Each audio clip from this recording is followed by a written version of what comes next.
after days of battles, upsets, and unforgettable moments. It all comes down to this. 2 teams, 1 stage, 1 shot at the trophy. This isn't just a championship, it's legacy, it is pride, it is history waiting to be written. Ladies and gentlemen, welcome to Mobile Legends Bang Bang Women's Invitational. Let the final journey begin. Let's meet our finalists, starting off with Gaming Gladiators!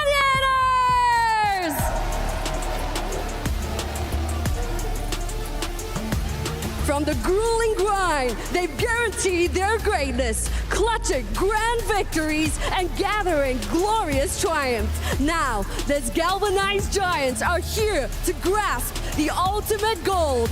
They enter the grand finals, setting up a historic feat of being the first NA team of making it to the grand finals. And their opponents, it is none other than the bees from the hive. It's Team Vitality! They stood at the top before, under pressure, under fire, under the brightest lights. But now they bring violence, they bring volume, and they thrive under vicious pressure. They've been tested and tried, but now they are ready to take it all. V is for valor, V is for victory, V is for vitality!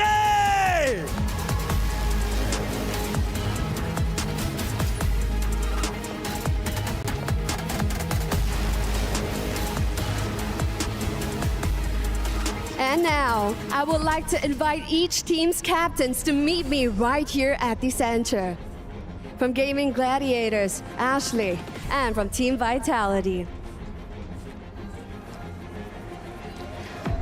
And now, I would like to ask, and of course, stakes are high as ever. On one hand, we have Gaming Gladiators looking to prove their worth, putting NA over on the map. And on one side, Team Vitality is gonna fight tooth and nail to reclaim their former glory. Do you have anything you would like to say to your opponents? Good luck, guys. Let's give it our all, and we'll find out who the real mother of tanks is today. Any response to Gaming Gladiators? Let's see how the game goes. And there we have it from our 2 teams. Ladies and gentlemen, let the grand finals begin. All troops deployed. The drafts are set, and this is indeed one step closer to becoming limitless for both of these teams. Welcome to the grand finals, game number 1 between Gaming Gladiators and Team Vitality. By looking at the leaders here, it's been a while since we saw it, especially against the CC, but moving on. Nicolette's so close. She has the level 4 available. She's going to go and do the damage to Vivian. Gets the first blood. Looking for Viv all as well. 1 hit! And Ashley will pick up the kill. That's 2 for GG. It felt like Nicolette just knew they were getting the kill anyway. Oh, Panda. Oh, okay. Oh, that was so close. That could have been a 3-0 start for Gaming Gladiators. If they got that kill all across the map, it would have been Gaming winning so far, and they also get control of the turtle pit. It seems like this might just be a no contest turtle. Even Umi Echo's quite low, but I take it back. Divo gets the turtle anyway. They might still break out in a fight. The Primal Wrath is already going to be popped. Arya jumping on in, but she's 1v3. She might get caught out as she falls. Zinni to pick up a kill. Spear Destruction is going to be thrown down, but won't connect. So for Team Vitality, they get the objective and a kill. Panda's the one doing it. Oh, Umi Echo, that doesn't connect. Oh. Wait up! Oh!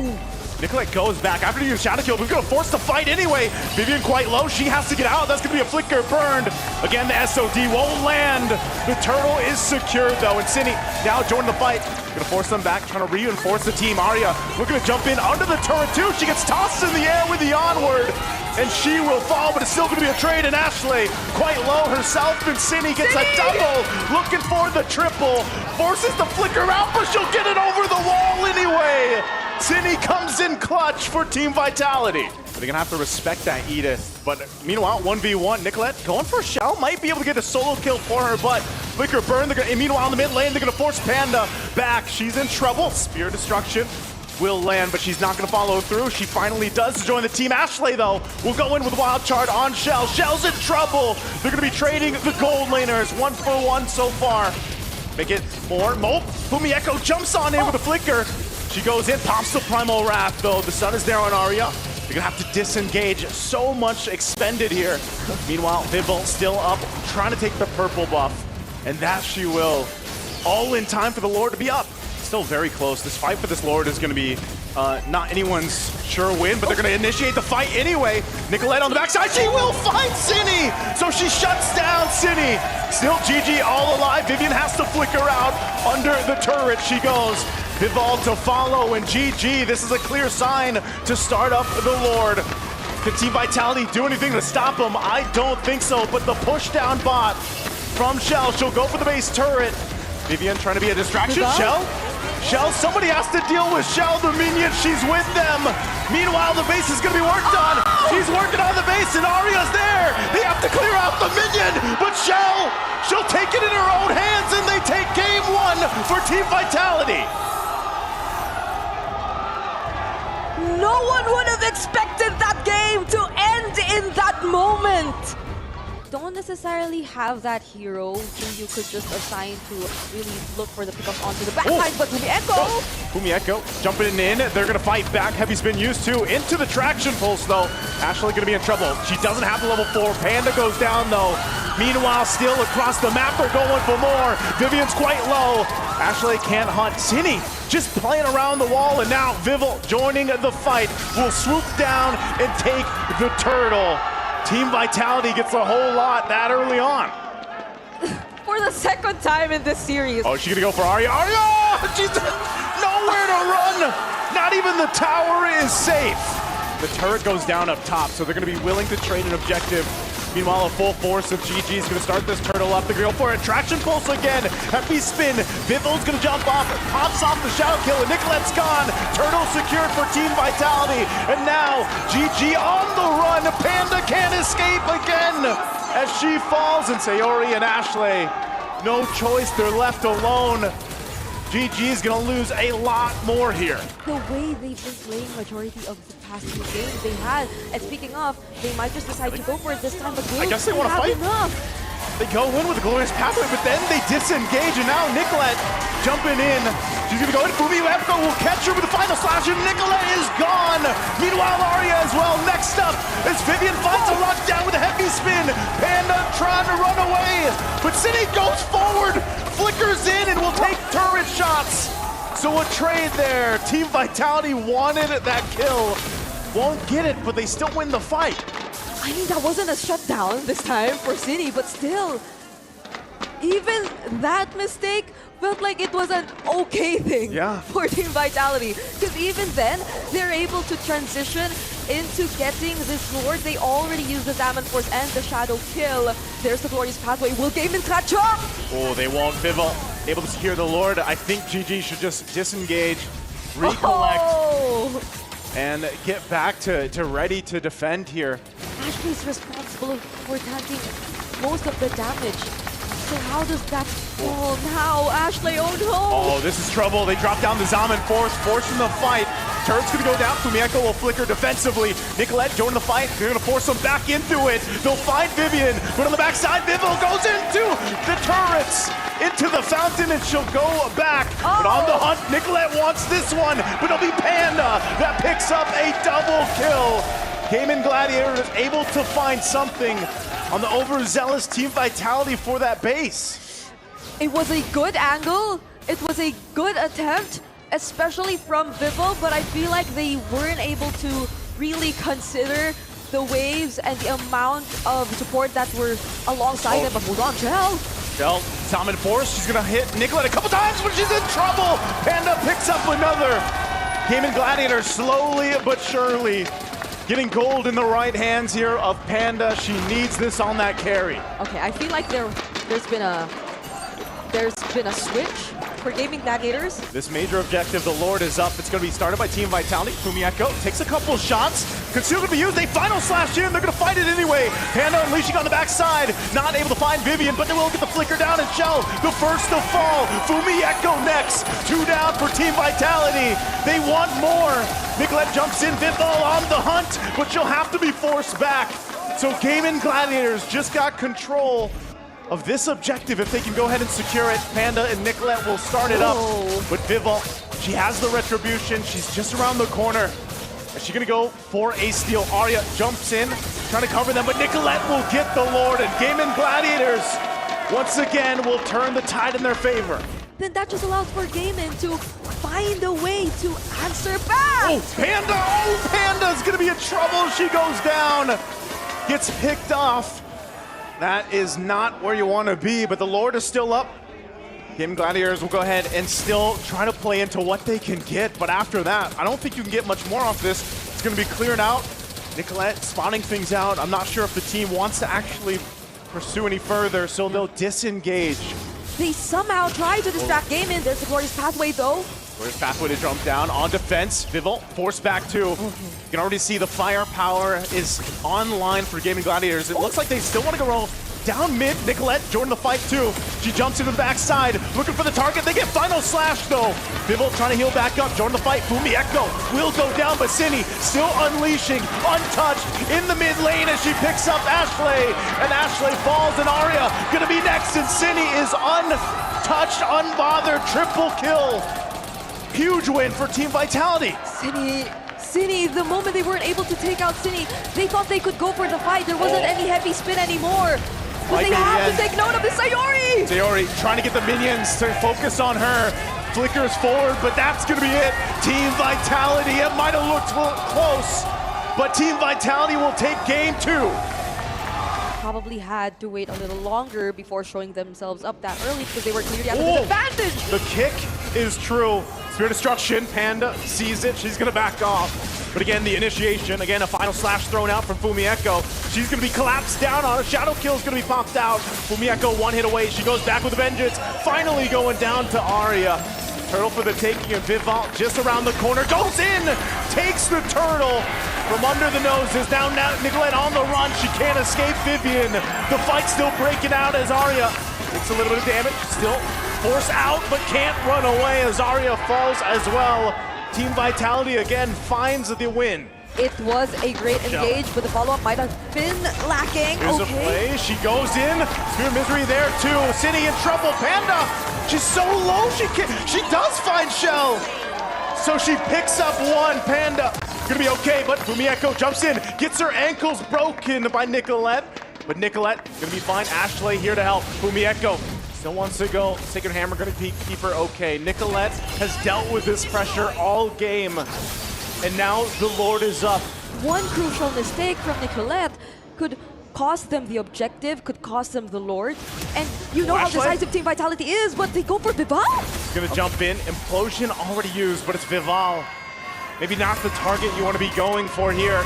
Waves are pushed in on the bottom side. Look at Nicolette, she's in trouble. Show will pick up a kill. And now she's just gonna push the turret down. GG has no choice but to respond. Spear Destruction gonna be used. And they force a fight as Arya goes down as well. This is what we've been saying. The waves, they're too difficult to manage. And one crucial mistake from Nicolette. Now it cost them the Lord. We were just all hypothetical earlier, but now it finally happens. And how unfortunate is it for Gaming Gladiators, who are now forced to defend? At least for them, they have setups, they have the implosion, they have the heavy spin, but they have to use it on the right targets. Vivian jumps in, goes in with the Way of the Dragon anyway. Implosion to respond. Immortality gonna be popped in Panda. Flickers defensively, all fighting over the turret as the Fury of the Phoenix goes down, and they finally find Vivian, but Nicolette is gone as well as Arya. Team Vitality with a massive lead will just win the fight. That was a bold decision from Team Vitality. They did not wait for the Lord. They just went in for the Way of the Dragon. There was a slight miscalculation in terms of angle, which led to Vivian getting punished either way. But it seems like they don't mind. They gain access to the inhibitor turrets. They pop the Holy Shield. and they already took out the inhibitor turret down bottom either way. So they have the Lord already gaining access to the base, but Vivian, she is yet to catch up, so they might just respect Gaming Gladiators for now. If you look at their overall capability to defend, somehow Panda 1 already has the Trinity either way, and this is still Sayori we're talking about. I believe there could be a great combo coming from the Fury of the Phoenix and either of their setup or ultimates. They just have to time it well enough. But Team Vitality, they might have just learned from their previous games. They do not want to give that opening anymore to Gaming Gladiators. Yeah, this is the troublesome part, though. You're finding yourself 8,000 gold behind, and Gaming Gladiators lineup, when they're looking for, say, to follow up on Ashley's implosion, you know, are you able to actually withstand what, even if you get a pick off, it's like, are you able to withstand that fight after it breaks out? And that's the biggest question for them, because yes, Panda might have that trinity of items, but the hardest thing is surviving, you know, and Team Vitality right now with this kind of lead, they have so many options to go at off angles, especially when you throw in Fumieko's R-Lot. That's what we've seen her do time and time again now, twice throughout this series, and she's been on point with the final slashes. Yep. Keeping the fights long enough, allowing for Panda to deal the damage and survive. But how do you do just that? Look at Ashley, even with just 1 or 2 abyssal arrows, gets brought down to half HP, but wait, they don't know where Nicolette is. They deny the purple buff either way though. Oh, it didn't matter. Oh no, and the abyssal arrow too. See, there's just an endless list of problems for Gaming Gladiators at this point. It's like a checklist that they're constantly looking for, because it's either, you know, the arrows or the final slashes like this. This is why I was saying, you know, and I think our panelists said the same thing. They shared the same sentiments. When that Selena came through, it's a constant battle to watch out for these arrows, to watch out for the traps like we mentioned. And, you know, you take a couple of those shots, that bit of health that is burned down could make a difference right now in the fact that they're facing a huge gold deficit, and even to conceal. Even if you try to think of other areas where they can come from, the other surprises they get up to, oh, there they go! They go in, they find the lockdown this time. Fumieko taken out of the picture.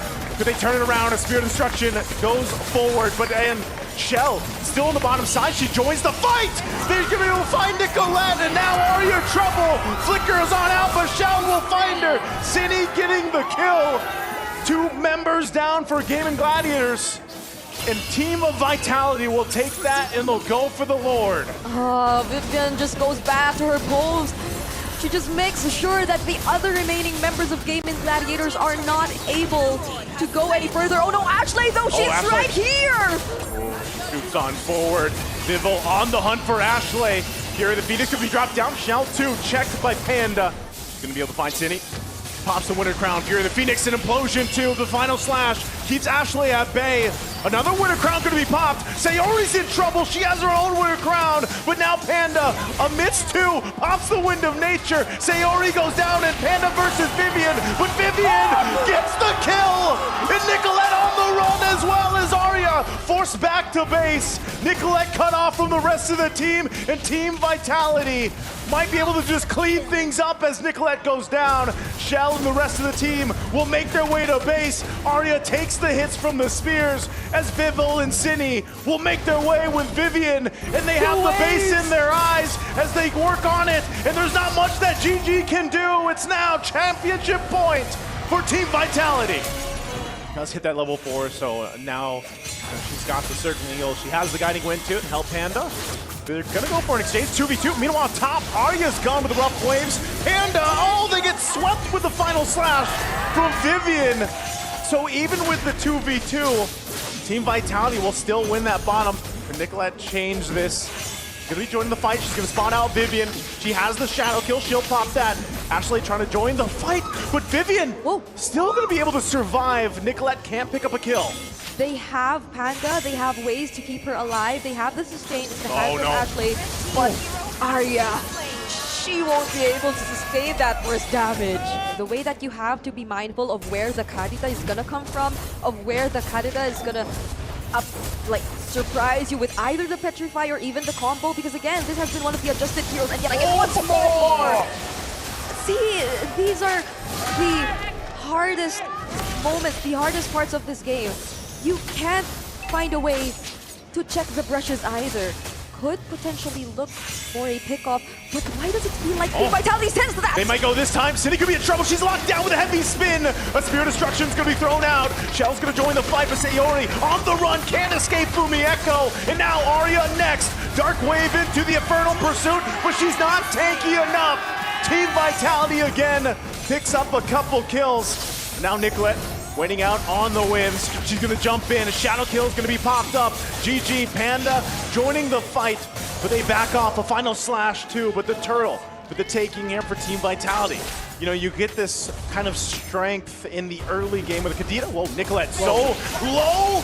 She has to pop the Shadow Kill, but she can't escape it either way. Another pickup for Team Vitality. GG scrambling here on their side of the jungle. That wasn't a full combo. I mean, that was just the ultimate. The first kill and the ultimate. They've already cleared both tier 1 and tier 2s in the side lanes, and now might be their opportunity to clear even the mid lane. Oh, Arya so in trouble under the tier 2. City again unleashing, picks up a kill, and just not enough damage from the Shadow Kill from Nicolette. It's the same story every time. And it's so tough for Gaming Gladiators to find a win in these fights. This is gonna be tricky for Gaming. Again, courtesy of Fumi Echo, she's been pressuring that lane for a majority of this game for the past how many minutes since Team Vitality. It's not that they don't need her, it's more that they can just carry out whatever they wanted to do even without her. But then again, there's the curtain call. Could this be dangerous? Cine doesn't find the Warp Waves that time, but they get another Purify out. Lord is making its way up top. GG, are they ready to defend here? 6,000 gold behind. This is gonna be crucial. Panda's positioning. She still has the Purify. Ashley already a half health and she's gone. A show picks up the kill and Panda falls. 2 major members are down of GG, and Team Vitality sees the win in sight. A couple shots of Sayori Arya trying to keep it together, but another's gonna fall. They carried the weight of last year's loss. They turned pain into purpose and left no soul unconvinced of their reign. They're completely undefeated. Team Vitality. Nothing was granted and everything was earned.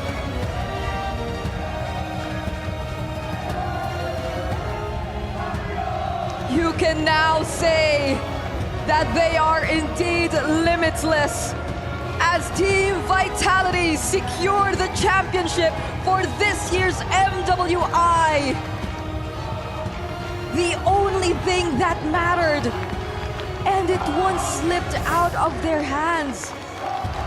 They've been waiting for this moment. They badly wanted this win. They've been very vocal about that. But now, it's finally back in their hands. They're a few moments away from reclaiming that trophy. This is a well-deserved win, a very dominant win for Team Vitality. Man, imagine that, just no games taken from you. This whole run of MWI 2025 here at EWC, and it's just been a fantastic one, a redemption arc, a restoration basically for Team Vitality after what they went through last year in that devastating defeat. But now you can see how happy dance, locked in and happy they are. Let's give it up for our MWI 2025 champions, Team Vitality!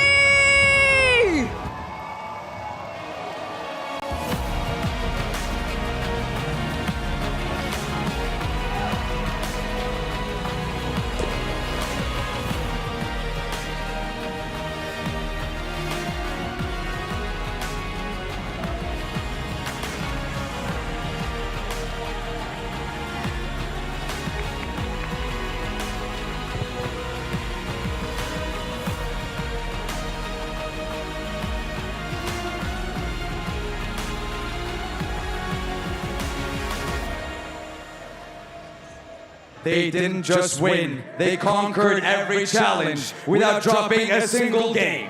They walked the golden road, flawless, fearless, and unshaken. They proved what it means to rise above. They reminded us all that nothing is granted, everything is earned.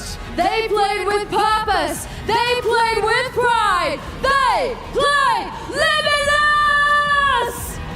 Untouched, unmatched, undisputed. The Queens have completed the Golden Road 3 times. Queens of the Hive, Queens of the Land of Dawn, Queens of MWI. Ladies and gentlemen, this is Team Vitality, your MWI 2025 champion!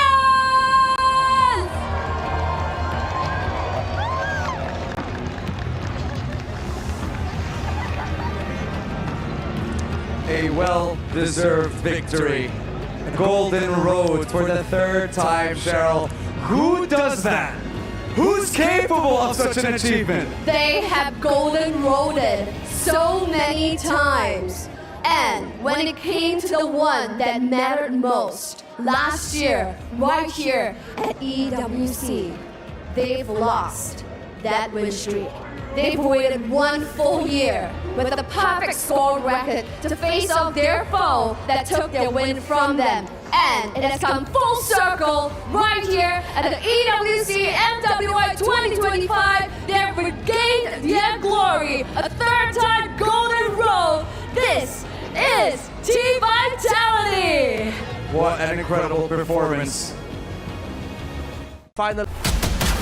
MWI 2026 started off with some upsets, some surprises. Na'Vi Philippines and Team Falcons ID both got swept in day one. Will go down. Double kill again for Guy making the triple kill. And Galaxy Phoenix showed their experience from playing in the MPL, and Fa's Guinevere was insane. Rianne's gonna be next. She's battling out Fa, but Fa will get another. And Ashley competing for the Mother of Tanks title. She's back at it this year with a defeat against Footy Sports 2-0. Ashley! Put it in the Fury, good job down!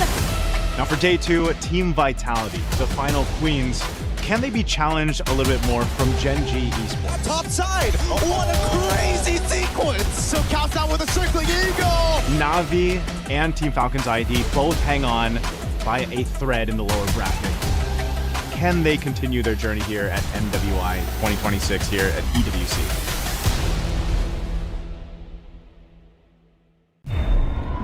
$75 million, 25 tournaments, over 200 clubs, only one club champion. The club championship is the beating heart of the Esports World Cup. Over 7 weeks, esports clubs send their players to compete.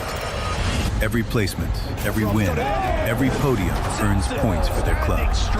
At the end of 7 weeks, every point counts. The club at the top walks away with $7 million and the title of Best Esports Club in the world. It's not about being the best at one game. It's about being the best across all of them. Depth, versatility, consistency under pressure. One championship trophy, one title. Who will take it? Watch history unfold in Paris at the Esports World Cup 2026.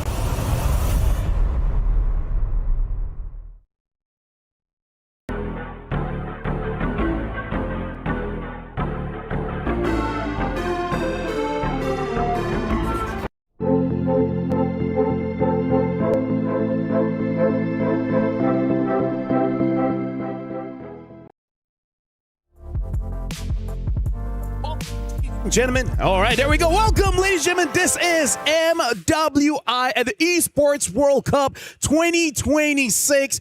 Day 1 was absolutely amazing. And now we're moving on to day 2 where, hey, we got 3 elimination matches. Welcome, my name's Afel, and this is the Weebear Bros. Alongside with me is Leo as well as Redmar. Redmar, yesterday you were the desk host. Yeah. You know, thank you very much. Now, gentlemen, how are you feeling for today? In fact, 3 elimination, that's insane. I am trying to forget the fact that one of the tournament favorites, Na'Vi PH, is on the brink.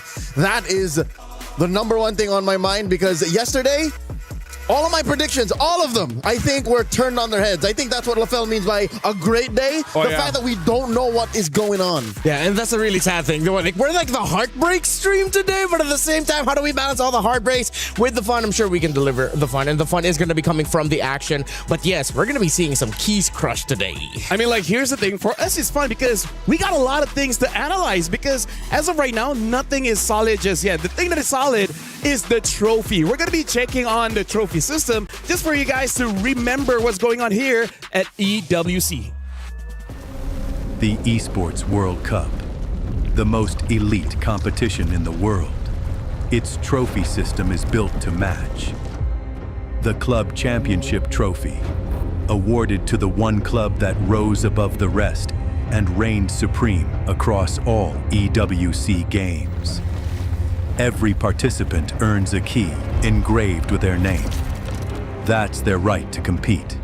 Reigning champions hold a key unlike any other. The game trophy is the ultimate prize for every game's champion, incomplete until a champion's key is inserted. The champion's key frame is locked into the totem, a stone marker of legacy, etched with every EWC champion. The losing keys are crushed. The champion claims 3, a personal reminder of who they defeated. The rest are preserved beneath the totem in resin. Every fallen contender captured forever. Will you be remembered or forgotten beneath the totem? At EWC, nothing is granted. Everything is earned. Play is in our DNA. Whenever we let it out, it becomes our superpower. Now imagine an entire city being built to supercharge it. Kadir City, powered by Play. Let's talk about this, right? Imagine having your heart in your hands in the form of a golden key. Now, EWC MWI just started yesterday, but for all the teams, it started months ago because you don't get a free ticket coming here. No. You have to go through your own qualifiers, beat every single team in your own region to get here. And here's the thing, now is the real deal. Every time you walk, you will see a lot of key crushing machines. And if you lose, you got to hand over your key. And that breaks everyone's hearts. Not to mention the actual physical journey that some of these teams took. Anywhere between a 6 to maybe 30-hour flight. Yeah, a lot of traveling all across the world. And of course, you mentioned it as well, LaFell, the sacrifices that they had to go through going here to qualify. And for a good amount of the teams that we're going to be seeing today on this stream, it's unfortunate that we are going to be seeing their keys crushed. However, that just means we're going to be seeing some really great action. When you have your backs against the wall, that's when you show off your best MLBB. And in case if you guys just tuned in, we will show the format, explain a little bit, just a TLDR, a summary. This is a double elimination format, meaning to say you can lose once. It's still okay. But the moment you lose the second time, that's it. Your run is over. You got to win 3 times to get to the next stage. On the flip side, if you win 2 times, that gets you that much closer to 150 Gs. The entire tournament is 500K, man. Like, here's the thing. Every team so far showed off their hard work. The fact that yesterday the favorites were swept, it showed that the meta right now feels more brawlish, feels more team fighty. So it really does seem that whoever is more, I would say, brave to go for it. They can go for it. But in fact, we were talking about the format. Now let's show you guys with this format explainer video. MLBB Women's International returns to the Esports World Cup 2026 for its historic 3rd edition. And for the first time ever, the grueling battle heads to Paris. As the one and only all-female championship at EWC 2026, 15 teams emerge through qualifiers spanning over 60 regions. Only one team bypasses the chaos, Team Vitality, returning as the title defender with a direct invitation. 16 elite teams will fight for a staggering $500,000 prize pool, one of the largest in women's esports history. MWI features two brutal stages, the group stage and the knockout stage. In the group stage, 2 groups of 8 are each locked in a double elimination showdown. To survive, teams must secure 2 series wins to claw their way into the knockout stage. One loss drops you straight into the lower bracket, where every match is crucial for survival. Lose again, and your tournament life is over. 8 teams will be eliminated. Only the top 4 from each group will advance to the knockout stage. In the knockout stage, the stakes escalate with every single step. Teams start in a best-of-3 quarterfinal before advancing to an unforgiving best-of-5 semifinal. Teams who fall short of the grand finals will be granted the opportunity for a podium finish in the 3rd-place match. Finally, the top 2 teams battling for the title in the best-of-7 grand finals. In this single elimination format, every match is do or die. On the world stage where dreams are shattered and history is made, a monumental $500,000 prize pool and crucial club championship points are on the line. But only one team will rise above. In the first of 2 MLBB championships at EWC, who will be crowned the queens of MLBB? 2 champions, 1 game. This is MWI at EWC26.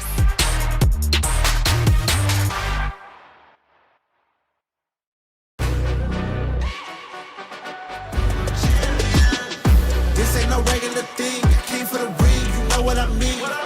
You see my name in the lights, better get right, I'm champion.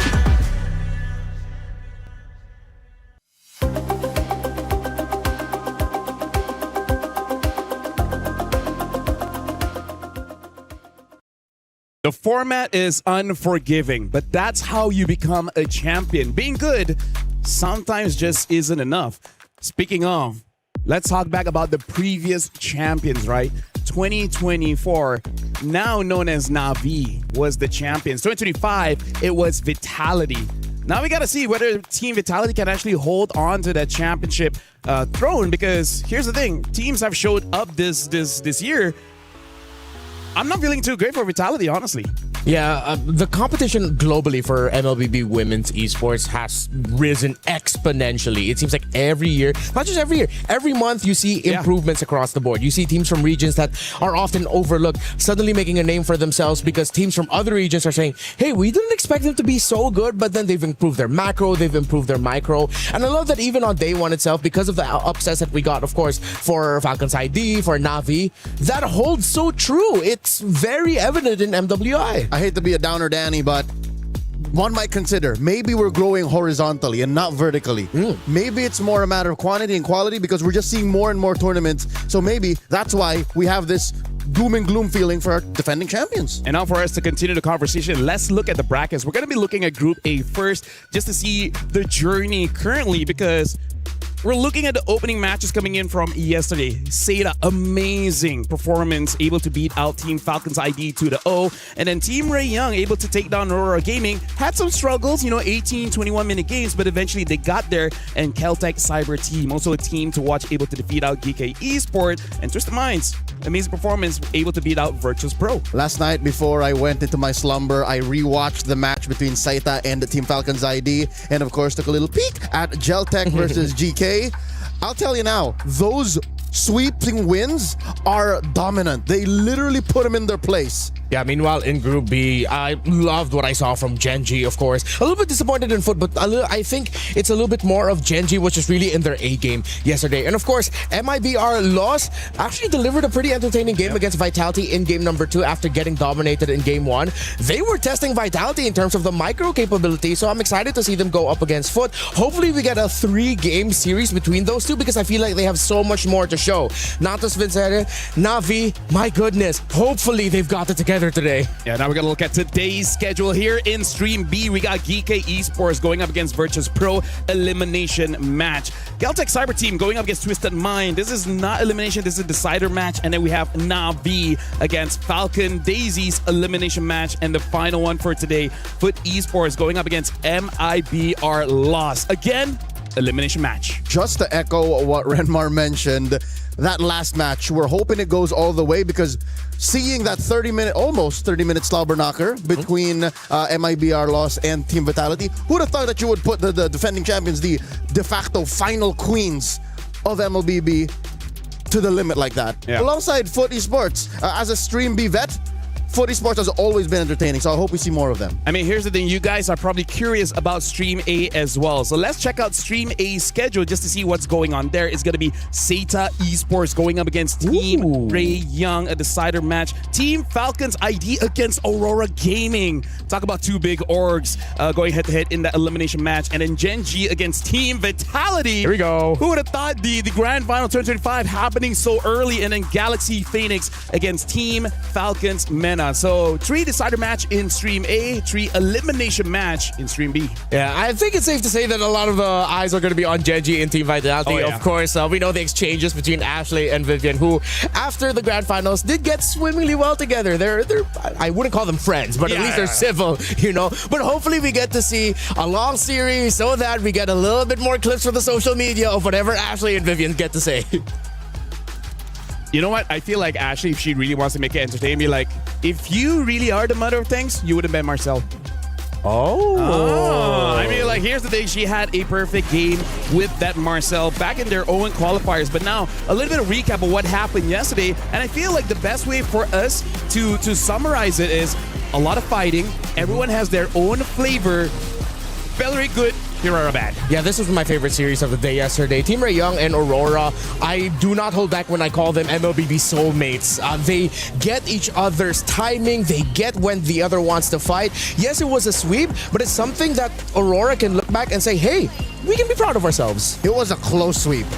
But here's the thing. Again, I hate to say how I'm so realistic today. I don't want to be a pessimist. But the performance of Team Ray Young in this series makes me worried about them facing off against Saita today. Saita is a machine. Where did that Chinese precision gameplay come from? We don't even see that kind of gameplay from the men's division. Saita was pressing the right buttons at the right time every second against Falcons ID yesterday. Honestly, when we get an interview with them, we really have to ask, like, where did they boot camp? Like, how was the training process and everything? Especially considering that it's a new patch. They got to adapt fast. And even when we were able to interview Chiboy from Team Ray Young, even she herself said, I don't know, maybe nervousness or anything, but she pressed a lot of wrong buttons. I'm glad that we're dodging the elephant in the room. We're not talking about the massacre that went down between Galaxy Phoenix and Navi PH. I blocked out a lot of these moments in my memory. What I remember was Mirai didn't have a good time. Keep getting hit on by DeGuin. Not Ayanami, not playing like herself. Yeah, Navi felt like they were a step behind, while Galaxy Phoenix, they were the go-getters. They were proactive, leaving Navi reactive. And then we got to close out with our only, if I'm not mistaken, this was the only 3-game, the 3-game series that we got yesterday. Yeah, and the only time we saw the link, and it worked well, and then that's it. We don't see any more of it. We'll see whether you just need a very strong goal laner like a Freya, then you dare to actually bring out the link. I actually want to see more of it because we know that the potential is there. Yeah. But then people just prefer Hirara. Yeah. I have a question for you guys. Are we going to continue our skepticism towards Hirara because of what we saw yesterday, or can we reset? Okay, you know what? Later on, we have Keltec, right? Yeah. Kioe may be able to make it. All right, okay, let's see. She already did. She already did? Yeah. She did well with the Hirara as well as the Hayabusa. Rui from Gen G as well. Amazing game on the Hirara. Not just, I think Saita made it work too. Yeah, now we got to talk about story of the day here. Navi going up against Falcon Daisies as the elimination match. I would say both teams, we would not have thought this early on in the tournament that they'd be in elimination match. At least one of them should have won their first bout. Yeah, what's going to be a tough thing is, honestly, I'm scared for Navi, Falcon Daisies, because of what they were able to show off yesterday. I really think that they can surprise Navi here with their aggression. If Navi wake up today and they're still like doubting themselves, overthinking how they're going to move in the game, they're going to get surprised by Falcon. The final series yesterday, game 3, a good 60% of that belonged to Falcon Daisies. Yeah. They could have definitely been in the upper and played their decider today, but again, it's the weird picks out of Falcons Vega Mena that put him there. Let's talk about the first match. Here we go, jumping in. GKE Sports, aka the most international roster in the Women's International this year. Yeah, we got Elisa, Lecta, Yue, as well as Yennefer and Neferia, which so far, based on their game yesterday, it does look like they want to play for their side lanes because the mid trio, they're still playing tank jungle, i.e. the Baxia, as well as Yui. Very interesting pick. It seems more of a supportive kind of role, even bringing the Faramis, even with the absence of something like a glue. I wonder if they will change it up and say, you know, Yui, you have crazy mechanics. How about you use a damage dealer? Yeah, well, I mean, hopefully this time we'll see Yennefer seem to gel better with the team, as Asu was the one who played yesterday against Geltec. Geltec, excuse me. Now for Virtus Pro, this is the team that I feel like I didn't see enough of. I can't come up with like a really solid opinion about them. I don't want to say that they're lacking in some certain aspects, because the team that they were just up against yesterday were significantly better. Twisted Minds, even if this was their previous banner, it's...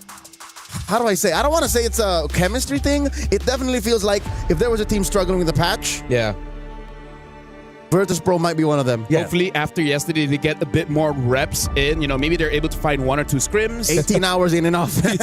You know what? I just had a thought here. What? If I'm their opponents right now, if I'm GK, I'm looking at Virtus Pro and saying, hey, you're leaving the Matilda open. How come I show you what you went up against yesterday against Twisted, and then this time they bring out the Matilda Barretts again? And now look at this. We already started draft here. It's going to be Expanding Rivers. Virtus Pro is going to be the first pick. DK Esports on the second. And quite interestingly, Coach Bulat already is like, you know what? Let's ban out the Gorg. So I think this is just saying that maybe they also want to play tank jungle. This might be a utility matchup. Yeah, they're probably going to lean towards the tankier boys. I think out of all of the ones that we've seen, Fredrin has dipped out. Akai is still an option. Barrett's is going to be open. Let's see if Virtus Pro really saw the match yesterday, remembered what they experienced, and will try it out themselves to go for the Matilda and Barrett's. Because I feel like, hey, if it's a learning experience, and as much as it hurt, if you could use it for your own gain, why not? Yeah, I feel like this is also like just showing that they watched the match yesterday, banning out that Boxia, just to make sure that they don't have that kind of comfort. And now even the Matilda gets banned out as well. But yeah, I want to see if Geeke, they will default to a Barats or something else. I like the mentality. Yeah. This is what beat you up yesterday, so logic dictates you might try to flip it on us. Never mind. Yeah, exactly. Because even if you take away the Matilda, and we were in agreement yesterday, the Matilda is what made the Barretts work. I wouldn't have taken it away from Virtus Pro to consider pairing it up with Minon's Rafaela, or maybe lean all in into picking up an Angela somewhere. So at least GK decided to play it safe. Hirara banned, so they're not going to be the ones first picking it. Honestly, at this point, I don't want to be a Hirara hater, but I'm kind of glad we're not seeing her. I am warming up to her. I respect the bans on Hirara. This is very well deserved. No, like she deserves to be here, because if this opens up, Virtus Pro pick it. Oh yeah, that's just how strong that buff was in the recent update. Yeah, I feel like right now Hirara, it really is like, who doesn't understand her more? Because we've seen teams where even yesterday G-Boy said that they had difficulties against Hirara because she still don't memorize her skill kit. Yeah, I feel maybe some players like, actually we don't memorize her skill kit as well. She has 4 skills. Yeah. 1, 2, up, down. And there's no definite best combo. It's always subjective, right? So that also makes it so that we don't know which one they're going to go for. She's like a step above Suyo, weirdly enough. Speaking of Marcel now, first pick, finally getting picked up here. She always gets banned, so this is the first time. At least on our stream. Yeah. Actually, no, yeah, we didn't see any Marcel at all on the picks part. There you go. And this means that they could definitely go for, if they really want to lean towards the utility, you go Fred, you go Kimmy, you get the Kimmy-Marcel combination together, and it's sound. I'm not against it. Well, for GK, they have a lot of picks open for them. Freya, Paquito, Esmeralda. Remember, Marcel gives a little bit of shields also to the lowest health member, and Esmeralda probably would be happy to go up against that. They pick up the Valir for the pokes because they're expecting Virtus Pro to go for the tanks. Freya. What? Freya as well as Paquito was open, and yesterday Alyssa did use a Paquito. I'm a bit perplexed how Freya is not prioritized here. Coach NKS, where is this coming from? I can't even begin to draw the line. Folks would say, hear me out. I'm not even, I don't even see you. Where is this high loss coming from? Good start though, Virtus Pro. Great swing back. They're winning the first half of the draft, no doubt. 100%. Carrie and Eve. Already having the counter, and right now, Geeky, they're like, are you, it's like Virtus Pro saying, are you sure you want to tank? I'm not even surprised yesterday. Was it not Geeky who brought out the Fatamis? Yes, actually, yes. For us, folks, let me just say, the heroes aren't bad. It's the priority. It's the timing. Yeah. This could have been a later pick because it's probably not going to be contested. So now, if Geeky picks up a tank, whatever the tank is, they're going to get punished. Yeah, I mean, against the Eve. And the carry is also there too. They're going to need to have an EXP later. Honestly, at this point, I wouldn't mind just picking up a Yu Zhong. or a Benedetta, something that could really just slice up the formations of Virtus Pro, Alice. Not exactly what I had in mind, but you could see it's somewhere along the lines of that idea, but there's other better picks at this point. It's a straight line, yes, but it doesn't deal the kind of damage you want. Yeah. Gentlemen, let's talk about this with the audience here. This is an elimination match. It's all in, right? And the problem is they are walking into their counters. Yep. Right? So let's talk about this, Remar. Why does Geek get the first 3 picks is not the best against the first 3 picks of Virtus Pro? Well, first off, with the Valier, who are you really trying to disrupt? It's like you picked it up thinking that they're going to be picking up the tanks, okay, but then Marcel, after the pushback, can easily just do what Marcel does yet again. While for the high loss, yeah, sort of somewhat of a combo for the Valier, but it's sort of just like you really want to pair 2 magic damage roamers mid pairing in the center? Not to mention 3 after the Alice. Yeah, after the Alice, it's That's like it. they're being way too honest, and I don't know why. Build me a Radiant Armor stat. Yeah, Radiant Armor. GK's opponents are 2, themselves and Radiant Armor. Right now, honestly, Virtus Pro is kind of helping by banning out the Harley just to make sure that, imagine if they pick up like a Harley and a Harif. Yeah. One of the easier tank builds against that kind of lineup. Unless GK are leaning towards the idea because Magic is some of the best that you can dish out for early game dominance. Sure, but then you're up against a roamer that makes shields for themselves, great poking mid laner that makes shields for herself, somewhat negating the damage that you want to dish out. Yeah, the early game advantage that an all Magic lineup might have is denied by the range of the Eve and just the go again re-engage nature of a Marcel. And honestly, with all the HP, Carry doesn't even need 3 items. Yeah. 1.5, it's already terrifying. Yeah. No one can reliably find her, not even the Alice. All Carry needs to do is just, all right, let me back off real quick and then go again. Oh. Iritel. Oh. I mean, like, Berserker Fury is pretty strong. Yeah. It's true damage. Maybe it will be enough. So now we got to look at the jungler, because now Nolan is no longer there.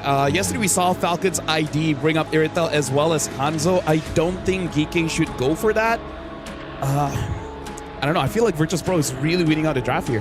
Miss Meow's pick is also just going to ruin whatever GK picks up Red 5. This isn't even a Red 5 you're in control of. Honestly, even just the Marcel, it's hard to think of the right assassins that could go for, unless they're just going to lean towards picking up a Lancelot, or if they're going to go really crazy and pick up a... Oh my god, they hit the Lancelot! And man, Virtus Pro are reading GK perfectly. At this point, GK might just be stuck with the Roger, but even then with the Marcel there, it's like, oops. I would say Virtus Pro didn't need to read. Yeah. They're just like, I mean, hey, if the obvious answer is there, it's probably the correct one. Literally leaving space on the plate. It's like, yep, that's where that goes. Yep. This makes the very early Valier pick even more so. Benedetta jungle? Oh. Well, gentlemen, I feel like I've seen this one before last year, if I remember correctly. Unsure if it is the same player, but now, gentlemen, I feel like we're in agreement that Virtus Pro lineup looks pretty meta, and GK maybe is just comfort. Because yesterday, Yui did use a Valier, didn't win, but I don't know about this one, gentlemen, Leo, as well as Remar. Good luck on casting this one. This would be the first elimination match here at MWI. I concur. A best of 3 for tournament life coming your way. I hate to open up with such a heartbreaker, but Renmar, this is the job. Someone's got to do it, and today's the day that we send one of these ladies home. Hey, if GK make this lineup work, if them leaning towards their comfort and their idea of what is the best for them, all the props to them. I will not take back everything that I've said. I will just praise them for making this work. Here we go into the Land of Dawn for the first bout of the day on Stream B. It's Virtus Pro facing off against GK. You can see Minun just crossing over already. Yennefer's a centaur. She's literally got 4 legs, but she can't chase Minun. Yeah, that would be a losing bout if you try and, play defense on a Marcel. Seems like a guy with a camera is faster than a 4-legged creature. All right. I wonder. Rafa's already taking a lot of damage. Very low. This is a jungle Alice. It's been a while since we've seen it, but Again, not the first time we've seen the likes of Cambodian once import MP the King rock jungle Alice, so not totally surprised. I actually prefer this. Yeah, much better than the Benedetta, because when you look at the jungle Alice, there's a chance that VP might not have the right damage profile early on until the carry's online. Yep. Alyssa here putting the right amount of pressure, the necessary amount of pressure. So at least there's a little bit of speed coming out of GK in the EXP lane. Yeah, meanwhile on the gold lane, very tough duel between Nefria, and Lunar. Oh, Lunar's really taking it to the limit. But Nefria's way too healthy. I like it. Yeah. If down bottom, a little speed coming out of GK. Up top, it's the same. So at least it's better on the side lanes. The map isn't completely blue.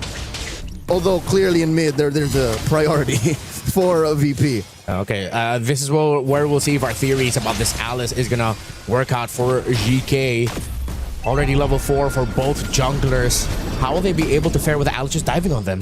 10 seconds to the turtle. Minun, check in range, runs right into Alecta and Yennefer. Renmar, have you noticed? Revitalize Marcel. Oh, right. And Quantum Charge. So it's a hybrid build. Yeah. I think it's because Minun acknowledges that she will be receiving a lot of pokes, so she decided to pick up the Revitalize to keep her alive a little bit longer. Alecta and Yennefer are nearby. Alecta can easily just go in. Alyssa will be here. The formation of VP is going to get torn apart if they are not careful. Yennefer getting stopped. Yui as well. Lancelot goes in. Yennefer gets taken out. Miss Meow with the kill. The turtle is still up and it's going to go to VP as GK are just trying to get some kills to recover, but Elisa has realized that it's too dangerous for her to stay. And the throw of Ruin after the gleam is perfect. Elisa finds a living. Mechanical precision. You don't have the flicker, so you can't Throne of Ruin flicker. Instead, she threw the gleam, casted the Ruin, and then went in. What a post-turtle punish from GK. This keeps the lead at a palpable 600, 700 gold lead. All right, so they are making it work. The adjustment, as you mentioned, I agree with you. Putting the Alice in the jungle, a much better idea. But how this fare once VP has items. GK, I think they just need to keep bouncing. Don't take it as we're waiting for the Alice, we're waiting for the Iritel. Play it as if you were on time anyways. Yeah. That's how you get away with a little bit of tardiness. Like, Yeah, you exactly. pretend like you were there this whole time. Yeah, what did Darth Vader say? He always arrives on time, he's never late, something like that? That was Picard. Oh, that was, right. Here we go, Miss Meow threatening Alecta. Say what you will about us being a little more comfortable with the Alice in the jungle, but it's still very slow. It is, but it's a weird pace that I think maybe VP they're getting slightly thrown off by this pace as well. Lancelot wants to play fast and wants to see the opposing jungler a little bit more and the roam mid trio for those little trades. But because GK are playing at a slower timer, it's like the moment Miss Meow wants to show up and play a little bit of trades, there's nothing to trade for. So she just goes back to her jungle. It's basically VP walking into a ring thinking it's a boxing match, and then GK starts rolling. Exactly. What? Grapples are allowed? Why are you on your back? Knees up? GK now. This pacing, it really is throwing VP off. But I'm happy to see that despite that, VP are still playing their game. Crossing the river, applying pressure where it matters. Look at this duel up top. Oh my lord. Mini-map check. Upper left corner. Yeah. Half health on both gold laners. While the jungler from VP applies herself first. Meow jumps in. Alyssa, really good spot. Spotted out for a living. Here comes Rafa. Alyssa has pushed back the Eve, but it still looks really good for Virtus Pro to get the second turtle of the game. Alecta has taken a fair amount of damage as Rafa is zoning out Yui and Alecta. GK, they're sort of trapped. They don't know where to go or who to go for as Virtus Pro is playing this turtle dance really well. Both main trios are still holding on to the resources. Yennefer drops the Glorious Pathway. And here comes another Throne of Ruin. Perfect yet again, but the freeze is there. Perfect with the golden hour. Alecta gets the last hit on the turtle. GK, this is good for them. Minun has fallen, and they are playing together, and they are making it work. The adjustment to their lineup is good for GK. In the pit, GK wins, but off camera, Lunar took down Nefiria one-on-one and takes down the turret too. Yui can't save it. I can't tell you who won, Remar. I can't tell you who won on paper. That was a really expensive loss up top. It's like, all right, happy for the team, but I'm going to go down for you guys. But you didn't need to go down. Okay, to be fair, that's true. So VP may have played it a little too loose in the pit, but I gotta say, I'm liking this Marcel Revitalize. The fact that you can put up Golden Hour, turn on Revitalize, delay the damage that's possibly incoming, and then you come back and say nothing happened. I mean, we've always called Marcel a mosquito. This is just a huge blood-sucking mosquito that has to go much longer. I don't know what it's called. A straw? Like how they suck blood? It's weird. It's like he's sucking blood and then sharing it amongst his friends. It's like, here, have a glass. That's the nicest mosquito, but very annoying to go up against an MLBB. Okay. Oh, nice. This we get a is look what at the went duel. down. Okay. Look at that. The forward flicker, too. Oh, okay. Lunar is cold-blooded. Yeah, I think that's what Neferia didn't expect, that the flicker would be committed there by Lunar. Yeah, and she's rocking a sprint. What would she do? Yeah. Heavy crossbow back? Like, you'd still die. Yeah, I feel like at that point, Neferia just accepted that she's down, and instead of wasting the sprint, she just accepted her fate. Took it. She knew that she went in too deep. A little bit of a redemption from GK here as they give up bottom lane, traded out for top. But this will give VP better presence in the last turtle. And I think this last turtle, given how back and forth this game is, will be the tempo setter for the mid game.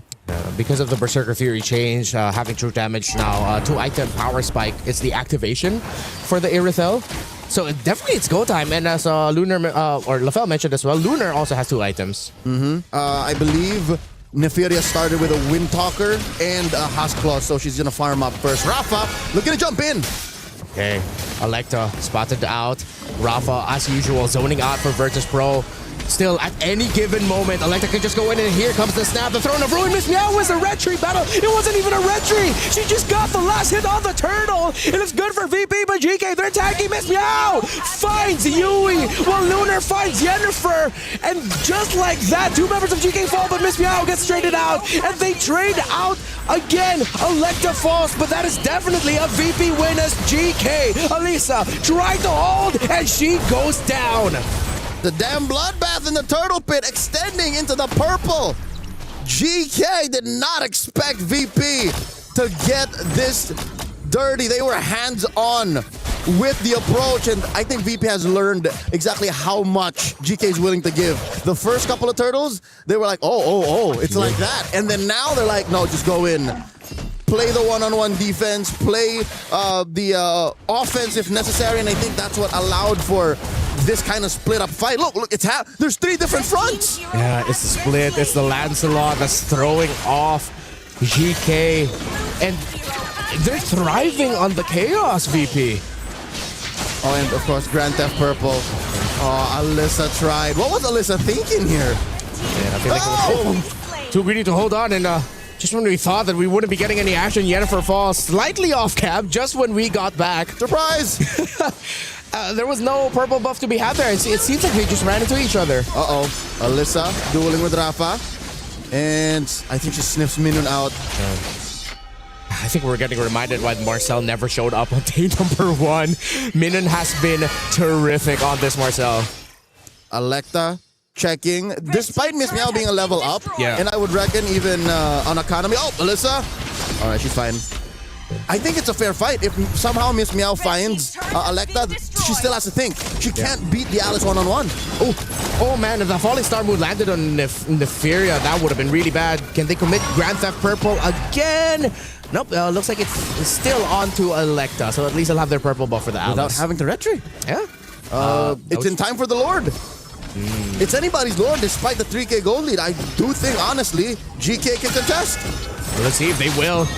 Throne of Ruin, the Gleam there. It's a little bit too early, but that golden hour is perfect for Alyssa from the back. Petrify with the Electo final blow. The Electa jungle for GK does go down, and this is perfect for VP. GK thought they found an angle, but it's Virtus Pro that found the wins. They're just trying to get some small wins, a consolation prize, but they have to run for their lives. Miss Meow is relentless. Why get the Lord when you can get bodies? Mega kill for Lunar. Neferia, though, finding a little bit of a trade. Miss Meow down to a third. Lunar, look at the duel. Neferia also spilling 11. The shutdown. Perfect re-entry for the Eve. Just when you thought the fight was over, it was a huge rope-a-dope that VP had the bodies for in the end. How's the scenic route living? Yeah. I'm gonna find her. Just give me a second. Usually Eves don't need to be that close up. She could have found her like what, 10 meters deeper. Electa now going 1v4 again. Oh! Is she gonna get it? Is she gonna get it? No, she will not. As Miss Meow wins another retry battle. A valiant effort by Electa. But Virtus Pro's jungler is on point today. Down and to the left. She was off by a wee bit. If she moved it a little bit over here, then maybe it would have been an actually successful Lord Steal. Credit where credit is due, but VP are in the driver's seat. If it wasn't going to be a Lord Steal from that, it would have been at least more health depleted from the members of VP, increasing the chances so they could go for a post-Lord punish, but that's going to hurt. That's not even like Electa's fault. VP just moved out at the right time. She did what she needed to do. Yeah. Any Alice jungler would have tried. Exactly. It would have been criminal if you put yourself in the position and then just walked away. You would have died anyways. Now approaching a 6,000 gold lead for the Polar Bears. Alyssa dropping that final blow to clear the waves, but she'd have to concede it to Lunar. Amazing, immaculate sinking of the waves. They are holding everything. Oh, it's going to be a surprise dive by GK. But the golden hour by Minon again, keeping VP alive and wrecking the flow of GK's team fight. Electa is left alone. She's forced to gleam out and she gets punished by Miss Meow, who takes a lot of damage from Nefaria. But Virtus Pro are still in control. Electa falls in the attempt to slow down VP's march.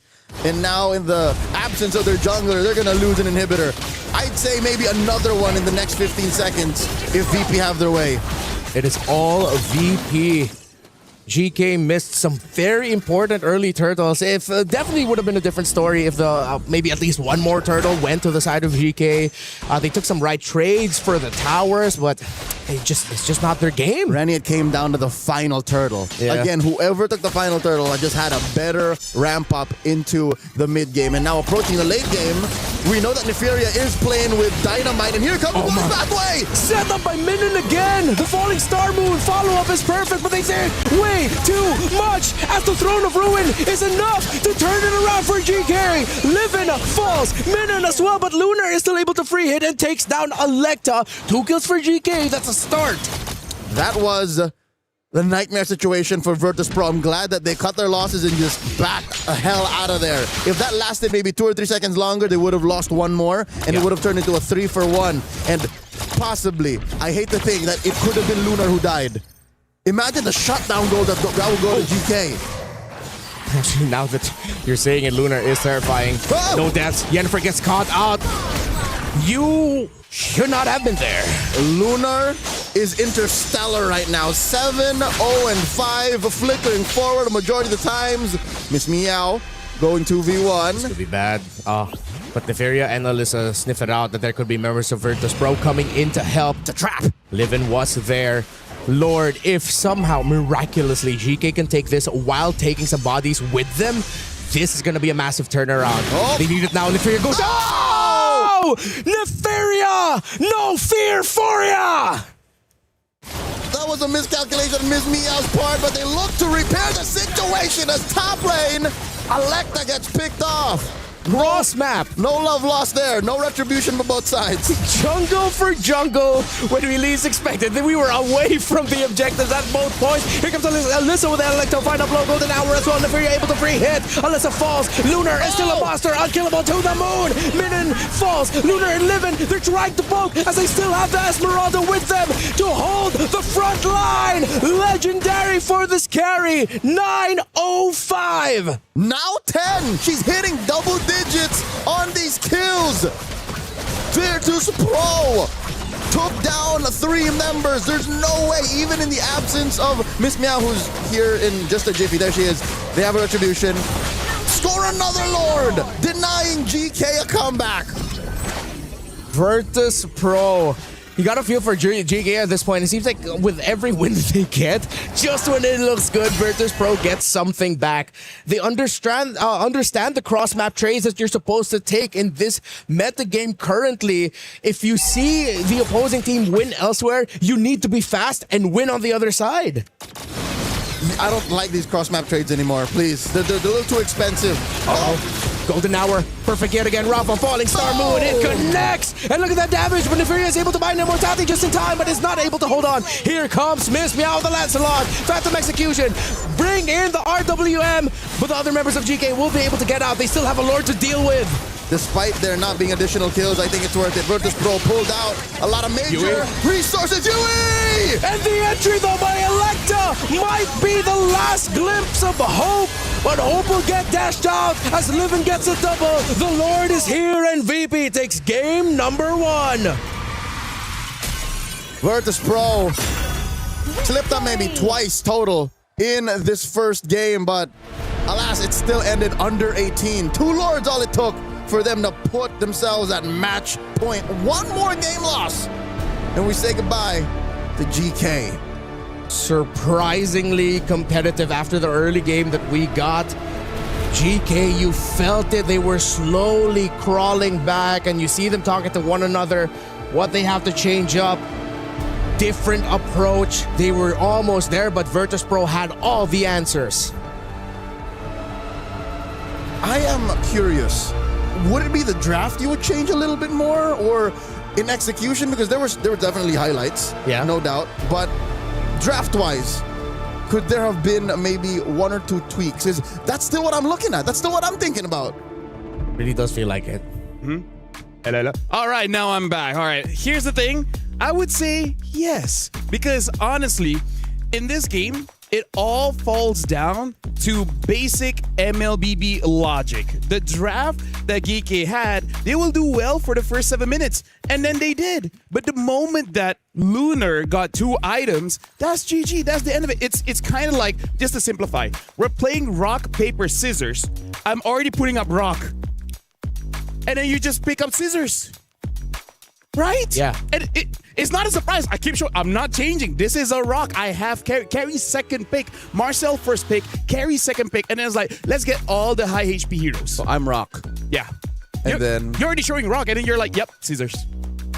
Right? So it's a fundamental mistake where you just got to respect your opponents, especially in an elimination match. You're basically shooting yourself in the foot here. So here's the thing. Lunar was the win condition. You have no way to shut down that win condition. The hope is the Irita will win so hard that it wouldn't matter. But that was not the case.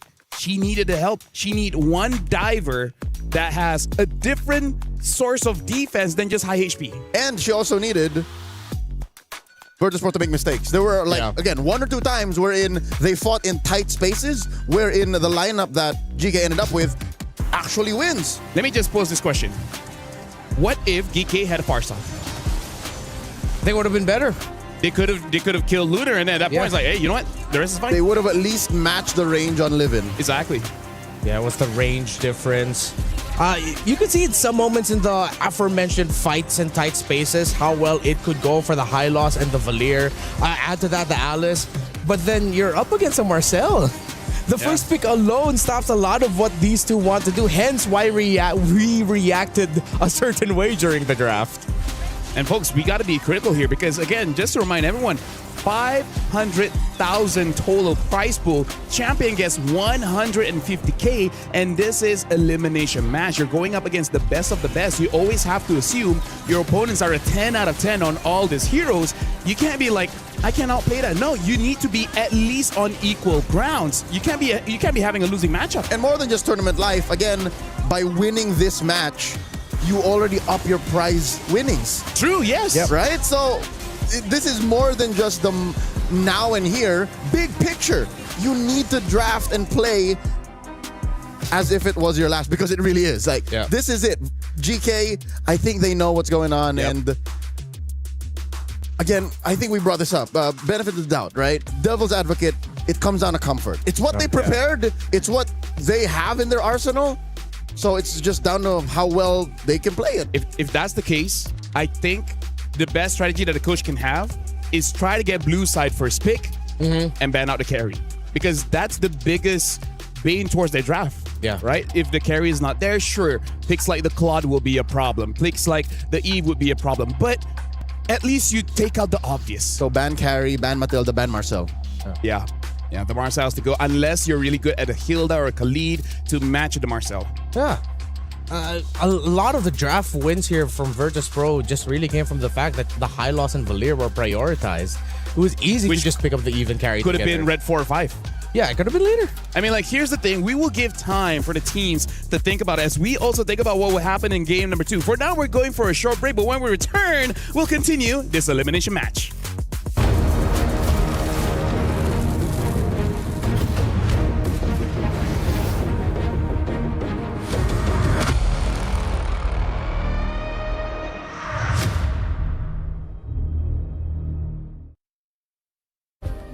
Play is in our DNA. Whenever we let it out, it becomes our superpower. Now imagine an entire city being built to supercharge it. Kadir City, powered by play. We were there. For every click, every clutch, every respawn. We were there for the years of grind, and we're here. Now, the proud founding partner of EWC, powering the biggest event in gaming, shoulder to shoulder with the world's best, making history. Greatness deserves a stage. Lenovo Legion, reach your impossible.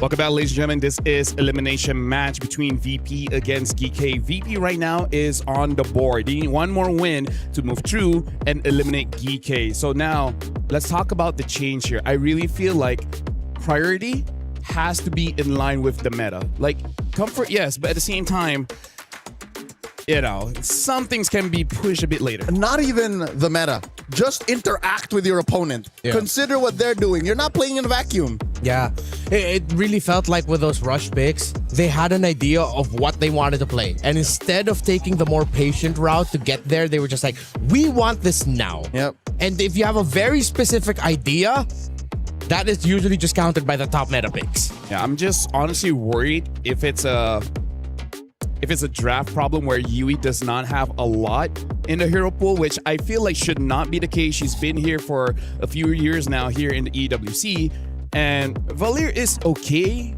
after you've seen some picks. After you've seen a Phoveus, makes sense. After you've seen a Hylos, makes sense. After you've seen a Kai, Fedrid, Boxa, makes sense. Or whatever your opponent's mid is. Yeah. So just, okay, am I willing to play a, medium range mage? Yeah. Because I'm pretty sure Yui dealt this much damage to Livin. Yeah. I can't help but Most think of the damage is just Marcel. Yeah, I can't help but think that maybe that Hylos and Valir was also just like their idea of, okay, this will counter this Marcel. Turns out that wasn't the case. Nah, as a Marcel, no. Really, no. Because it's very easy just to dodge. Yeah, exactly, right. I'm more annoyed by a Hilda because she will not go away. Yeah. And she might kill you. Yes. You give her 2 seconds on you out of a bush, you're dead. But here's the thing. I want to build on that. So maybe they overreacted to the Marcel. I was like, oh no, we left the Marcel open. Pick these heroes. So in an analogy, you're saying they went to surgery for a boo-boo. Honestly, that's just a normal bag. Yeah. That's the best way to Could describe have gotten it. some ice, Yeah. a band-aid or something. You could have just washed the wound, but instead, no, I need stitches. Yeah. And the best of the best. Yeah, put me under, doc. So right now, VP, I feel like they don't need to change much because I feel like even for them, there's not a lot of thought that has to go into the draft. It's more just about, okay, we know what we need to do at the first 2 minutes, at the first 7 minutes, and then later on after the first 10 minutes, then it's like, okay, then that's it. It's rinse and repeat. It's like scrims. Just do what you've been doing for the past few weeks. Yeah, to be fair, on paper, you look at GK's draft, the ceiling is so high. Yeah. You see how bursty that Iritel is, especially when she gets within range and then sprints heavy crossbows. Yeah. Compare that to, the reliable range and the damage output of Virtus Pros. Yeah. I think Virtus Pro, I agree. Just stay your course. Same speed, same lane, you'll get there. Yeah, because on the other side, GK, it seems like they're just trying to set up for very specific strats that maybe they already prepared and we're like, oh, this is how we want it exactly. But then if your route to that is forgetting about some of the best picks in the game today, that's not really the right way to do it. Gentlemen, actually, if I rethink on the draft, Belric was not banned.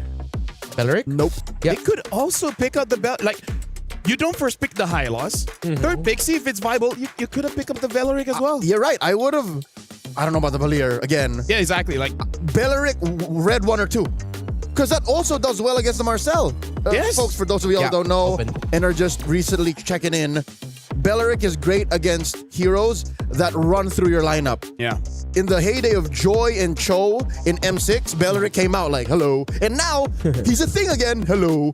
That would have stopped the Marcel cold in its tracks. Esme as well. The Esme came a little later. Yeah. But again, that would have had... Honestly, any EXP, you would have been able to deal with it. It would have forced Rafa to go like, ooh, maybe not. I'm scared of the tree. And I gotta say, I was slightly upset that Freya and Paquito were just like... Yeah, they were forgotten about straight I was up. like, oh, this is Marcel. All right, this is definitely Freya plus one. It's like, oh no, Freya was completely ignored because yesterday we did see Freya still pretty strong paired up with the Ling. That was an amazing game, right? From Falcon Daisies. Yeah. I think maybe also one of the reasons why they couldn't pick up the Paquito right away is because with the Esmeralda still open, from what I believe in Stream A, consistently they saw that if there's a Paquito and you play an Esmeralda against it, Esmeralda's having a great time. All that shield. Esme kinda is topped off right now in the EXP. For sure. You're Paquito, I'm Esmeralda. Okay, I'm like, oh no, how do I? There you go. Yeah. This doesn't work. So right now, honestly, looking at the draft, the teams are there. They are preparing. Is really just on the draft because I feel like the execution was much better than I thought with that kind of draft. So I think they know how to play that draft. It's just that you got to make sure you don't run into your counters. If you get countered later, you know what? Fair game. They drafted well, but if you already see it and you still commit, it's kind of like not that great. And now while we're here, I just want to tell to everyone that right now 2 champions won a game. Make sure you have your champion pick because right now the event is now live. It's now until the 27th of July. Submit your predictions for the MSC and MWI champions for a chance to win 50,000 in-game diamonds, and as well as the skins for MSC 2021 all the way to 2025 tournament skins. Make sure you guys leave your picks under @MLBB Esports post for even more chances to win. So make sure you guys lock in your champions now and cheer for your favorite teams. 50K and the skins is a lot, but now going into draft, this time it is dangerous. Grass, GK are on blue side for a pick, so they do have the priority in case they want to ban out a carry if they still want to go for a heavy HP lineup. Instead of wanting to consider picking it up for themselves, they just straight up said, nope, we don't want to see the Marcel. I'm worried when you don't know how to use Marcel. Yeah. So we are on point, right? Ban Marcel, ban Matilda. What was the other one? Ban Carry. Only if you want to go for a high HP build. Imagine you ban a carry and then everyone is a squishy hero. Oh, Virtus Pro banning out the... Okay. Hey, it just opens up. Yeah, I think besides the fact that, of course, they faced up against it and heard it, maybe there's a chance also that this is like a little bit of a throwaway ban from Virtus Pro, but I feel like that's just like the paranoia in me, like speaking. Yeah. Maybe it's just like second pick is like, I do not want to see a first pick Matilda. Yeah. I can't deal with that. So now DK second ban here. In terms of strong picks, I'm even hesitant just a little bit on stuff like the Freya as well as the Paquito, considering that neither really prioritize it. So if that's the case, what else do you need to prioritize? Like the Eve? Juicin is still getting prioritized by some teams. Hirara. Oh yeah, Hirara probably. Hirara. There you go. Hirara? No. Hirara. Woskov ban. Where's this coming from? Are they signaling that they want to play an Eve or a Farsa? Why? Or they're going to play some kind of assassin?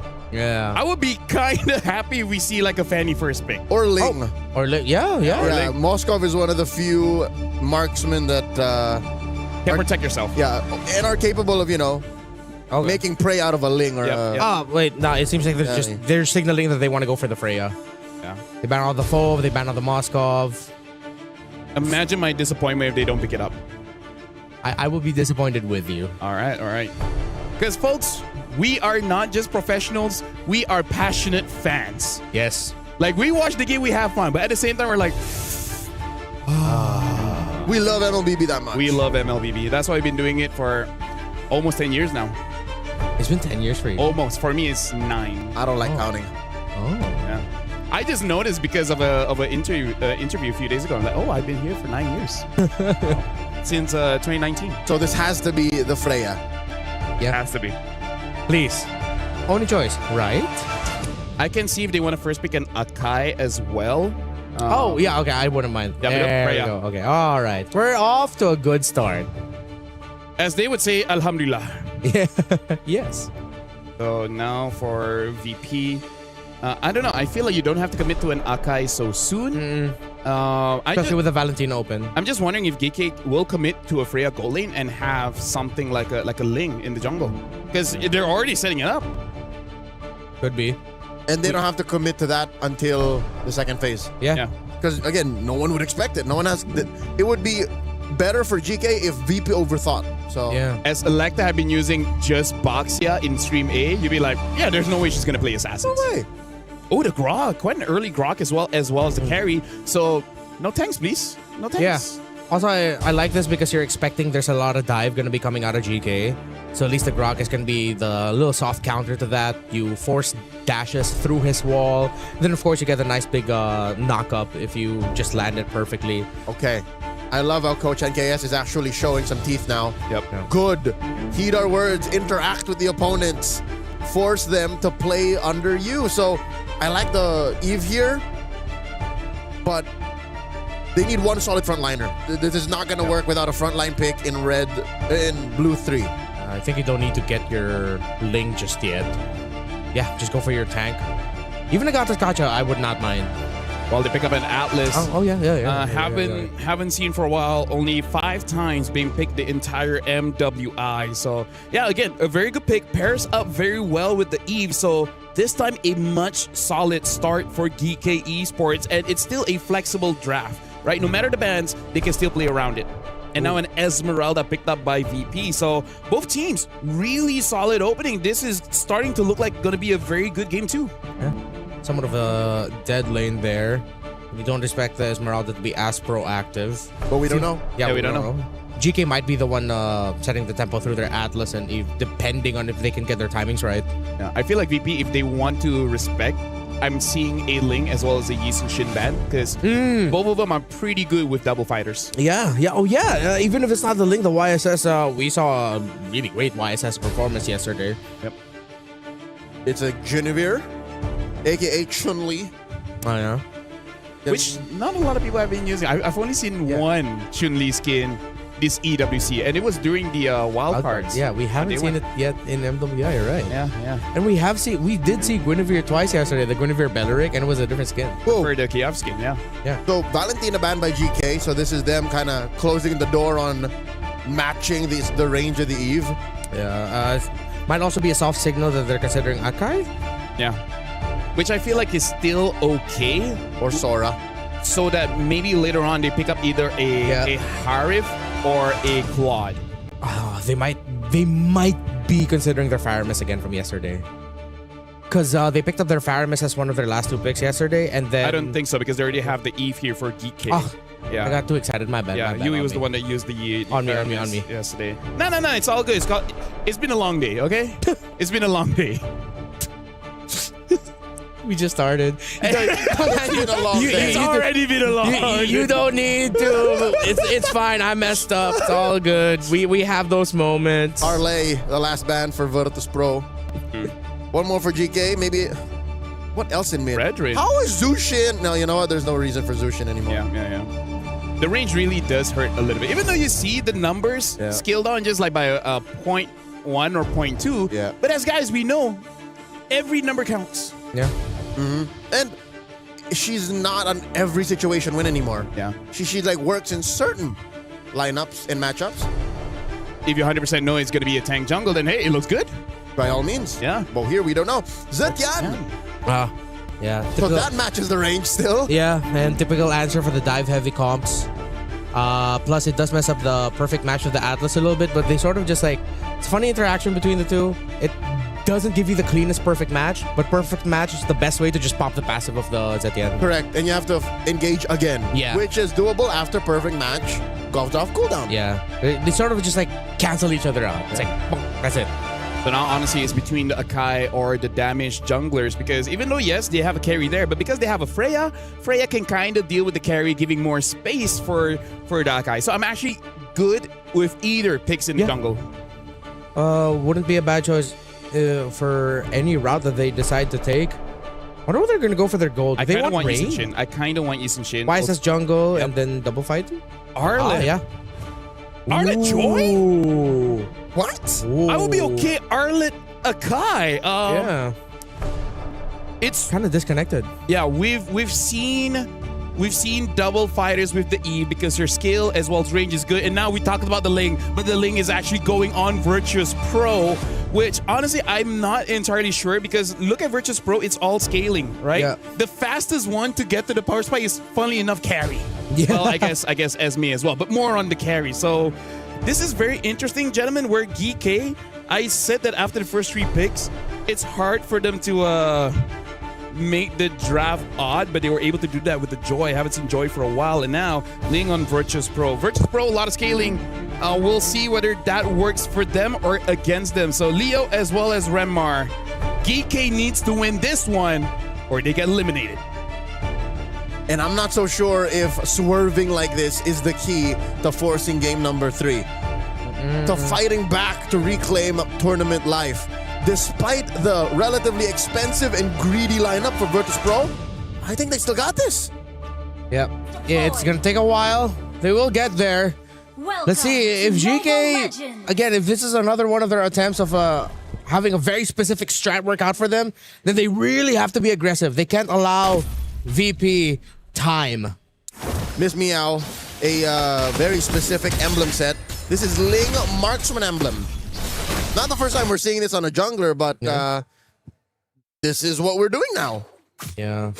And I like how you don't need to go for the Swift. You just go straight up for the Fury, the critical. Yeah, get the critical because your attack speed's coming in through there. Yennefer.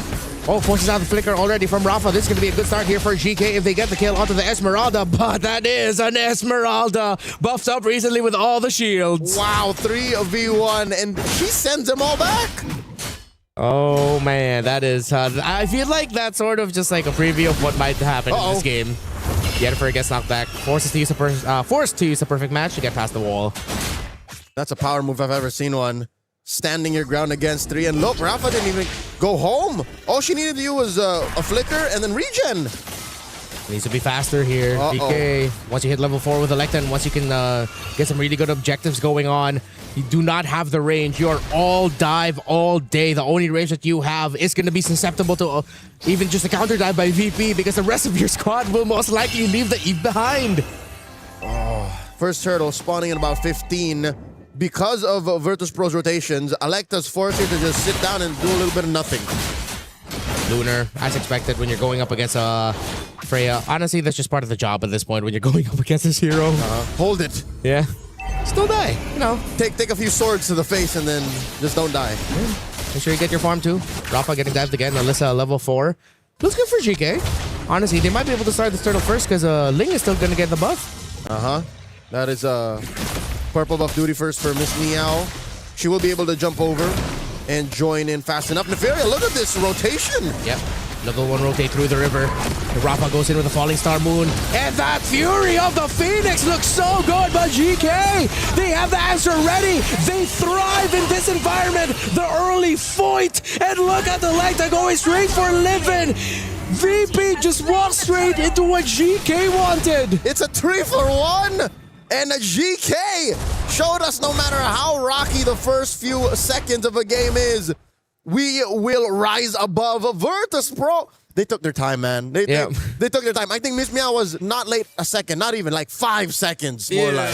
Rafa was a little bit too early with a Falling Star Moon entry. I think they got overexcited with the fact that Livin's Fury of the Phoenix was really good. Yeah, they got everyone saying, oh, this looks good for us. You're up against a Joy and a Freya. It's everyone and a couple more. Oh! There he gets taken down by Rafa. Remember, did I see that right? Was there like a recall there? Did she just weave in one recall? Yeah, it looks like just a quick little one. And then canceled it. Yeah, just to get in their face. Okay, at least Virtus Pro gets something back.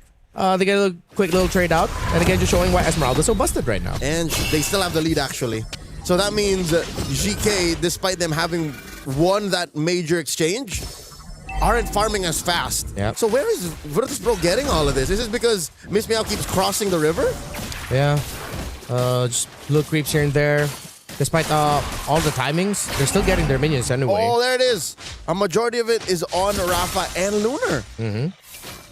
Still good for them. I think it's because of that kill that Rafa got and allowed them to get a little bit more. Yeah. Great zone out here. IGK, VP, Minion might get stuck. Another Fury of the Phoenix. Oh, they tried to time it. They're gonna take down the Grok. Here comes Miss Meow. Oh, busted up in the air with the jump. With Miss Meow realizing that she needed to use the Tempest of Blades right away just so that she doesn't get taken down. That's one way to neutralize a Ling that's looking to take you down. Miss Meow, I think that's a wake-up call.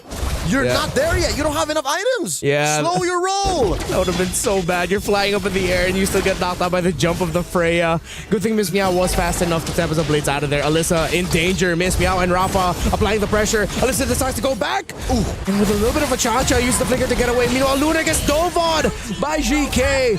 Etheria falls. Virtus Pro, they will be able to get this turtle. So it's a turtle apiece, but can GK take the bottom lane? Oh, okay. Virtus Pro taking their lucky stars. Fortunately, we still had the shields, but that means GK gets a lot of gold from those shields. But wait, Miss Meow, grab the purple, and guilty. Hey, take it. I think Electa did no purple buff on this Joy, so cross-map trade-wise, it looked much better for VP in the end. The Joy is actually doing work. Yeah. GK, they're playing around her. And is it just me, or is it Virtus Pro is also kind of an accessory to it? Yeah. They're going into it when they're not ready yet, clearly. Yeah, but there's a lot of the rotations right now that just seem slightly off time by GK, despite the fights that they're getting all throughout because of the Fury of the Phoenix landing. Miss Meow and Nefaria have a little bit of a one-on-one. Nefaria already forced to use the Valkyrie descent to get out Tempest of Blades. Sidestep just a little bit, and here comes the rest of GK to supplement their Freya. They go out. Another clear sign that Miss Meow is not ready. Nope. Tough boots and a Berserker's Fury make not a Ling. Not yet. Yeah. Need a little bit more items there. And VP, they need to look at their rotations and just supplement their lane so that they can get some green camps for it. I think she really needs to still wait for it. One more turtle spawning. 40 seconds, lower quarter. I think the play now for Virtus Pro is to take down this tier 1 down bottom. They have to equalize that so that at least the turtle take is safer. Minun and Yennefer both build rad armors. Pretty rad for these two. And this should help out. Of course, surviving the onslaught of magic damage that both compositions can bring. So with both roamers surviving just a little bit longer, might be the space that Lunar and or Nefaria needs to make sure that they can deal the damage to time. Minun has a really good angle. Spots out Yennefer. Let's see if they'll pounce on this Atlas. They decide to play it safe as Turtle is spawning. So I think what GK is doing, I don't know if it's on purpose or not, is making VP think. Virtus Pro, turtle, turret, or the off lane? Because if you slip up and make a mistake in one of those, we're taking it. Rafa here, dancing around 2. She can take all the damage. They already used electrifying beats, and Rafa just took all of it. And with that one-woman army of a zone out, Virtus Pro get the turtle with no problem. But they do trade out for the turret up top. Minun now against 4 RWM. It seems like they were slightly off time with that Minun and Livin. They weren't exactly sure if they wanted to go for it, if they wanted to get more kills, because you didn't even need to create space at that point. The rest of your team are already backing off. She was in too deep. In too deep. Oh, top lane ruined. Pushed in solo by Nefaria. Mid lane coming up next. Rafa jumps in. Sidestep by Electa. It's there. Miss Meow, Tempest of Blades, is it going to be enough? Rafa gets the falling star move. Valkyrie descent. This could be bad for Virtus Pro. Miss Meow gets taken out by Neferia. The Valkyrie's descent was perfect. That was what, the third wake-up call for Miss Meow to say, "Here, I'm not dealing damage just yet. Just get the farm." Miss Meow, I think she doesn't realize how tacky the lineup is actually from GK early on. And then in the late game, oh, actually, that's the awkward thing. In the late game, you're just like a Eve killing machine. Even the Freya and the Arlott, you won't want to jump on right away. Or if you can tag the Joy. Yeah. That's it. But even then, it's such a tricky thing to request off of your Ling. One little dash and you're out of the Tempest of Blades. Yeah. Or cleanup. Oh, yeah, clean up. That's assuming that Livin and Lunar have dealt the right amount of damage. Livin, speaking of, in trouble. Fury of the Phoenix might have saved the team. There goes the Tempest of Blades. It's perfect.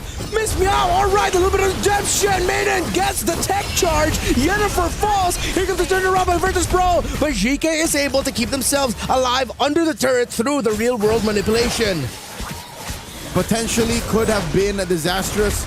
I'm looking at Yennefer. If she didn't die and she was able to Fatal Links underneath the RWM into Tier 1, VP could have lost so much more. But alas, this is what we have. Timing-wise, we're seeing maybe some pitfalls in GK's lineup. They're so ult-reliant. Look, a lot of what they can do is off of those green dots. But remember, what if Virtus Pro were able to pull out those green dots? Well, GK's just gonna stand there, and we're getting to the point where commit all the green dots that you want, commit all your ultimates. You're up against a late game lineup as we're heading to that point. Rafa goes in with a falling star moon, forces the flicker away from Yui. Miss Meow is nearby, and GK collapse together to keep their formation tight and stop VP from being overly aggressive. Lord now, circled by VP like vultures, like crows, but the size of polar bears. Rafa jumps on Alyssa. Oh, Alyssa is gonna get caught out here. Valkyrie descent. This might be the turnaround here, but the Fury of the Phoenix again lands. Alyssa gets killed by Miss Meow. Lunar gets taken out by Electra as well. That's massive! With the combo from GK! Virtus Pro lose 3! Another massive trade, 3 for 1. Did you see that? They all just collapsed together. And I'd say, you know what? Hats off, MVP, Yui. The perfectly timed real-world manipulation. Plus, I don't know if that was... I don't play very much Eve, but it was either the swipes or the pokes. Yeah, there it is. Oh! Right at the tail end, just added a little bit of spice with the immobilize and a few taps after the fatal links of Yennefer. Fatal indeed for Virtus Pro. And now, just like that, GK have a Lord. The only Lord in this game, by the way. 10 minutes and 40 seconds and counting. Spawns in the upper quarter. Now they're up 2. I'm feeling it. GK might actually take us the distance. There's a late game lineup now at this point. Too centric maybe on this carry because the Ling couldn't have popped off. At this point, it's the little bit of a sadder life of every Ling where you're just clearing the far lane minion waves. Which we're not seeing Miss Meow do just yet. Yeah. I think she has to, put on her big girl pants and say, I'm gonna do this, guys. You hold the fort. You guys defend, take care of the Lord. I'm gonna split. So I need to see her go deeper. Yeah. I want to see Miss Meow go deeper. Yeah, for sure, because GK, they will always just keep standing around together as a team. Virtus Pro, they just need to really play for defense and allow that Link to push. And I like how Rafa actually went a little bit outwards to stop GK from going all the way down to the bottom lane. Just giving a little bit more time for Miss Meow to clear minion waves. All right. Perfect use of the Holy Shields. With about 20 seconds left on the clock for those to stand, they're able to help clear the mid and top lanes. Perfect. Alecta taking care of the wave that Miss Meow pushed back. Alyssa. Ooh. Look at the jumper. They do jump, but they know that the Atlas, the biggest threat from the last fight, is still up. Rafa takes a lot. Rafa gets out. And it looks like a fight is going to explode here in the Fury. You're just waiting for a perfect time for your Valkyrie descent. The Fatal Links is still there. And here comes the Fury of the Phoenix. Minen in the back, leaving the members of Virtus Pro up front. You're just waiting for the big set. And there it is. Yennefer, fatal yet again. Minen a little bit too late with a tech charge. As it kept getting delayed, Alecta could not get the last hit on Minen to take her down. But GK still in control. Rafa, the only casualty in that exchange. There's a world where VP actually could have won, but something tells me Lunar is once bitten, twice shy. She's afraid to fight in the trenches because of what happened in that last fight in the wide open. It was in mid where Yui caught him with the perfect RWM. how much worse could that be in tighter spaces? So I think that's the space Lunar's living in right now. But what if? The coast ain't clear just yet, coach? Yeah, Minon also took a lot of damage. I feel like their call there was they know that they still have the Esmeralda healthy. So that's why Rafa and Miss Meow, funnily enough, were the ones fronting, while Minon's just playing for tech charge turnaround duty. But then she goes in, immobilized, she realizes doesn't have the angle, and then once she lands it, the other members of Virtus Pro are already really low and they just have to back. Weirdly enough, as we mentioned how GK is very ult-reliant, what more Virtus Pro? The only real ult that's kind of for Virtus Pro is Lunar's. Because at some point, Lunar's basic attacks are going to hurt. And all you want for Rafa is to, just spot him out. But truth be told, it's ults that matter. Miss Meow, trying to get sneaky with it, but there's no way. Just off time a little bit. And I appreciate Virtus Pro for taking a little bit more disciplined route. If that was a loss for them, that's an easy march and end for GK, and we're going to game number 3. So at least they chose to be a little conservative about it. Yeah. Okay, we'll let you have it. And fortunately, looking at their lineup, they're a very good high ground defense team. Yes. I think, don't you feel like it's just getting to the point where Virtus Pros, them getting a combo, it's just a little bit more difficult compared to GK getting the combo? Oh yeah, for sure. There's so much more pokes for GK and better range. Oh, Rafa already went in, got a lot of shields for herself, brought Yui down low, and they split up the attack of GK so that they can hold on to their base a little bit better. Bravo. Great defense by VP. Okay. Able to take care of the Lord while protecting all of their inhibitors. Nothing falls here. I think what VP are trying to think about is the timing around the Fatal Links. They get to commit it, but that means Lunar can free hit, and there goes to Fury of the Phoenix. But look at that! Freya wreaking havoc in the back line, while Miss Meow gets to take down the Roamer. Both Roamers are down. Virtus Pro, this might be the turnaround. Tempest of Blades already committed. Lunar free, hitting, still alive. Netheria, is she gonna get spotted out? She will not. The purple buff will go to VP. Because the Fatal Links did not get Lunar. Lunar got the free hit GK. Oh, look at all the bodies laying astrew on VP's side of the jungle. Say what you will, call it a small trade, a 2-for-1 on paper, but this was monumental. The pivot point for VP. Sure, you're still staring down the barrel of a 2,500 gold lead, but they found out, hey, gods do bleed. We can make GK regret engaging on us, but as you mentioned, it comes down to one point, where the Fatal Links happens. Yennefer, her timing on the Fatal Links has been perfect for majority of this game. Lunar needs to be the target you get. Without the carry, the confidence and the damage of VP will crumble. Oh, how perfect is it though, that Lunar's Purify comes off of cooldown first before Yennefer's Flicker. Yeah. So they can do that again. They can replay the whole sequence. You have a lot of crowd control on the side of GK that can force out that Purify. Time it. Final slash, RWM, even a Valkyrie Descent, or maybe a well-timed knockup from her combo. You have so many ways to pop that Purify. And then once you know it's gone, that's when Yennefer needs to go in. Put it on a shirt. If some way, somehow GK beats VP, series-wise, that's merch right there. GK, pop that Purify. This one's on the house, GK. Next one. You're welcome. Yeah. Next one, we'll talk about it when we go back to Saudi. 4,000 gold up on GK. VP, look at the positioning. Yennefer sweeping.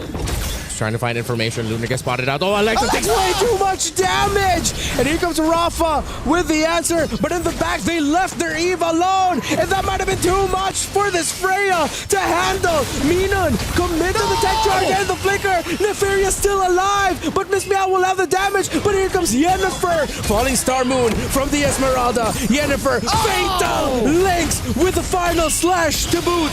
Lunar nowhere close by. She needed to regen as a fight broke. Up top, Minon will fall eventually. GK trying to take down this Grog, but they're not looking at the carry. And Lunar is just wailing away, throwing out these light wheels. Miss Meow, life stealing, clearing that wave in mid.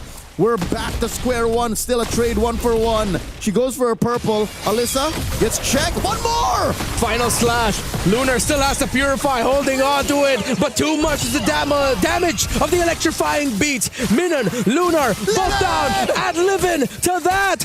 Virtus.pro, so at one point, it's like you're wondering, why do you want to keep doing this? The punish on the punish. Virtus.pro got blinded by the potential of a wipeout, and now they're gonna get taken down.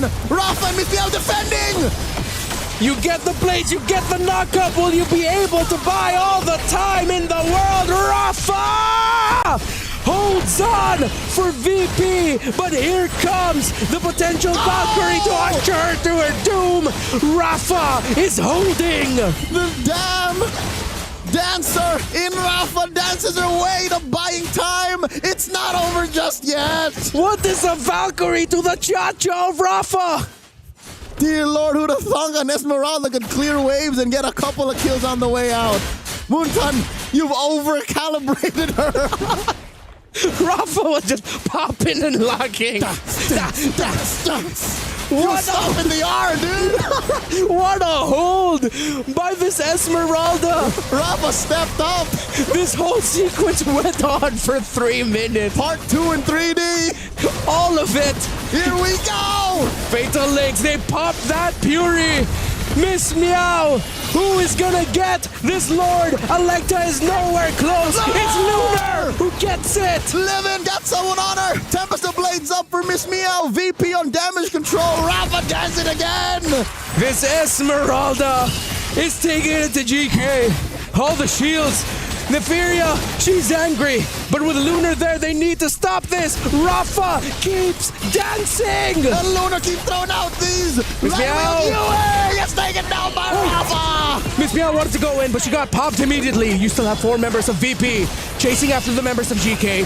Yennefer up next. Here comes the entry of Electa. Able to take a lot of health down, but it's Yennefer who falls. The Lord will march out. Rafa spots Neferia. Lunar still alive. This Esmeralda is the wall of VP. And she's still just dancing around.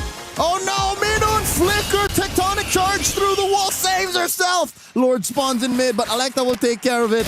Unfortunate timing. I think GK will just clean up this Lord and put us back to square one. Why did that feel like a 4-minute team fight? Because it was. It's a 4-minute team fight. This is the 20-minute tango. And Rafa says, I can do this all day. Her cardio is through the roof. She's not that. Oh my God! Tech charge! With the fury of the Phoenix of living, and they are living it up. Oh, this goes on for much longer. I'll be living La Vida Loca. Lunar pushing down bottom. Mid lane has a wave on it. And this could be it. Oh, the flicker fatal links! That might have been a really great combo, but can they hold it? Because the Fury of the Phoenix actually stopped the flow of GK's fight. No! Final slash by Alyssa. It's a turnaround! Minon! Got Alyssa and Yui on her. It's a 3v2. Where is Miss Meow? Escorting a wave up top, stealing away the purple. VP, I don't know if this is the right call to be this disciplined. They've pushed bottom. There's no wave in mid. Oh, we might have to go to one more Lord. I'm already losing my hairline. Now I'm also losing my mind. Now confirmed, it's a long day. It's gonna be a long day. 21 minutes. Fight after fight. You see what it means for GK to continue their flight here in EWC26. And here's the kicker.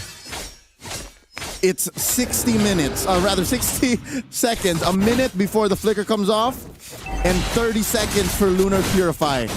So I don't know how they're going to be able to pop that Purify. GK, can you make it happen? Alyssa has given you a second chance with that final slash. The combo of your team together. Minon spots them out. You're waiting for Miss Meow, who gets spotted out by Electa. Here comes another Fury of the Phoenix. The Fury taking a lot of damage, but Alyssa is able to get a stun off onto Lunar. But Alyssa might be the target of this carry. Yui falls. Miss Meow, this is perfect for Virtus.pro. Fatal Links, final slash, but they are lacking the damage to completely turn it around. You still have the electrifying beats for Electa. Will it be enough? Oh, it's Electa versus the world! Phoenix Fury comes in, plus the jump from Rafa. Virtus.pro They traded out the Retribution 4-3. And this is a crossroads for the Grizzly, the Polar Bears. What do we do, Lord, or just keep pushing? They have Lunar. She says we go in. They break through mid. And it's 30 seconds before the Retribution comes back on. Miss me out. They have minions. Will Lunar just really lock it in? Interfering with the Valkyrie descent. Electa gets popped. Is Electa gonna fall? Yes, she is. It's over. There's a heat wave in Paris, but VP are cold-blooded. A double kill to end it all. Virtus Pro survive. A sweep by the Polar Bears. Unfortunately, sending GK home. GK, they showed a lot of heart. They showed a lot of grit. It means so much to them to have just one more game. Unfortunately, they will not get that one more game as Virtus Pro sweeps them cold. GG well played to GK. Athletes from all around Europe coming together, coming up short against a Virtus Pro. The consistency, the focus that this squad has, 23 minutes. All of them had to somehow unlock a state of flow to get here. Yeah. I gotta say, gentlemen, that right there was a hard-fought battle. So honestly, congrats to both teams, because here's the thing, you don't want to go home, but at least you know you gave it your best. Rafa was just unstoppable on that Esmeralda. I mean, like, here's the thing, the moment I saw the buff, I even told my sister, you know what, play Esme. It's gonna be busted. And lo and behold, it's way too strong. But Over-calibrated. Which honestly, like, after watching that game, I'm slightly upset thinking that where was this Eve? Yeah. Yesterday, you didn't use it at all. Game number 1, you didn't use it at all. You have a great Eve. Why does it take this final game for you to bring it out? And why were you, in shackles in your previous matches? And then it's only, and at the time you brought it out, you still don't get the win, but you showed off just how good it is. Yeah. Heartbreaking, indeed. Yeah. Talking about this game again, congratulations to VP. That was a hard-fought battle, but I do have to say, as much as they won, I don't think they can get away with this again. Having 4 scaling heroes in a lineup in a meta that wants to end the game super early, this is something that they really have to be careful of, because again, the reason that they won is it went the distance over 20 minutes. We saw 3-minute team fights, 4-minute team fights, and that's the strength of their lineup once they hit 70 minutes. Against other teams, Gen G, Vitality, right? Even Galaxy Phoenix, I don't think they can stall that long. This should not happen. This should not happen. This was a one-time thing. A once in a blue moon. Again, I can't remember the last time I saw a Ling fight after fight after fight just back off because she couldn't finish the job. Didn't have the damage. And you saw, I mean, this is what we discussed about the lineup. You are operating off of a timer. But one thing I will say is, Joy's damage, really good. Yeah. Electa was still dealing so much, and even though, it's magic, their damage profile is kind of, pretty even.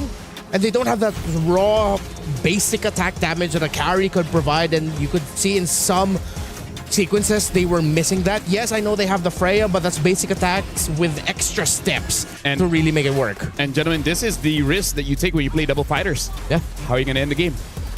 Right? Because they were there. Yep. They were in the base. If they had a long-range basic attack hero, if they had a Yi and Shin, maybe they could have ended the game and then extended the series. It's, we win off of fights and then go from there. Yeah. But what if you're not winning fights?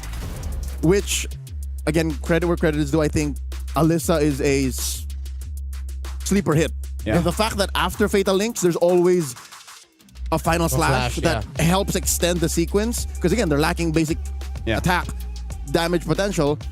It helps them get there, but not this time. Yeah, I'm pretty sure it was frustrating also for Rafa and Minun to experience that over and over again. Yeah. Where it's like, all right, we're just fronting, and you get that combo. You get the links, then you get final slash, then you're under a real world manipulation, and you're just holding on for dear life, hoping that you can survive long enough. About 4 seconds, 5 seconds of total crowd control. Yeah. Put your phone down. Pick it back up. Yeah. Honestly, looking at that game, we wish the best of luck for Geek K as well as VP, because Geek K, the thing is, the potential is 100% there, right? They did the best with what they have. So honestly, wish them the best. But for now, we're going to throw over to Naisu to talk with the winners just to see how they're feeling right now.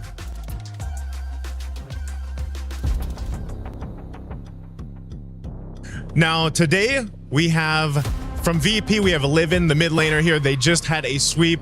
Livin, how you feeling after that win? I'm so happy, actually. And I thank my team that we hold the second match and we win. It was a great matchup. You guys bounced back. Yesterday you faced Twisted. You lost in a sweep. How did you guys adjust today to make sure that you got the win here? Yesterday, we all didn't sleep well and hadn't breakfast. But today, we asked everybody just to sleep well and have breakfast. We all have this. That's the key. Have breakfast, right? So the second game was so good. It was a long game. I feel like a crazy performance as a team. I have to ask though, the Ling pick. How did the Ling pick come to the choice? And now, is it meta? Is it a good pick, the Ling? Yeah, with our team or our playstyle, it fits good. And that game, we know that will be late for us and early for them because they have fighters. So we keep saying it's okay. Every time we die, we say it's okay, we can do it. And thank you, Rafa, for saving the pace. Yeah, that was an amazing base defense by Rafa. Now, last question for you, Livin. You could either be facing against Team Raeyoung or Seita, depending who wins that matchup over on Stream A. Any thoughts on that? Who would you rather face against, Team Raeyoung or Seita? Actually, I don't mind both. I believe in God will give us the best of them. Okay, either or, they're ready to face them off. Any last words to your fans out there, Livin? Just keep cheering for us. Okay, there you have it. That's Livin from VP. Congratulations on the win. We're going to be taking a short break before we move on to our next matchup. We'll see you guys in a bit.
Play is in our DNA.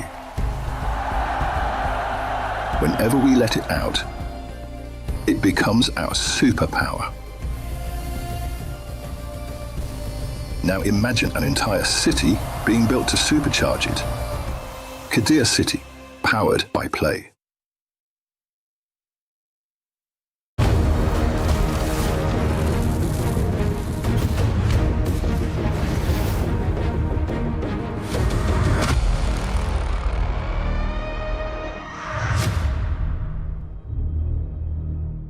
Welcome back, ladies and gentlemen. This is MWI at Esports World Cup 26. If you guys just tuned in, we just gone through our first elimination match, which unfortunately, Geeky has been sent home VP1 with a sweep. My name is Afel. Alongside with me is Leo as well as Redmar.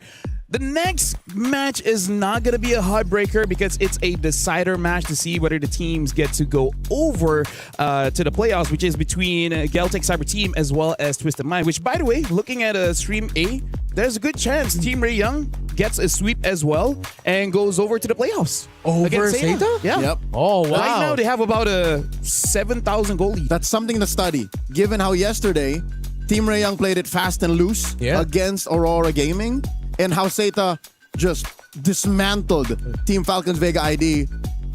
I think this is a much-needed refresher, a much-needed, little walk in the park. Because, again, we'd be happy for these ladies. Whoever wins here, Geltech versus Twisted Minds, the winner, secured for the knockout. Yeah, and I think it's also a testament to the Malaysian MLBB women's scene. Again, Team Ray Young beat a team that a lot expected to go here in Navi MY, and here they are, seemingly about to sweep up Seta. I mean, like, they got an Esmeralda, so that's part of it. Okay. That's part of it. Going 100%. Up against Fovia is already winning the matchup. But now, looking at Galtech here, first of all, we got to talk about KOA. So there's a very good chance we'll see Assassins, right? We've already seen her use, well, not here in Stream B. She used the Harara as well as the Hayabusa. So probably a good chance that we'll see that show off here against Twisted Minds. Yep, the last time we saw her was about 2 years ago. Yeah. Back in the very first EWC MWI. She's used to play the same heroes, right? Hayabusa. Even a Julian. Lancelot, Julian. And then we skipped seeing her. 2025. Yep. That's when we saw Suyo. Yes. That's when we saw these newer heroes. So who's to say maybe she has new picks? That what if they attack her Hirara? They attack her Hayabusa? What else does she have packed? Yeah, and you don't even necessarily need to take it away from her from the bans or just picking it up for yourself. Even just showing building your lineup a certain way that is not good for Assassins, which is the easiest route to take right now with the current metagame. There are a lot of picks that you can just show up and make them think twice about wanting to pick up Assassins in the jungle. Yeah. So step one, ban Beleric? Yes. All right, that's a good start. Pick up a Hylos. I mean, like, here's the thing. The Nolan is there as well. Right, there's quite a few options in the jungle. If you want to scale up, you have the Yi and Shin as well. But a lot of them are not proven just yet. Like even Hirara, a lot of us are still skeptical. Yeah. But she's the currently #1 like prioritized that gets banned or picked in the first phase. Ling sure wins, but we see how it takes a while. Yeah. You don't necessarily need to go for the Assassins or the junglers that want to be like the center of being able to run what the lineup needs to do.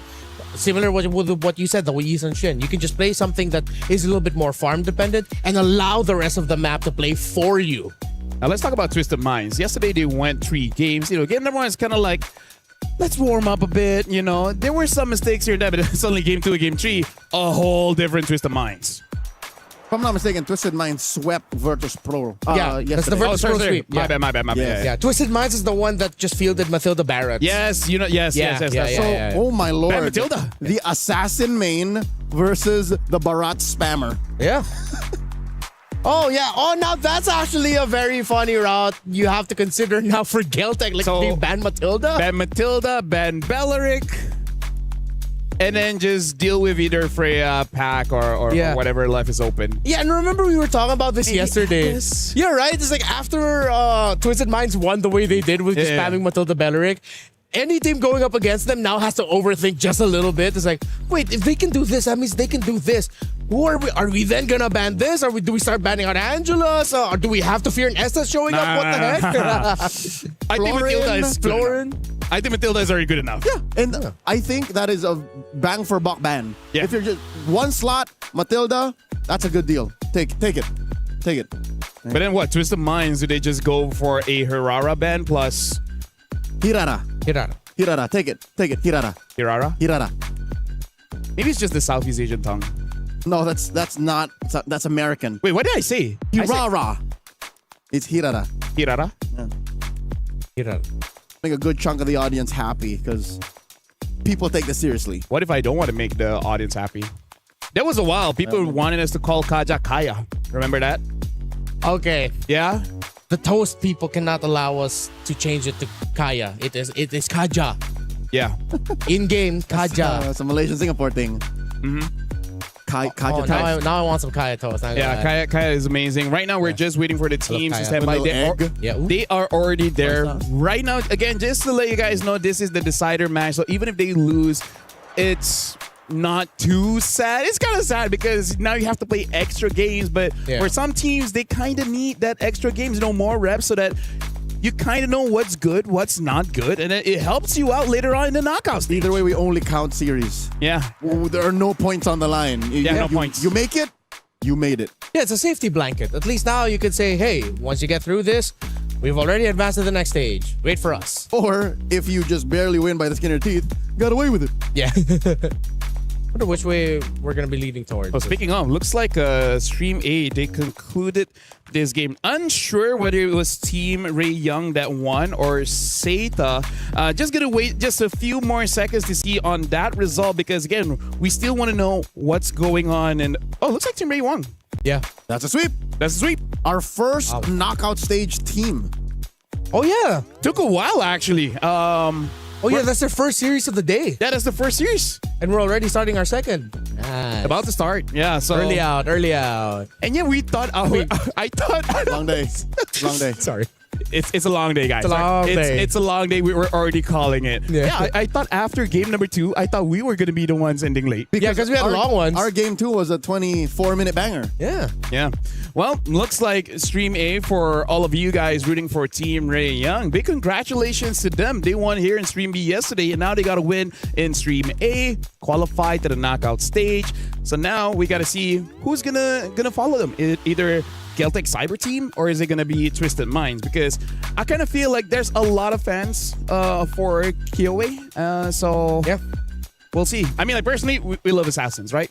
We haven't seen too many assassins actually in MWI so far. It's a good mix, but still leaning towards the tanks. More than just the specific players, I'm a big fan of ECA. Yeah, special place in my heart. I love their Divide gameplay. It's weird. It ports from title to title.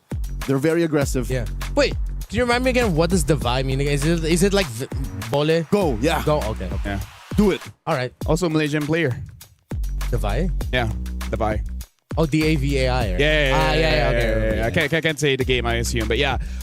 Again, we're just waiting on the teams. They're already there preparing. So I don't know. Are we waiting for Stream A? I actually feel like we are. Oh, no. We're not because look, the ladies are here. Geltec's here. Yeah. Oh, but Twisted Minds are not. Okay, we're waiting for Twisted Minds. Yeah. Oh, wait. I also just remembered. Yes. Because we had an elimination.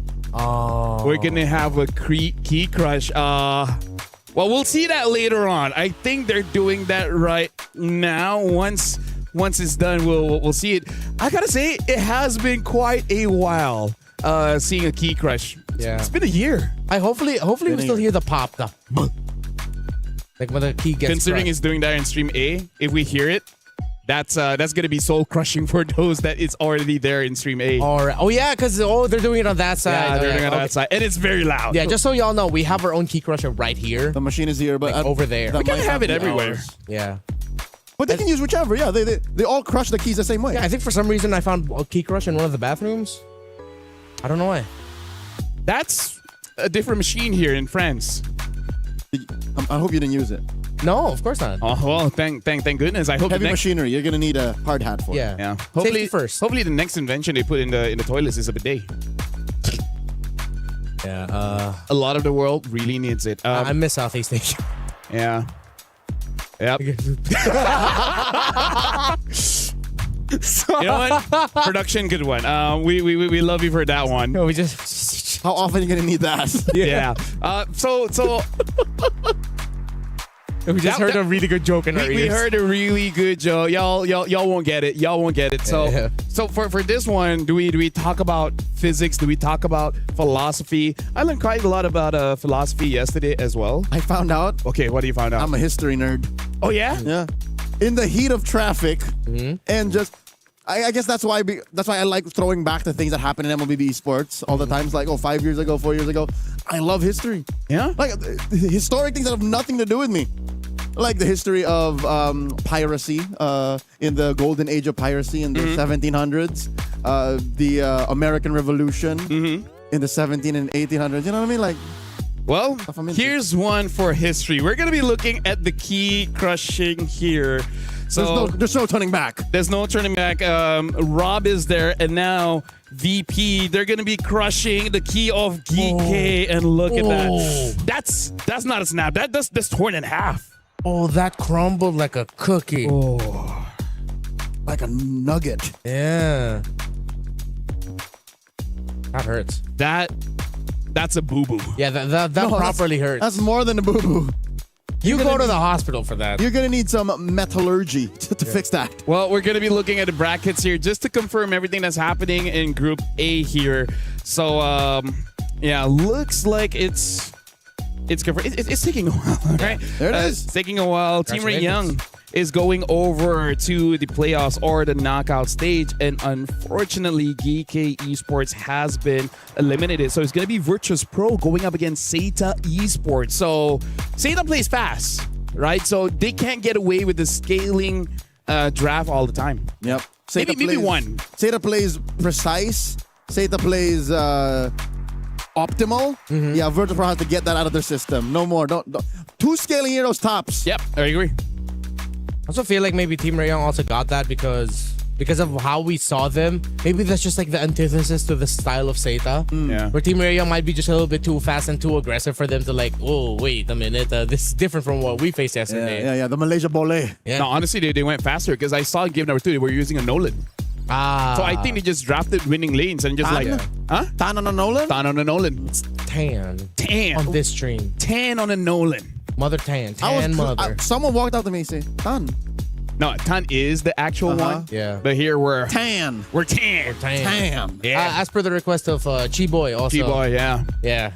They liked it. It's one of those things because Tan is not there to protect herself. Yeah. So we're just like, you know, There's no say. You're Tan now. There's no say. It's kind of like going back to 2024 where it's like, it's Sakis, but it's like, no, it's Skies. Was it at one point, wasn't it also just Skies without the E? No, it was always the E. So He yeah. had a different name before Skies. Before Sakis? Yeah. You know this. I do. It's really OG. That's elite ball knowledge. Yeah. Anyways, right now we're seeing ball teams walking to the stage, and then magically they're already here on stage. That's such a fast walking. But now let's talk about just the minds here: Daisy, Malin, Sa, Kao, as well as Chin Chow. And Sa has the best Kagura, all right, in the league. Sure. Yeah. As she said. Okay. After today's opening Eves, Sa has to prove herself once again because yesterday. Mom and Dad is there. Yeah.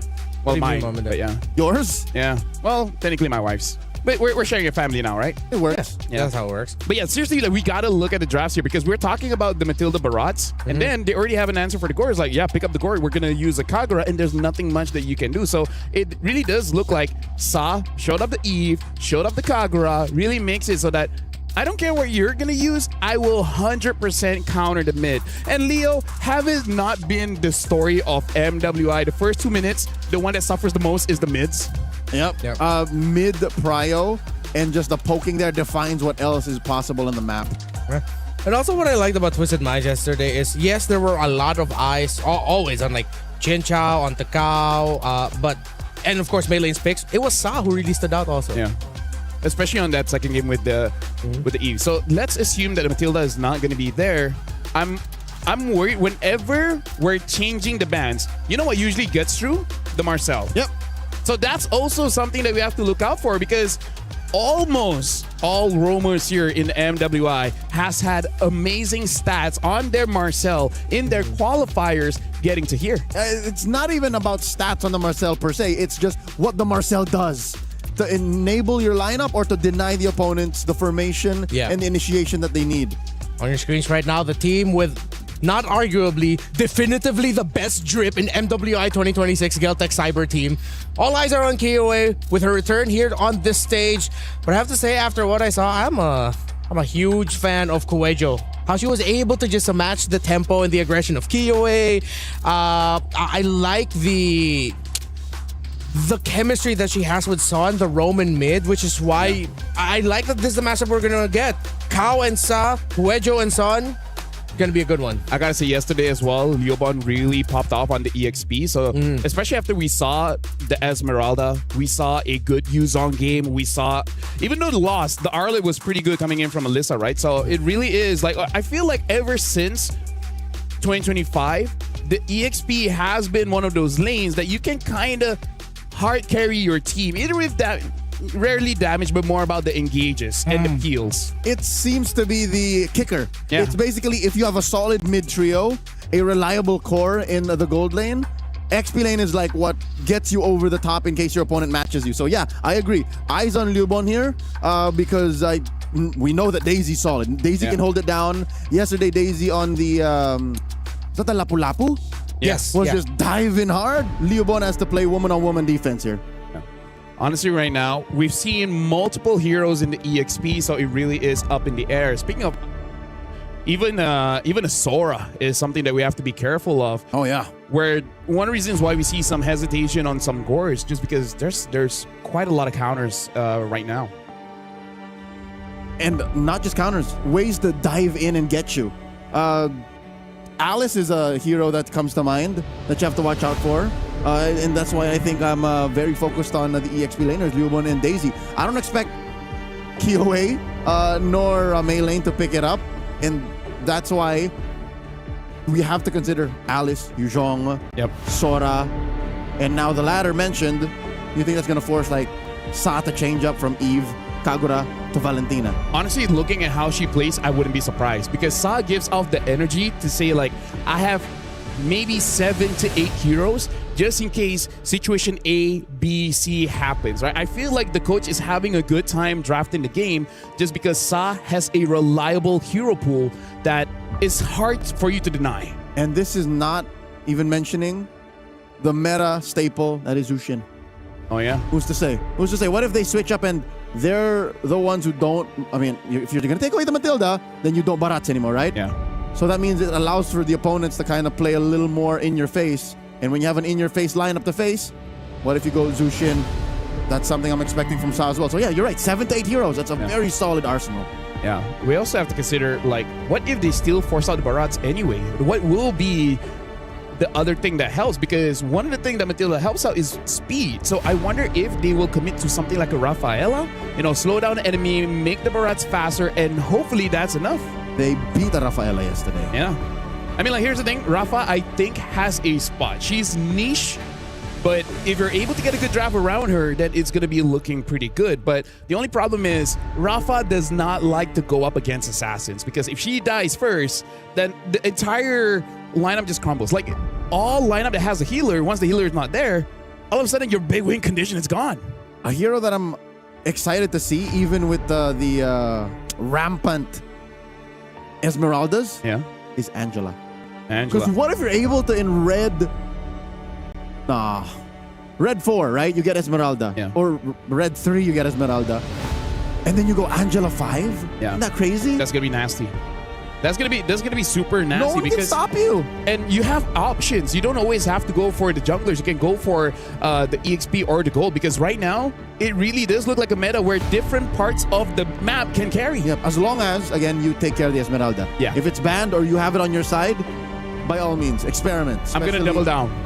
Esme and Angela. No. Now that's okay. That's kind of a one-woman army. You're asking for it. That's the equivalent of what Virtus.pro did in Game 2. Exactly. The 4 scaling heroes. That's the double support. Dude, at that point, it's like, do we want to go in? It's like, don't ask, just do. Give me the movement speed. I'll get there. So now, trust. I will heal you. Trust the shields. Right. Even Osprey, man. I only saw him once in the lounge. Haven't been able to talk to him, but he's a mainstay in international MLBB for a long time. Hey, if you're gonna have an EECA Mount Rushmore for MLBB, yes. Osprey's on it. Speaking of, now we are jumping into the draft here. Dangerous Grass. Looks like Celtic Cyber Team will be the first pick, as well as Tutsamine being on a second. And there you go, Matilda band. You know what? I have to reconsider. All right. Because team spirit is a thing. So that's a tight Mount Rushmore. Hey, We can have more mountains. Just go somewhere else. I don't know. Either way, at least the Marcel has been banned out. This makes sense. Yeah, honestly, being on red, I don't think it's necessary for you to ban a Hirara. So far, I think if you're going up against Kyo, you have to respect it. Yeah, Even if just she think gets about it. banned. Maybe red 3. If you see the bans coming through from the blue side, Coach Nasdo can hold it all the way down. Oh, never mind, red 2. Why not? So right now, this gives the benefit of both coaches because one series is enough to really understand their power picks and their batting accordingly. Right? This is more. It feels more targeted rather than just, oh, this is strong in the meta. We're taking it away. And that's important in this kind of metagame where you're really just taking away comforts.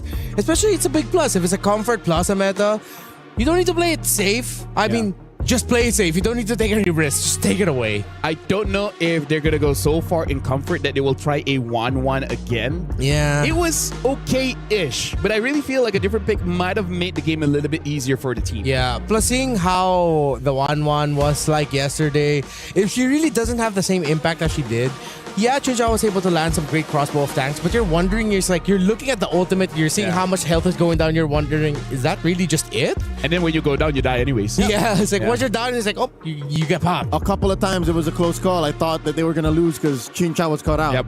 So, yeah, definitely teams can time out that cleanse. Opening pick for Geltech. Hirara's taken out. I don't think he'll commit to an assassin yet. Don't do it. Not here. I wonder if Esme is first pickable or the Belleric. I think I'm okay with this, man. Yeah. Honestly, I feel like both should be okay. We haven't seen Belleric so far, but they go for the Esme because what are you going to do? Go die off? Here we go. I mean, why not? Why not? I mean, it's not elimination. Yeah, we haven't seen it yet. We posed the possibility yesterday, and we haven't seen it yet. I wouldn't do it in red 1 and 2. Yeah. I might do it in red 4. Of course. Not now. I feel like rush it. Twisted needs to get that carry because carry is also another hero that can deal with the Esme. So please pick the carry so we don't have to see you die off. Yeah. Yeah. Here's the thing now, though. Since Twisted Minds, we only got to see them with the Matilda and Barretts. We don't know how they're going to be like in other compositions. We don't know how they're going to be like playing a different playstyle. We've only seen them play one specific thing, and they made it work. I think now, Geltech seeing the carry, it's okay to just pick up the Baksha at this point. Belleric. And then take a page out of another team's book that ran it yesterday. I think it was Galaxy Phoenix, paired up with a Guinevere. Yeah. Or, Eve is still open. Oh, yeah, Eve against carry. Yeah. So you can go Eve, Belleric. Eve Belleric, Eve Guinevere. Oh, they go for the gourd. Range is range. Yeah. And the Belleric. So far, pretty good opener coming in from Galtech Cyber Team, but this is what Twisted Mind has said. If you pick up a gourd, we will pick up a Kagura. It looks like they're going for the Lilia here just to be able to deal with the Belleric as well as the Esme. Really smart drafting coming in from Coach Nasdaq as well as Osprey. Not to mention, I think Black Shoes is a neutralizer to the Gush. Yeah. Because you could sit in front of it for like 3 seconds and never mind. Yeah, you're essentially like I remember from what we saw yesterday is that Gush, Black Shoes, and then the divers on the other team. In this case, it's the Esmeralda. She's waiting. So it's like once you see the Black Shoes is gone, then you go in. But you're dependent on waiting for the Gush, meaning that there's time for Twisted Minds to react to it. It's more like a I know you know. Yeah. So what do we do? Yeah, exactly. I like that right now for Twisted Mind. They really have a diversity of damage output, right? They have Shred, they have very good early game damage with the Lilia, as well as having the Baxia. Damage isn't really needed, but he can still dish it out in the first 3 minutes of the game and can really help you get a kill onto this Belleric, which I feel like is gonna be part of the idea that Twisted Mind wants to do. Take care of the front lines. Aren't you guys worried though that Twisted Minds might not have enough reach facing into a Belleric and an Esmeralda? It seems like they're a little bit more mid-rangey. That seeing how, of course, the amount of area that gets covered by the Wrath of Dryad, and then you have the Falling Star Moon, and you have what Gord has, it does answer, and they do have the damage profile, but it might just be at the cost of them risking losing everything. Also, the risk of the lack of re-engage. Yeah. Kind of all-in-y. Yeah, because look, Black Shoes, most likely pulls you back. Baksha's Unite only pulls you in. If you put a flicker on the carry, then sure, there's one, because you can dash in the flicker back, but likely, looking at what Geltec's doing and knowing them as a Davai team, they want more crowd control. So I'm looking at Daisy. She might purify. Yeah. Which comes to the question, what will be the roamer here? Because I feel like if you want to go in and out, you need some kind of healer. Yeah. I don't think you need to go for that, but if that's the case, I'm looking like, Rafa will actually in. Oh no, Angela is not going to be great. Florin is going to be okay. Just Florin Rafa. Estes is not bad because Estes gives you armor as well as magic resist, which helps with Baxia's passive, minimizing the damage. But I don't think you need to go that far. Yeah, because again, it adds more answers to some problems that they have, but it adds even more problems, and then their mid-range stack gets all clumped up together just to play around the Estes. So it's like they're playing off of like, what are we willing to lose to make this work?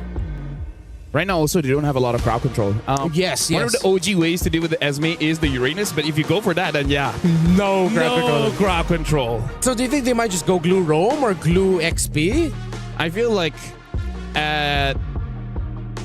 what are the other counters? I guess technically Hanabi, but I'm still not too hot on Hanabi. She's alright. Glue, yeah. She's alright. Potential flex pick, we're not really sure where it goes. I wonder if they want to play Siege and pick up something like a Granger. We saw Granger ban yesterday. Yeah. If not, just pick up a Moskov and just be easy. That too. Either Granger with a Piercer or a little safer with a Moskov, and because the Moskov will allow you to split push also. I think because of that, I lean a little bit more towards the Moskov too, yeah. I mean, like the Granger's gear, because Lilia does not have a lot of HP. Pretty easy for you to get that. Whoa. In the jungle! That is definitely confirmed to be in the jungle unless you put the Esmeralda in gold, but I don't think that's going to happen. Coach Nasdo, what is going on? And the Hanabi. I mean, like I said, Hanabi is also another good pick against the glue. So, you know what? It's okay for this one. I don't think so. I'm worried.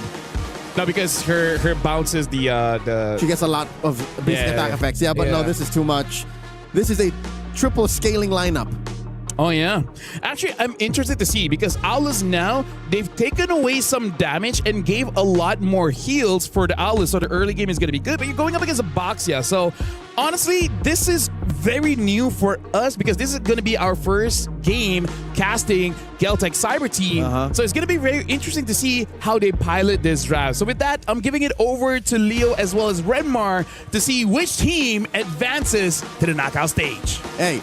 They got to win twice. So after game one, after setting the tempo with such an out of left field pick on the Aulus, we'll see exactly how bold Geltec is willing to go to get that slot to be qualified for the knockouts. I like it because with how mid-rangey their opponents are, with what Aulus does, I think this is going to be a fight. Welcome to Mobile Range Legends. is one thing, but the scaling is another. That's what I'm personally thinking about, more like worrying about as we go into game number one. Geltec Cyber Team versus Twisted Minds. And again, something we mentioned in the pre-match discussion, mid-prio. So if Kao can kind of bother Sonjik and, displace her, deny her a good gush positioning, that might be all the more worse for the Aulus. Yeah.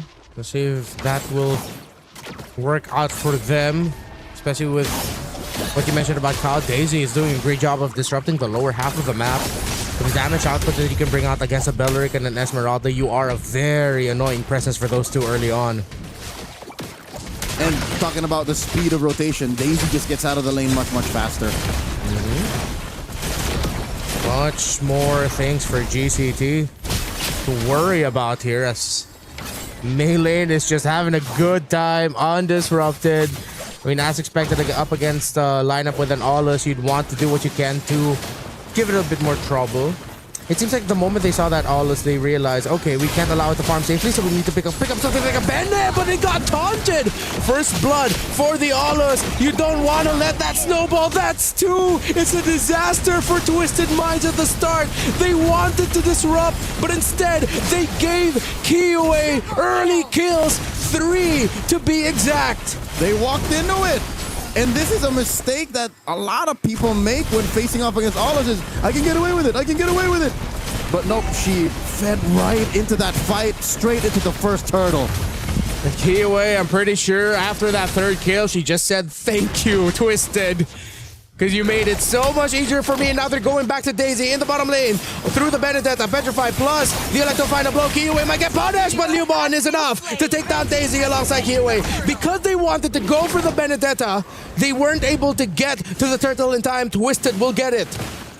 Spasibo is the word that I think Kiyue said. And sure, it's a trade, but still look at the scoreboard. 4-0, up by about 1,000. The turtle was but a consolation prize for Twisted Minds. And now with the topside rotation coming in from both of the junglers, let's see if that will affect Tokyo and Chinchao's little trade in the gold lane. Kao will get the information that Kiyue is still getting the purple buff. Kao still yet to hit level 4. 3 minutes in, the lower half of the map has been a disaster for Twisted Minds. Sure, they scored a turtle, but that's basically saying get over it. Top lane, though, the big rotations, they can be denied. Here comes a quick crash. Oh, here comes Kao. That's perfect. Oh, but the taunt from this Belleric is massive. Double kill for Maylane. It looked massive, but the damage output was there. What can you expect from a 4-hero collision? So Twisted Minds gathering themselves, closing up that gap, reducing the lead to about 200, 300 gold. Hey, am I too optimistic to say that Twisted Minds might be able to contest this second turtle down bot? Oh, definitely they can. Massive at the start, but the turnaround by Twisted. You get what you get when you're up against something like a glue. And of course, the damage coming out from the Lilia. Now Chinchao will not get taunted. Geltic threatened up top, but Twisted are able to read the rotation in the river and they back off. So here is some veteran moves by Daisy. She knows that the turtle will be up in about 15. Lane. She knows it needs to get out of the lane so that at least they can go all in on the turtle take. Daisy checks in. Oh, that's perfect. Oh, CC Mew, perfect eye for an eye to make sure that she doesn't get taunted by the Wrath of the Dryad, which gets taken away from this Belleric. No more big ticket ult for the roamer of Geltic. And this might look like an early 2 turtles very quickly for Twisted, unless Geltic can get close enough. Will they be able to push him back fast enough? Kao is just zoning out alongside Maylane. And here comes Liubon with a falling star moon. Is it going to be enough? No, it's not. Daisy still gets the kill. Chinchao free hitting the rotations from the 2 gold laners. It has turned it for Twisted. Carry coming in at the clutch. And not a single casualty for Twisted Minds. They'll be up by 1,000, scoring a back-to-back turtle take. Just like that, they're able to weave through the damage, the almost inevitable onslaught out of Kiyue. So they figured it out. In the early game, in the post-laning phase is where they figured it out. That might be it. They might have stopped the snowball. Chinchao pushing tier 1 bot. What a quick rotation by Twisted to read. And now they have played advantage for them throughout the map. Now let's see if Geltic is ready to deal with Twisted through this kind of playstyle where they're quickly now rotating. It's not just about the fights anymore, it's about how crafty you can get with the macro and rotations. About a minute until the turtle spawns. The final one, upper quarter, Daisy and Chinchao switched it up. So the map is red.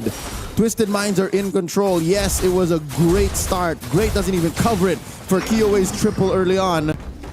But now it's up to them to figure it out again.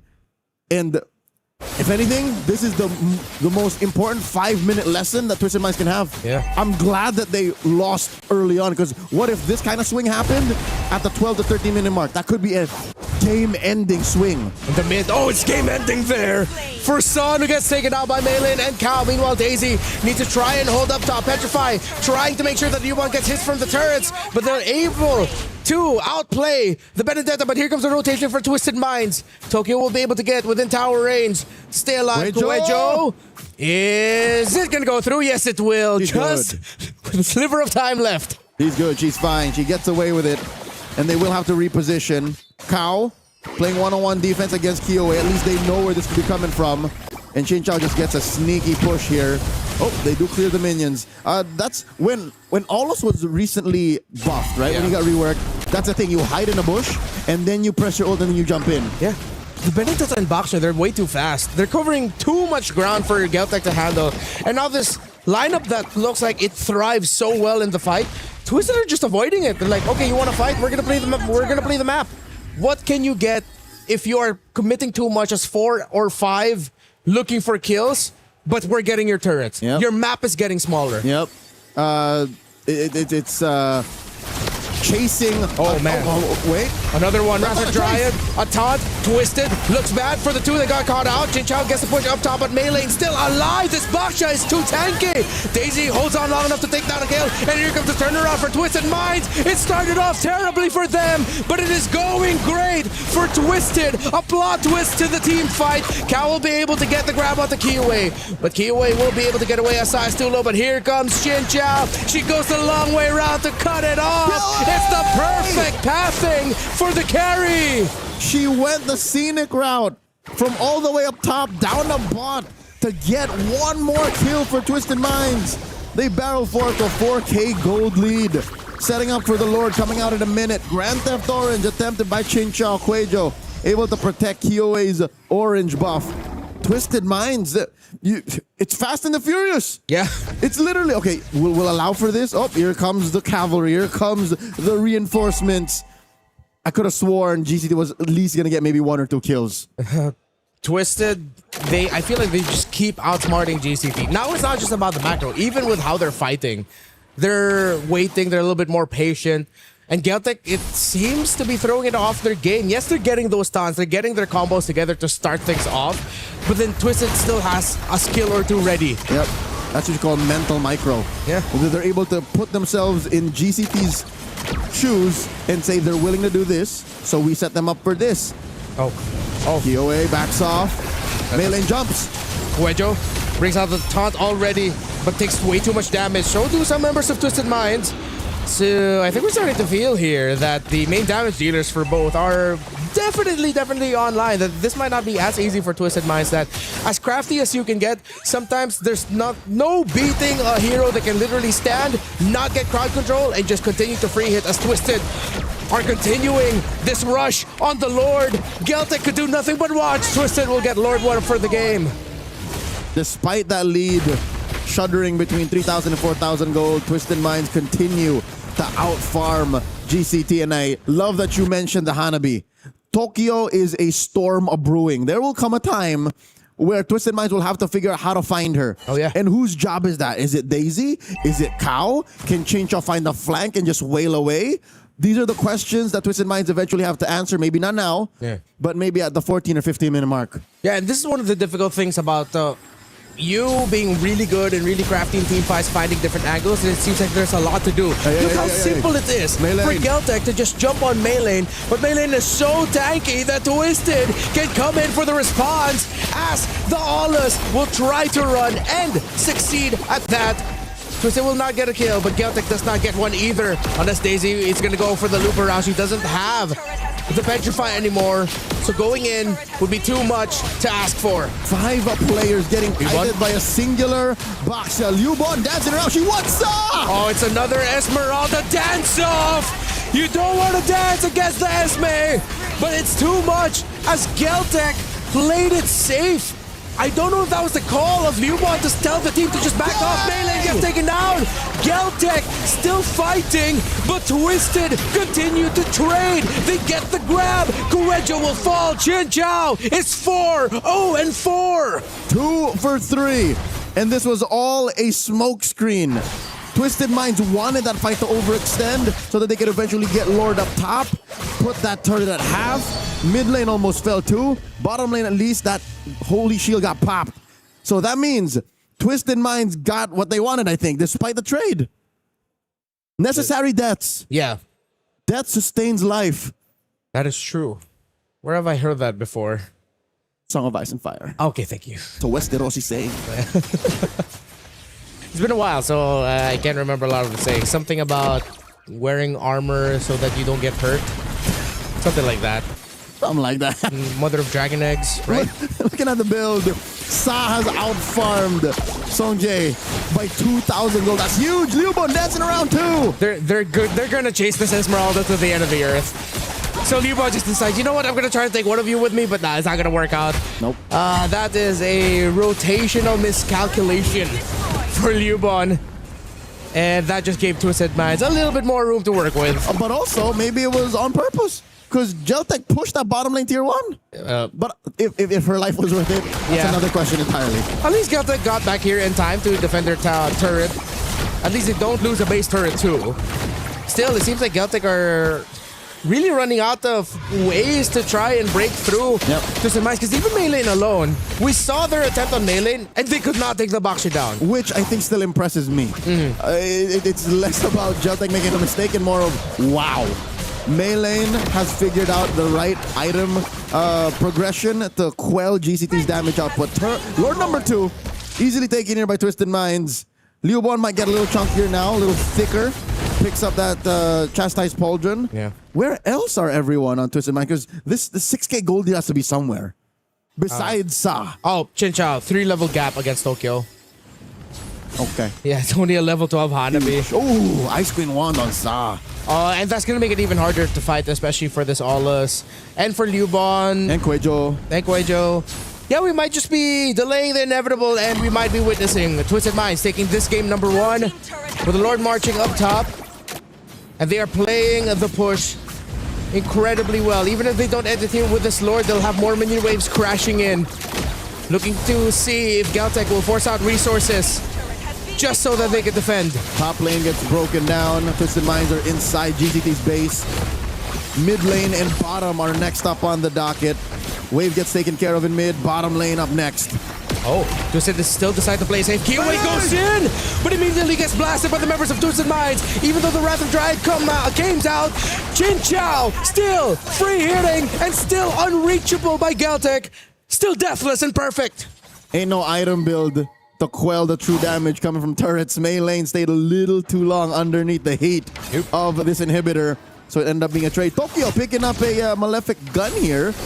Still, she's down for 1 full item. Yeah. So not out of the woods just yet. There are a lot of tanky members for Twisted Minds. So you're hoping to see that maybe the damage of the Gourd is going to be enough, but it's also a 3-level gap between the Gourd and the Lilia. Seems like Geltec are just really going to play for time. They wait and see if Twisted Minds will commit an error and they can play through a turnaround with some help of the damage of their own turrets. If they go out of their base and they go for the Lord, it's going to be really tough for them to win a fight. No, I would not advise for it. I'd say there's a 2% chance of success. That is my real-time calculation, so just don't do it. You're better with the high ground defense anyways. Cow versus 2! Wait, what? Yeah, you don't need to stay there that long. No way. No way the glue still gets away. Oh! Kiwi finishes her off. But Daisy looping around the back. Let's see if Geltec senses that a member of Twisted is setting up for something massive. It seems like they've already gotten way too far out of the eyesight of the Benedetta, though.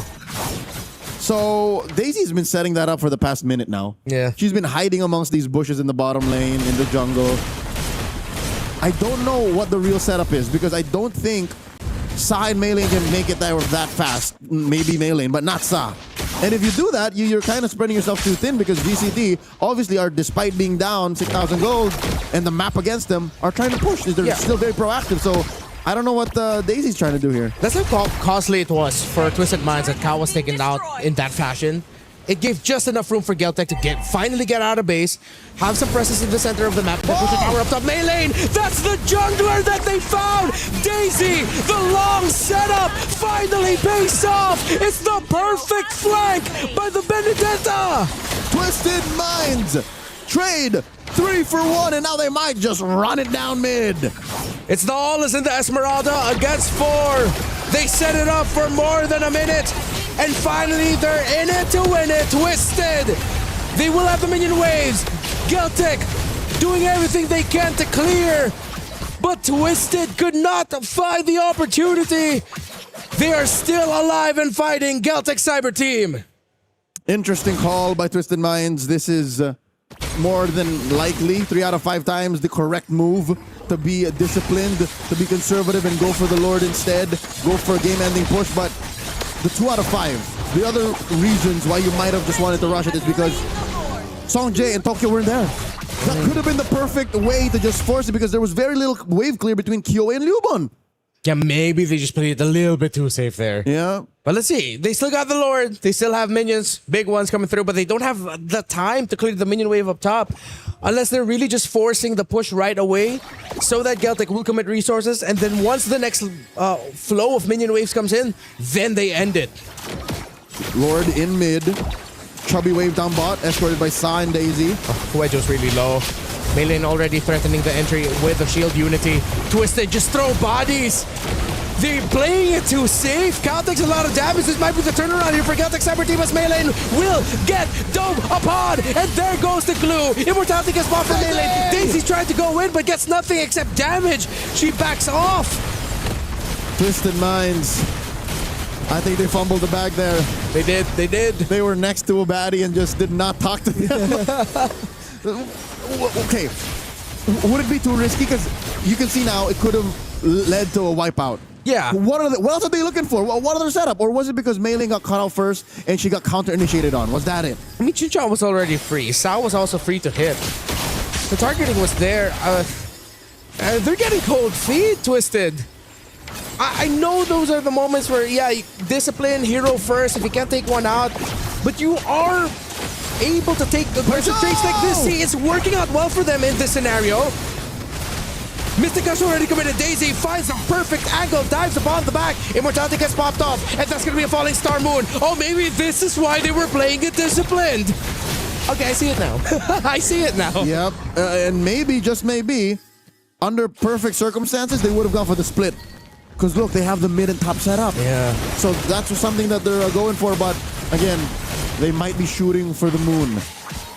Getting another 20-plus minute game here on Stream B, lads. And still being faster than Stream A. Yeah. We got a 24-minute game in Series 1, but still we ended it sooner, but... Yeah, we're still ahead of them, I think. 19 minutes in, a winner crown on Daisy. Okay, I think that's a great pickup because I think Daisy has now started to read that, yes, I know she probably already picked this up because her immortality is gone, but this will give her just a little bit more room for error so that after the electrifying blow, petrify, then you pop the winter crown. And then she can sword intent out. Yeah, just sword intent out of there. Eye for an eye also to make sure that you just don't get CC immune. This is the smallest lead for Twisted Minds for at least the better half of this game. So they're, safe to say, ladies and gentlemen, they're losing a grip on this game. GCT has farmed up well enough. Yeah. You're also seeing a bit of the frustration from Jin Chao. It's like, it's that face of like, oh, what else do I need to do? I'm able to free hit. I'm not getting caught out. I'm still deathless.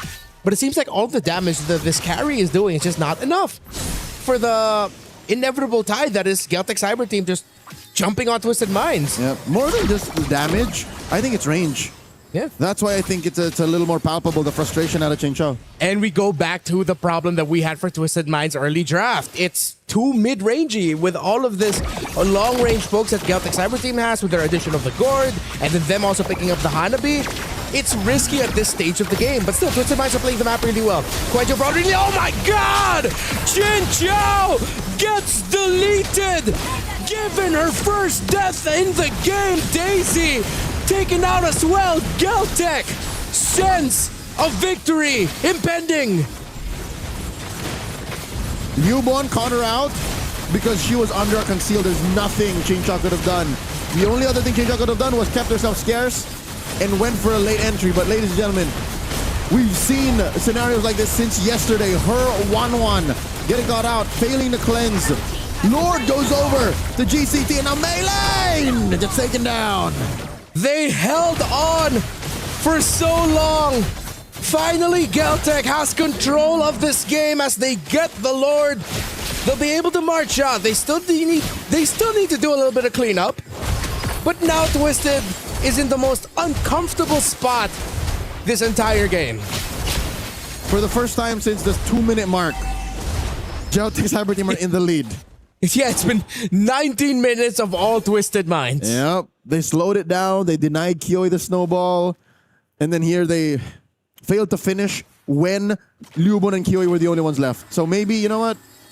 In hindsight, that might have been the perfect time to just risk it and said, you know what, we're ending it now.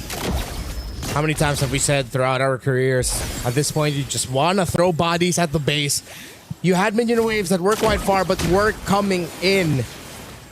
They didn't jump on that opportunity, and Geltec has jumped on the chance given to them, unironically, by Twisted Minds. Daisy gets spotted out, and it's too much. It's Geltec's time. Twisted, what can you do to reclaim control after holding on to it for 19 plus minutes? Lord's gonna jump here. Mystic projectile thrown out. Crashing in, less than half health on this turret. Melee again! Cut out the taunt and the damage. The gush has been thrown. Cow goes in. It's a massive combo, but Geltec are holding strong.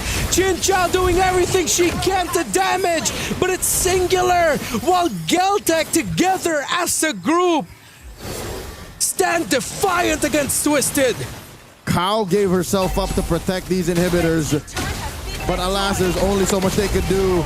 They continue to barrage Melee, bludgeon her, and she goes down. Daisy, futile attempt to try and deal damage. Oh, the stun again.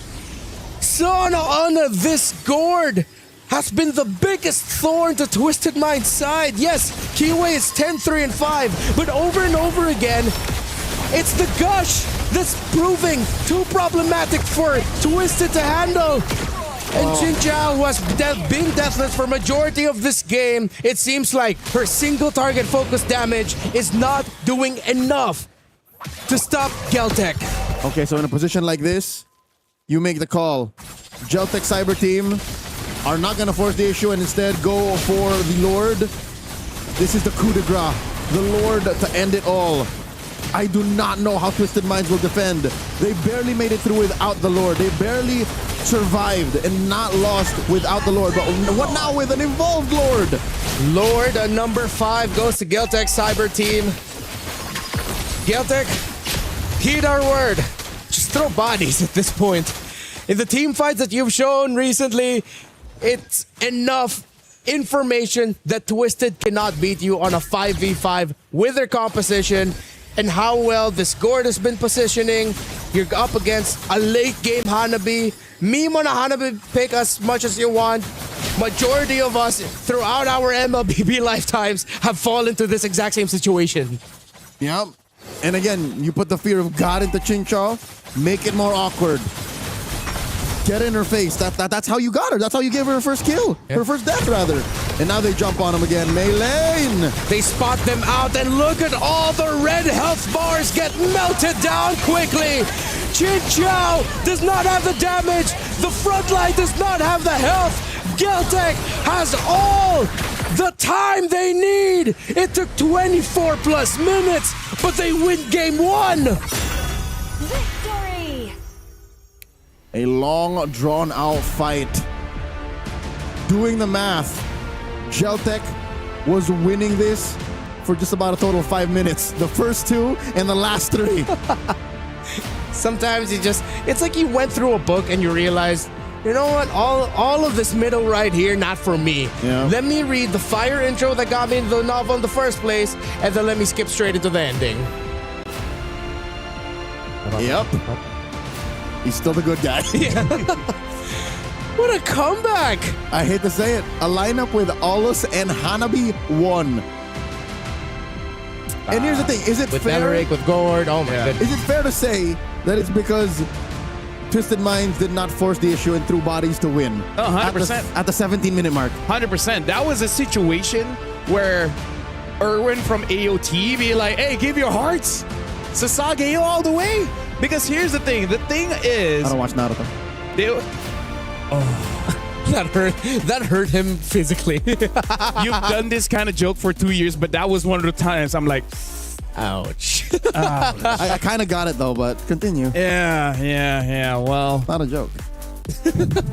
Either ways, we all agree that was Twisted Mind's game to lose. Correct. Yeah. Like, if they just been okay with 3 people dying in base so that Chin Chow can just hit the turret, yep, none of this would have happened, right? Because here's the thing. They already hit their power spike, and then GCT, they needed a little bit more time. They needed 1 or 2 more items to be really relevant. And they were down. Yeah. It's 2 defenders, melee defenders. It really looked like they made the crunch call of respawn timers are quite close.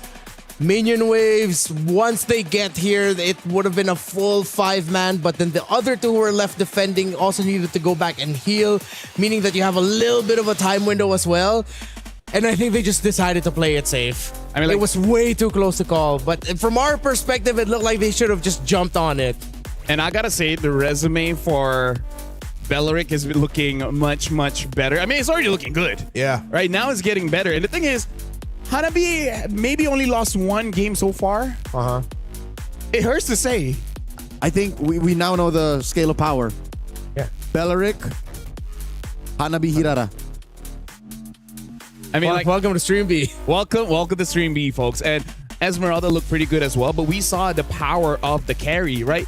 Honestly, if Chinchao had the front line, it would have been perfect, right? Yeah. Okay, fair enough. She did not have a real front line. Yeah. It was a Glue and a Benedetta. Yeah, but here's and the a thing. Baxia. As a roamer, I feel like Kao is an amazing roamer, but at the end of the game, she was too scared for her own good. That was a prime opportunity for you to throw your body because, again, Chinchao just needed space. We saw how the first turtle or second turtle went, that Chinchao just basically cleaned everyone up. And it's counterproductive because it's Melee who kept throwing her body out there. And Daisy. You can't afford to do that. Oh, well, Daisy, she had a mission. Yeah. Daisy tried to force things out, but... honestly, like, after playing some EXP games, I think Daisy just slightly tilted there because she's like, if you're not going to go in, I'm going to go in. Yep. Yeah, it felt like... It did feel like that sometimes.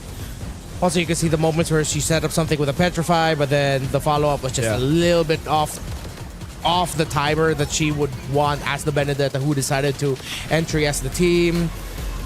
This is, I think, more so this is the most, probably a really frustrating game for Chinchao.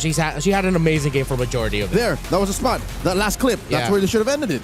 That's where they should have ended it. And at the same time, it's ironic that the moment Liu Bon just decided to throw herself towards Chinchao, that's when they completely got to turn the game around.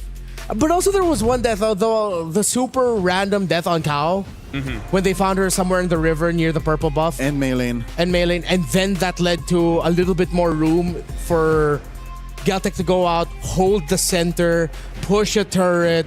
That gave them just like a little bit more breathing room to stabilize the map a little bit, which I think eventually led to this. Gentlemen, I gotta say, out of all the times I want to see stats, this is the one where I want to see. I want to see how much damage the Owless did, how much damage she took, the damage that the Hanabi did, how much damage taken was from the Beleric. Because again, like, I'm just curious because KOA, it does look like the damage is there-ish, but because everyone's so clumped up, I was like, wait. Who was it really? I'm pretty sure a big chunk of it was the Gourd, but still. It must be exponential. Yeah. Because they're all together like, oh, but yeah, you're right. You mentioned the Gourd.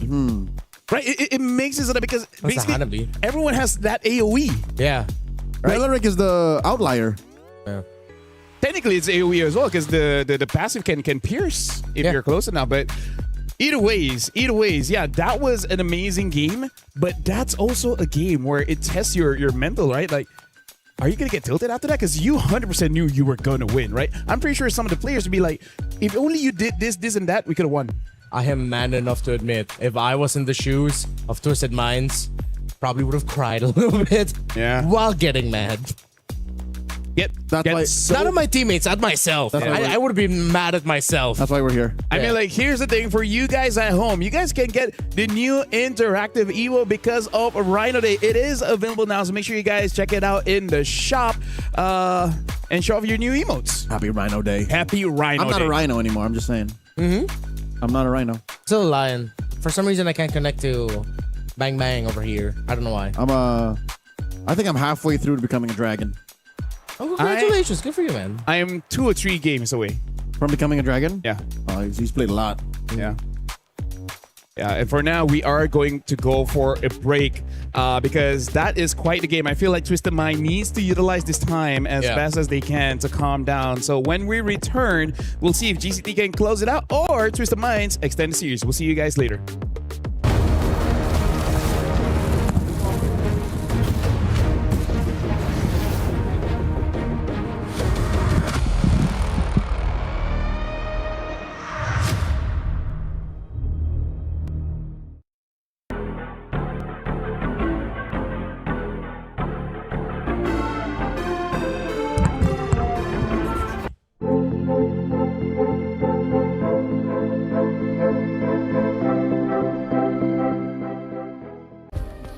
Play is in our DNA. Whenever we let it out, it becomes our superpower. Now imagine an entire city being built to supercharge it. Kadir City, powered by Play. We were there. For every click, every clutch, every respawn. We were there for the years of grind. And we're here. Now. The proud founding partner of EWC. Powering the biggest event in gaming. Shoulder to shoulder with the world's best. Making history. Greatness deserves a stage. Lenovo Legion. Reach your impossible.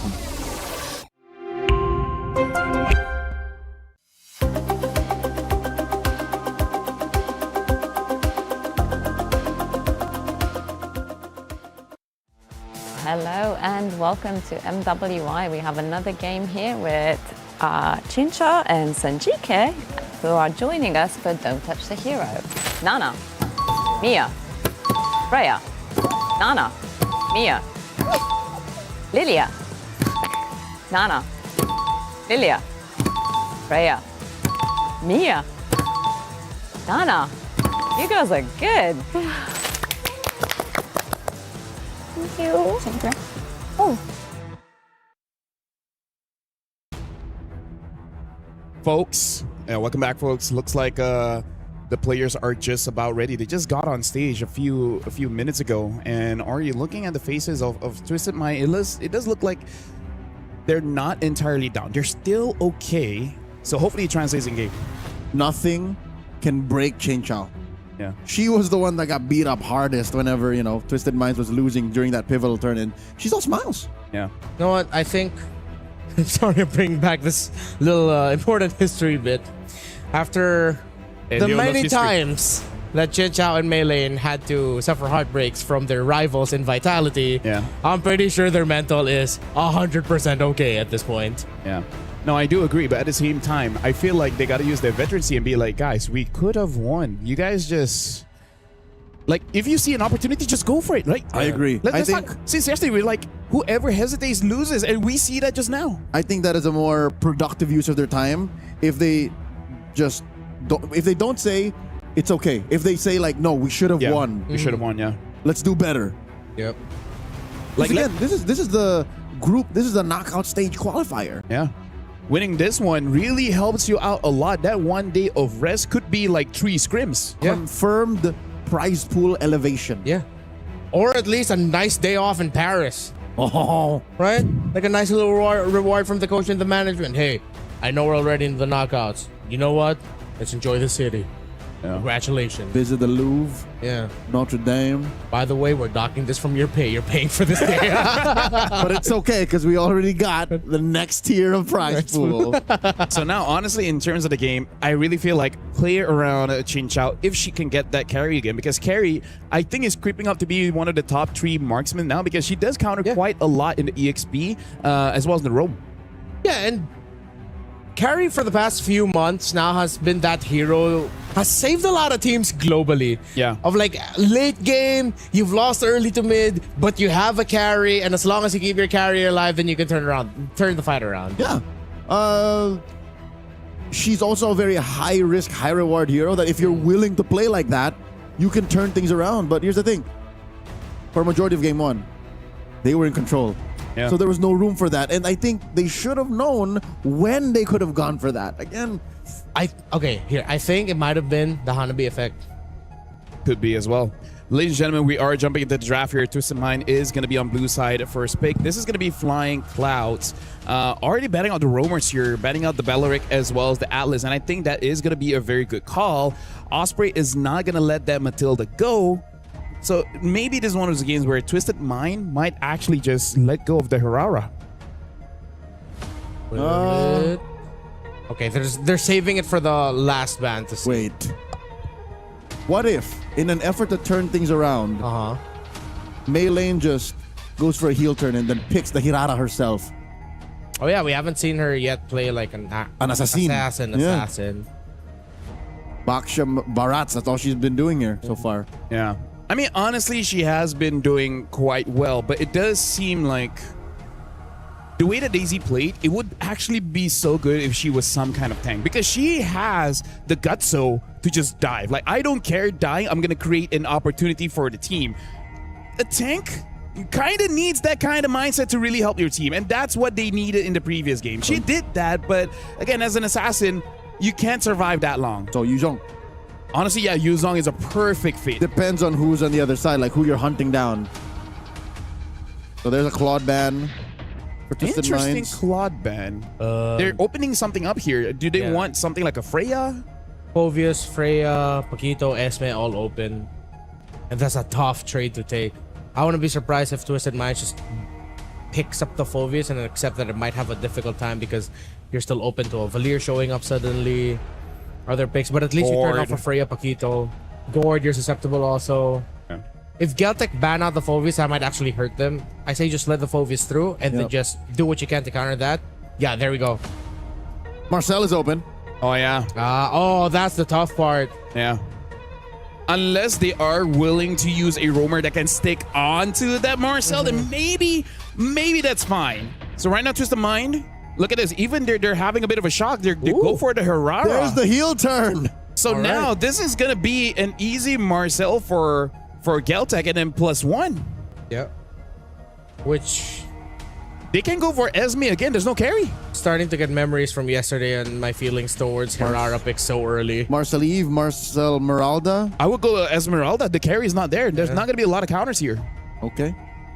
Marcel Meralda. I wonder why. Unless they're willing to go for something like a Lunox. Why Herrera over Marcel? Okay, my theory is because of what happened in game 1, and I think they know that they could have won, and they saw what was happening to Melee in the last 5 minutes of the game. They're like, okay, what if we switch it up? Hold on. An early Clint. Huh. There's not enough tails and enough signs for you to pick a Clint this early on. And it's not like even the next best thing. You still have a Harif, you still have Moskov, and then you even showed off your Hanabi. So this is very peculiar. Well, technically it is a combo with the Marcel. I'm not defending it being picked up early on. I'm just trying to put myself in the shoes of the players right now. Because you have the golden hour up and you just release all your full combo with the Clint. It gets frozen. And then once it's like the Kimmy. Dude, all right. Valentina, I hope Twisted Minds has a Hilda in their lineup. They go for the high loss, which I guess is not that bad because it's not going to be easy for the Clint to burst him down. Well, we'll see how this Clint really does. I think Twisted Minds are expecting that Cuejo will have a Revitalize. That's why they answered it with another Revitalize. Yeah. So thinking Revit Marcel. And Revit high loss. Valir, anyone? Ken, I think. Yeah. Because you already have the burst bad. for your Clint. Yeah, it's not bad. At least the Valir for the high loss. And nothing for the Valentina to really steal. Yeah. Vengeance Flames. Yeah. Yeah. She's just gonna be stealing the golden hour. That's it. All right, so they got a Paquito. So now Esme ban. Yeah. And then maybe potentially Yuzhong, and then you're good. Yeah, for sure Esme ban. If Esme gets through here, why? Shenanigans. There you go, of course. Maybe another gold laner. Yeah. To take out from Twisted Minds. I do respect Gord getting banned here. I wonder if they want to still respect an Eve, even though it's good for them getting that Eve ult to deal with the Clint as well as the Marcel. Or maybe even consider a wild Kagura ban, because that's also something that the Valentina doesn't really profit off.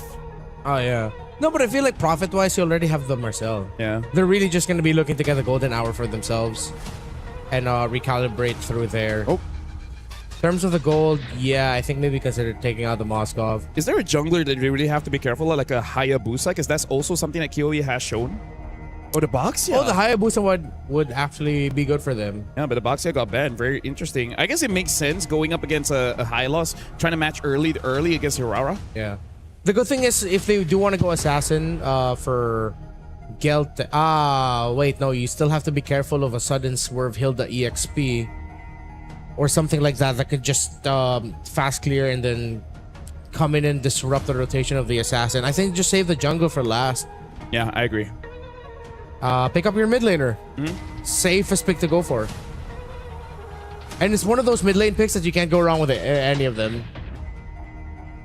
Which is... I like Farsa here. You get the fast rotates. You're equally annoying paired up with the Marcel. And you're okay with like giving it as another ult for the Valentina? Now that's interesting. Now, but that's bad. If Twisted Mind goes for a Yuzong. Yeah. Like that Lui is not going to do much. Yuzong is 100% very playable here. Oh my god, Freya went through all this way. I forgot about Freya. This could still be an EXP lane or a gold lane, Freya. Yeah. Wouldn't it be too greedy if they put it in the gold? And I would like if they just settle and put it in EXP. I think they need a marksman. Yeah. Well, I think gold, it would work out if they do play a Yuzong, but it's so dependent on them being together, diving on the Clint. A Bruno.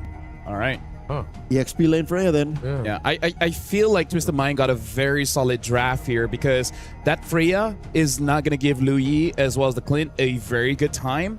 And the Bruno, having that Berserker's Fury, makes it so that he can deal with quite a lot from Geltec. Last pick here gonna be... We need a... I'm okay with Assassin. But what though? With the Freya being there... Is it time for Yi Sin Shin? It will take some time for him to get there. He's been asking for Yi Sin Shin since the first match. What? Why not? Because the link takes longer. That's the only problem, right? Yeah. I don't like Ling's pace, farm pacing right now. And I feel like the landslide will be punished here, so maybe it's just a Haya. Just go for a comfort here. Yeah. And hope you can get the Bruno. I think there's a world that's not an assassin. Oh, wow. Harley. Technically an assassin. Technically assassin, yeah. Okay, he got banned in the first game too, so...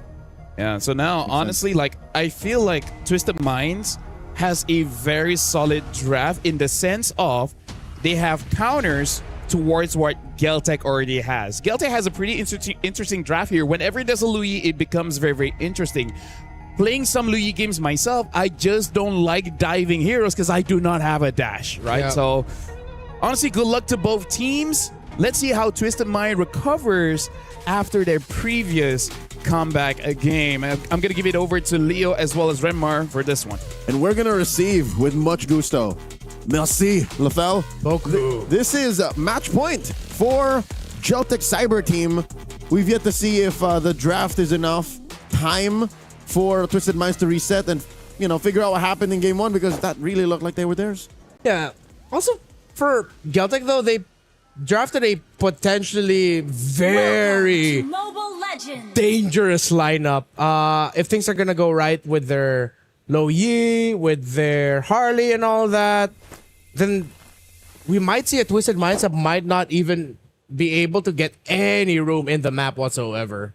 Like, it's just constantly you have someone marking your position. You can't get any comfortable spots in the river and in the jungle to plant yourselves, to stop rotations, to set up your own rotations. I believe it.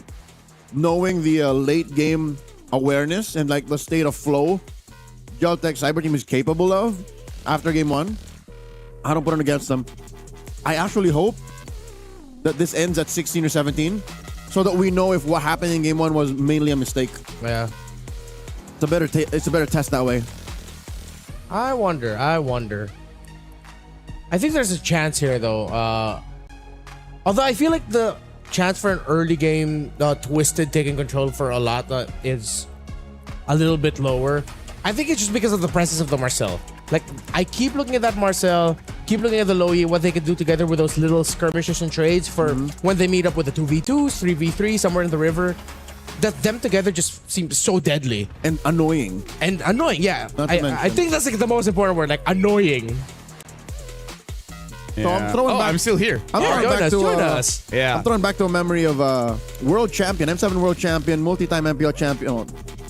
Season 9 MPL champion Light. When he played Marcel, I'm not happy with what it was, but he was playing it in a very specific way. He was trying to go ahead and hit people from angles. Yeah. So now you can do that for free. You can send the squad to the flank and then run through him golden hour from a weird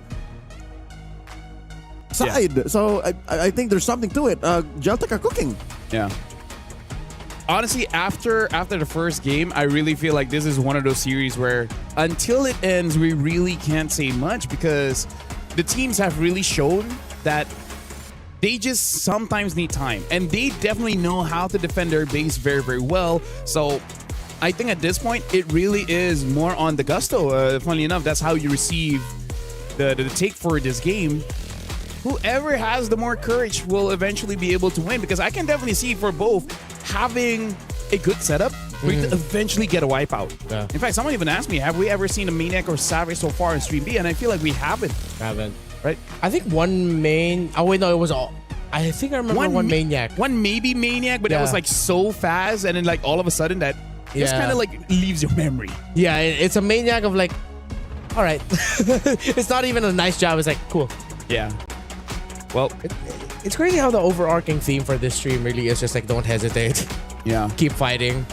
No, because I really feel like there's tools to end the game very, very fast, but there's also tools that, given the right space, you can definitely make a comeback. And I feel like once you see maybe two abilities right? I'm thinking of a Barat's missing his ult, a Gwen missing her jump, and then all of a sudden you have a very good shot of re-engaging into the fight, and then basically just winning that fight. That's part of the reason why Leo brought up that a draft that doesn't have a good re-engage also kind of hurts them in this current meta, because you can punish whenever they miss the skills, but how do you actually punish? How do you go back in it? And that's what happened in game 1. Yeah.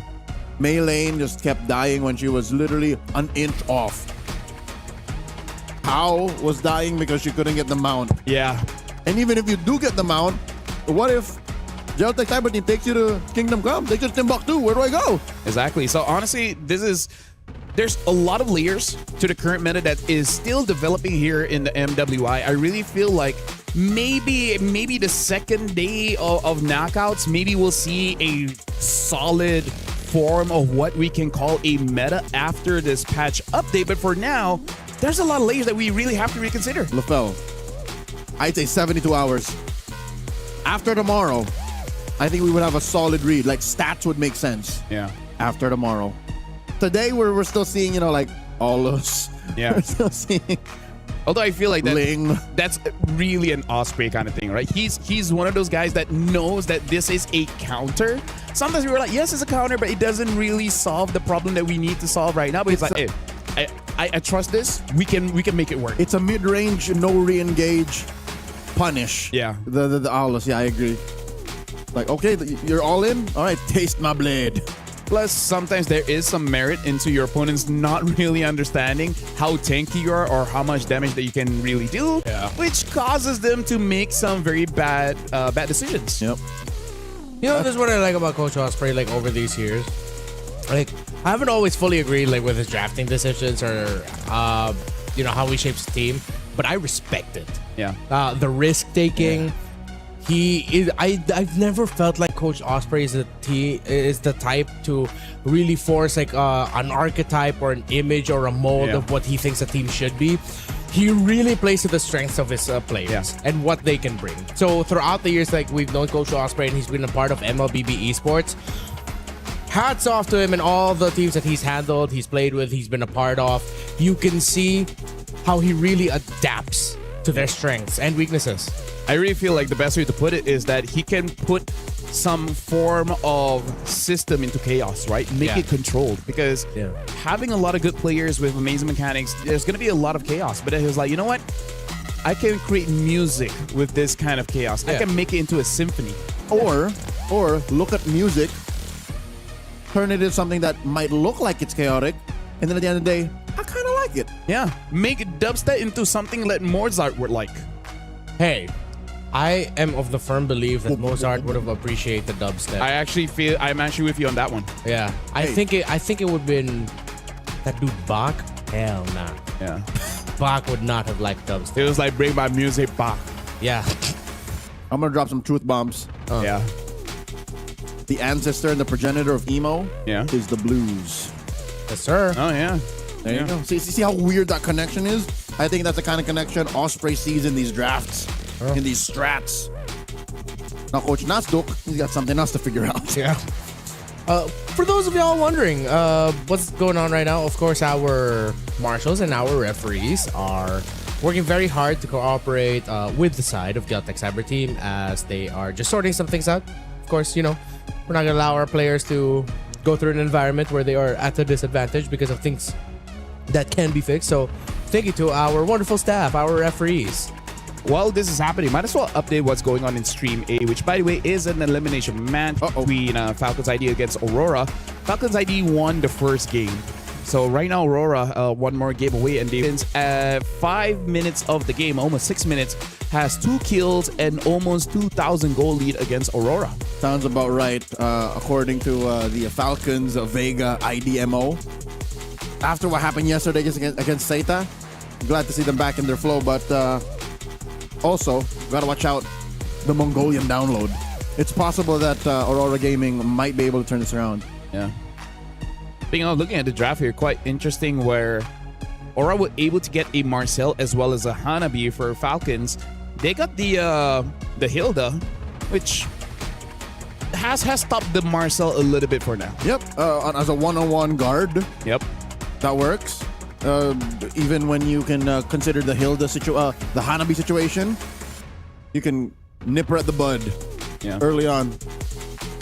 Falcons also has the Harley. So, Harley is a niche pick that we can see every once in a while here. He's become a niche pick. He used to be like the #1 jungler for like a quarter. Yeah, yeah. There's the times I really wish that we also got a Hilda in our stream. I miss seeing Hilda. I miss how disruptive she can get. I know sometimes she can get really one-dimensional with how you play her, but she's kind of like Uranus. Either you're really good or really bad. There's really no in between. If you're in between, we just forget that you're there. Yeah, that's true.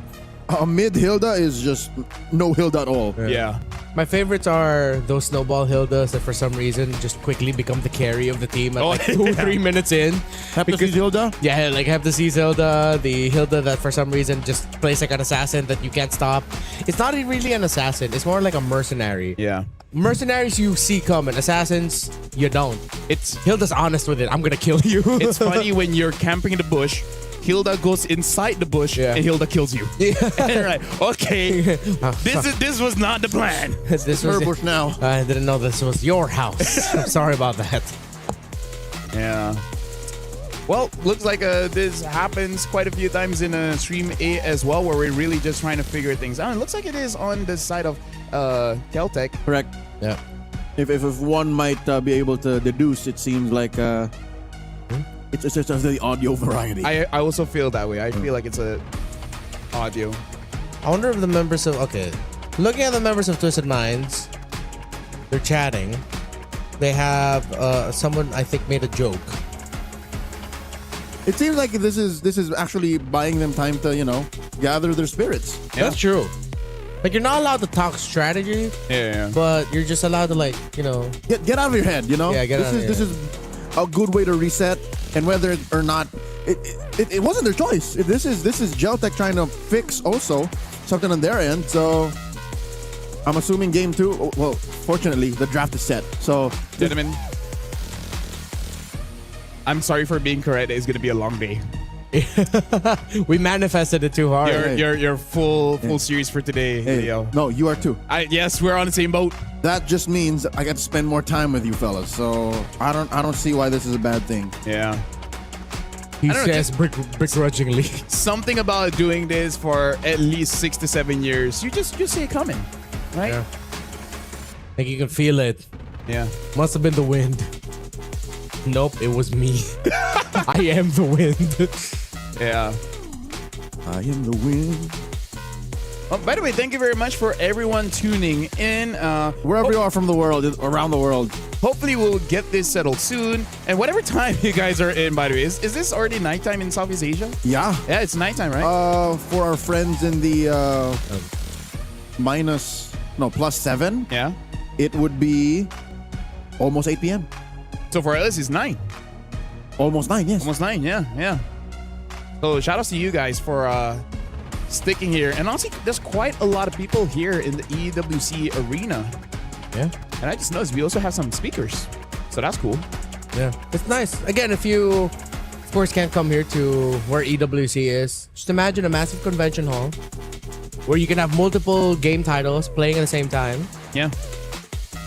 And you see everyone just walking. A lot of booths, a lot of merchandise. What? It's everywhere. Booths. A lot of booths. Yeah, there are. That's what I said. There are a lot of. Yeah, a lot of booths. Yeah, we're right in front of Team Vitality. Vitality.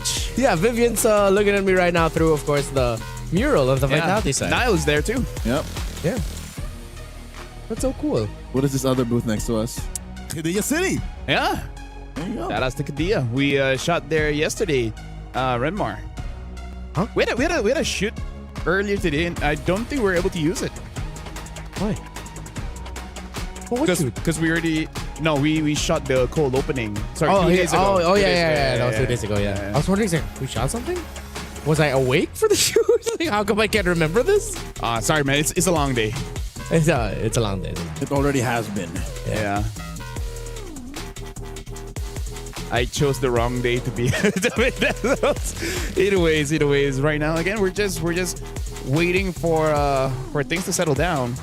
This is one of those moments where it looks like it would be appropriate to go for a short break, but she's wearing her headset back. I wonder if that's a sign that we're all clear. But again, hopefully it is completely okay. Like she can hear herself, she can hear her team, and more importantly, she can hear the in-game sound, because you don't want either of those elements not to be present, because then teams already have communication issues. We should not have one of the equipments be part of it. Hopefully it gets settled soon, because kind of like football, sometimes like cooling down isn't that great. Yep, the momentum. Yeah. And mind you, this is the winning team. Yes. They're the ones who won the first 2 minutes and the last 3 minutes. The longer we were here, it will be basically a Twitch podcast, and I don't know where I will stop, because my mind can go places, you know. I'm sure your mind will go places that people are interested to hear about. Yeah. I'm honestly trying to come up with like topics, but I'm kind of thin right now. Yeah. I rewatched Interstellar the other day, and I really feel like it's just an ADHD moment by Christopher Nolan, where it's like he just learned time dilation, and he wanted somewhere to execute. He wanted to make a movie, so he just created a scenario that they just have to get into a black hole where you essentially manipulate time, because only 2 elements can go through time, which is speed as well as gravity. If you're able to travel about 28,000 kilometers an hour, and you travel for that speed for 1 year, by the time you reach Earth again, according to calculations, the world will have aged at least 10 years. Interstellar's at least 10 years. Interstellar's a little weird, because it takes the science and the mathematics to a whole nother level. Yeah. Compared to a movie like Project Hail Mary. Yeah. Wherein it's so palpable. It's all like, yeah, that makes sense. I mean, like, going into a black hole will kind of get you those kind of results, but how are you surviving that black hole in the first place? Am I right? Exactly. What's the technology to sustain human life? I watched the SpongeBob SquarePants movie on the plane right here. Yeah? That's my contribution. Was it a Gooby Goober Gang movie? No, the new one. It was the new one. Oh, I haven't watched the new one, so I guess I should see that on the way back. The new one is the reason why we have the collab. I have opinions about it. It was part of the marketing run for that. The best thing about the movie is that we got collabs for it in MLBB. Oh, wow. Oh, wow. Okay. It's one of those kind of SpongeBob It could writing. also be just because I'm 30 and I'm too old for SpongeBob. No. You don't get too agree. old. You don't get too old. Folks on chat, I think you'll agree. At some point after the early 2000s, SpongeBob dipped. Yeah. Like the quality of the writing was just... Towards the the interesting now is the fan-made scary stuff, right? The Patrick is the villain. There's Theory. one where Mr. Krabs is the villain. Which is kind of cool. Kind of cool. That SpongeBob on purpose fails his driver's license test. Yes. The animes as well. That's honestly pretty cool. I wonder, after learning about black hole, what other things should I really dive into? I would dive into the sun, but there's really not much that we can. You know what? We should really study about our oceans, because apparently, if you go deep enough, the gravity would have quite a good enough pull that there's some time dilations when you get close enough to the center of the world. I'm afraid of oceans. I have thalassophobia. I'm afraid of. Honestly, wouldn't the pressure kill you first? Yes. Right? Yeah. It's like you're just gonna. In fact, I think 2 years ago they created another machine that's able to, exceed the previous limitations of going that deep, but it's still not deep enough. It hasn't reaches like the lower parts of the Mariana Trench. I see. Yeah. I'm fascinated by the deep ocean. I would like to believe that there are creatures beyond our own human understanding that live beneath the deepest portions. I want to know, why do we know less about it than space? Like, what super deep dark secret that it has been how many years since Adam and Eve that we still don't know much about the ocean? We are this close to starting to talk about flat earth theory, man. No. Because I think even that question, you gotta go past the dinosaurs. Yeah. Because again, during the time of dinosaurs, what we consider Earth or like the surface is different. That's true. I like that religion of Islam kind of confirms that dinosaurs did exist. Like, we let them have their time, and then it's our time to shine, to come back. So, speaking about it, is it our time to come back? Everyone looks settled. Everyone looks ready to go. That's right. If the camera would pan over to the side of Geltec, they're all ready to go. They held hands. This time, can we start talking about MLBB again? They're still holding hands. Oh no, but I was starting to really get into the topic.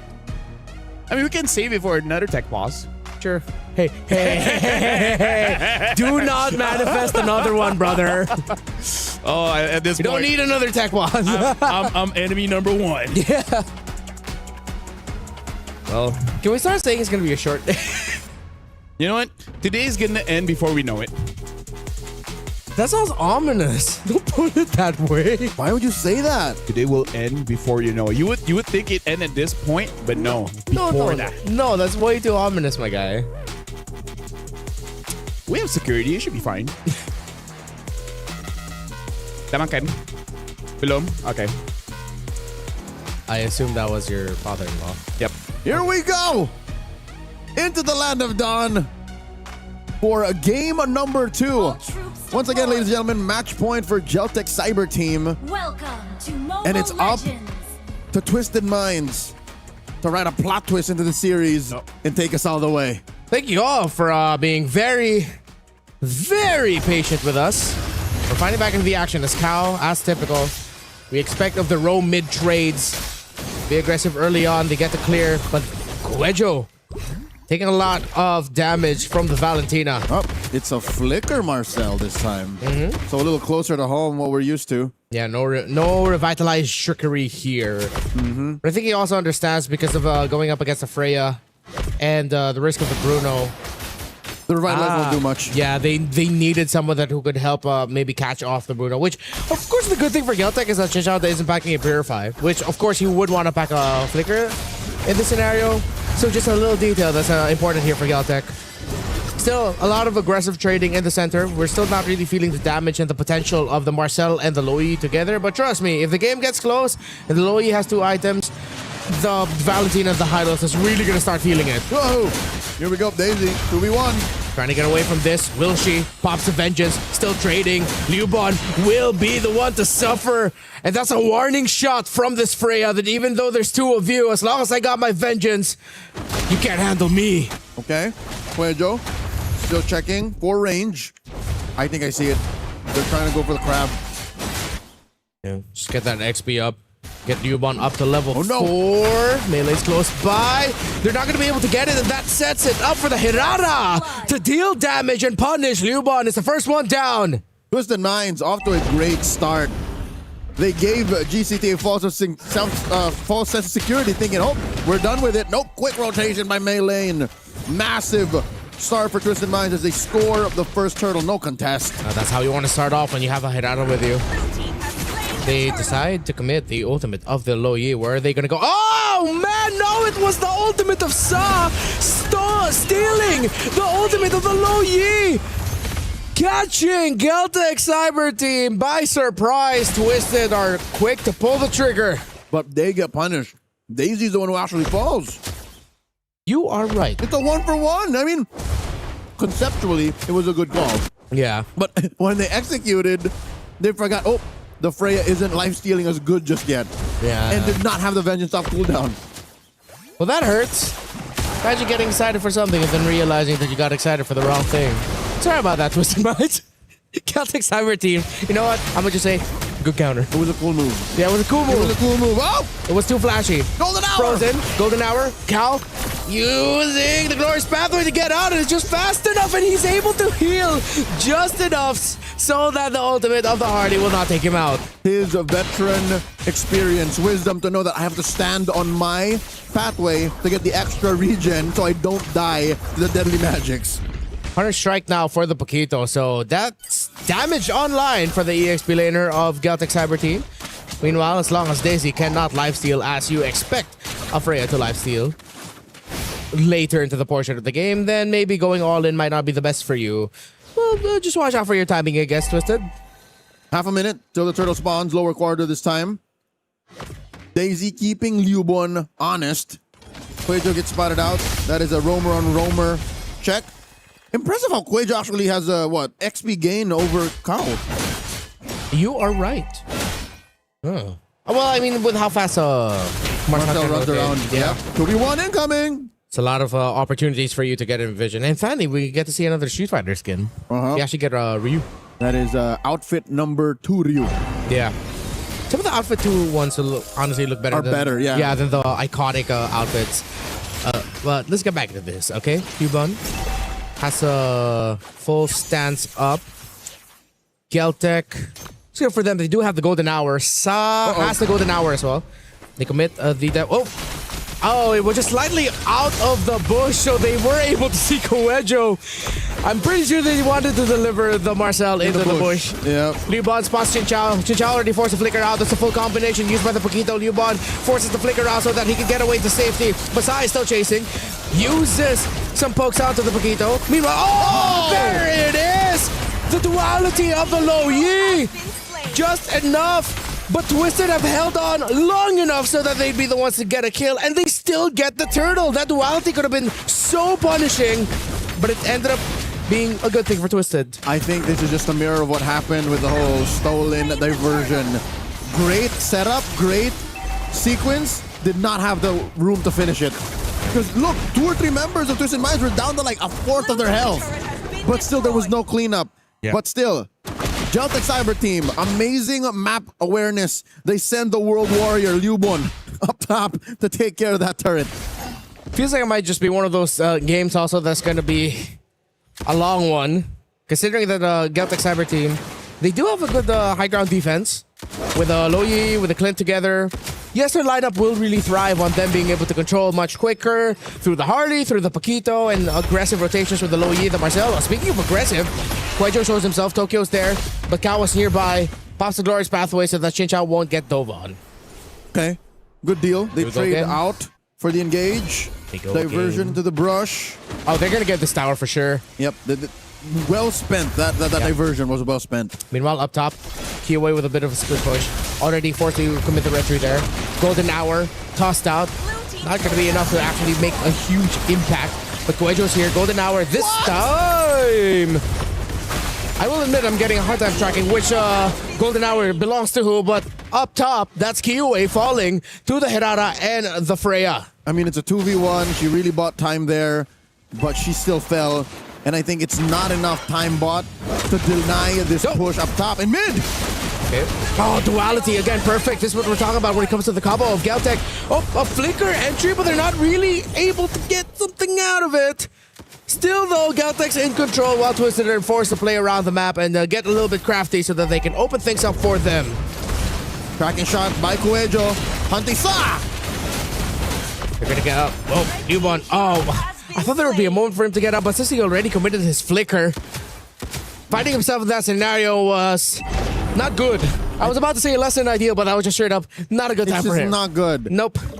Less than ideal is if at least there was one member nearby to add some damage to finish it, but that was far from it. That wasn't it, Chief. Maybe a little bit too greedy. Kiyaway not here. It's going to be a concession of this turtle. As Celtic will give this up. That's going to fall to the hands of Twisted. That's all turtles in this game going to Twisted Minds. Let's see if Geltec can finally find an opening in the map. But riddle me this, Renmar. How are they doing that while Geltec are still up by 1,000? Yeah. Whoa! Wow. They're both equally opening up the map. Daisy spotted, trapped, forced to get out of his own turret, but Kuejo with the golden hour. They break through the tower, but Sa is here, and the presence of Sa is just enough for them to send the team back. Wow. Quick rotation. Tier 2 push up top, straight to a reset mid. Geltec Cyber Team, I hate to say it, but that diversion, they're using it without getting much kills to their advantage. Like a Divide team. Wow! What an outplay! Sa soloed the Harley, giving it a taste of their own deadly magics. But it's a trade mid for mid. And no one wants to commit into this, knowing that it could be deadly for either. They're trying to work out the math, and it seems like it's Twisted that makes the call. Cow now forced out to safety. Gets punished. Kuejo with the kill. Geltec have the numbers advantage, but Twisted are healthier, and they force Geltec back. 2 for 1. Massive win for Geltec. They're sending Kuejo over here. They're not done yet. They commit the diversion, but they're not going to be able to get a kill. All right, as I was saying, for a team that we expected a lot of aggression from, team fighting, brutality, violence, they're using the diversion on such a high-level macro tactical way. It's just quick rotations, okay. Go check if you can force out an ult or purify a flicker, rather. And they've been doing that. I guess that's why they're able to stay 1,000 gold up. Conceal. They find Sa, but she commits 2 dashes to get under the turret. And the Geltec will not be able to find an opening unless, can they get this Freya? Do they have an angle?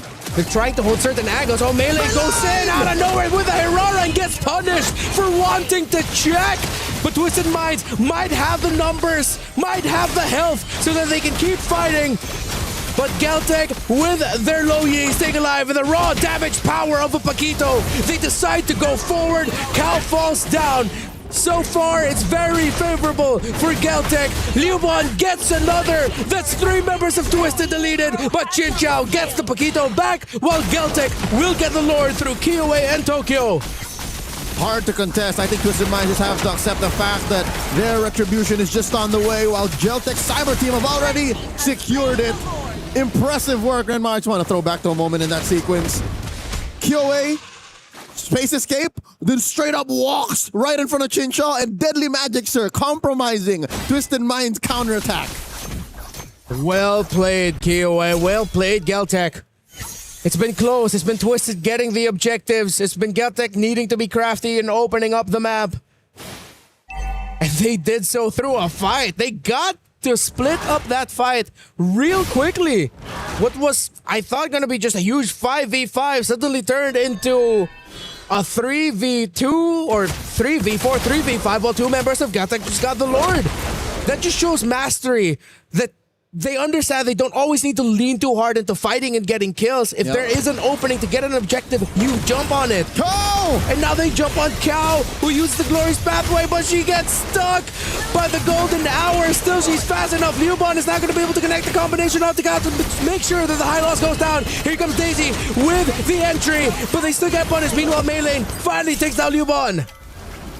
All right. Geltec Cyber Team threw a little bit too much bodies just for a tier 2 down bottom. But eventually it will convert to 1 more in mid and possibly a Holy Shield pop up top. So who am I to question how they sacrifice Liubon when they're getting so much of the map? They straight up turn it red. Renoir, you can sniff it. The sweep just around the corner.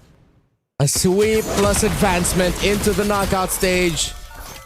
It's been a while since we last saw Kiowa on this stage, but how poetic would it be? In her comeback at MWI, didn't even need to go through the lower bracket to advance into the knockouts. Also a testament to the skill and ability of Liubon, Son, Kuejo, and Tokyo. Relatively unknown to us, but they are making themselves known to global MLBB to be able to take down very notable names in Daisy, Melee, Sa, Cow, and Chinchao, but the game is not over just yet. They said, oh, they accidentally sent the Clint! Oh, it's a disaster! Golden hour to save the the situation. Tokyo lives! She's still fighting! The rest of Geltec decided to commit the defense of the Clint, and it works out!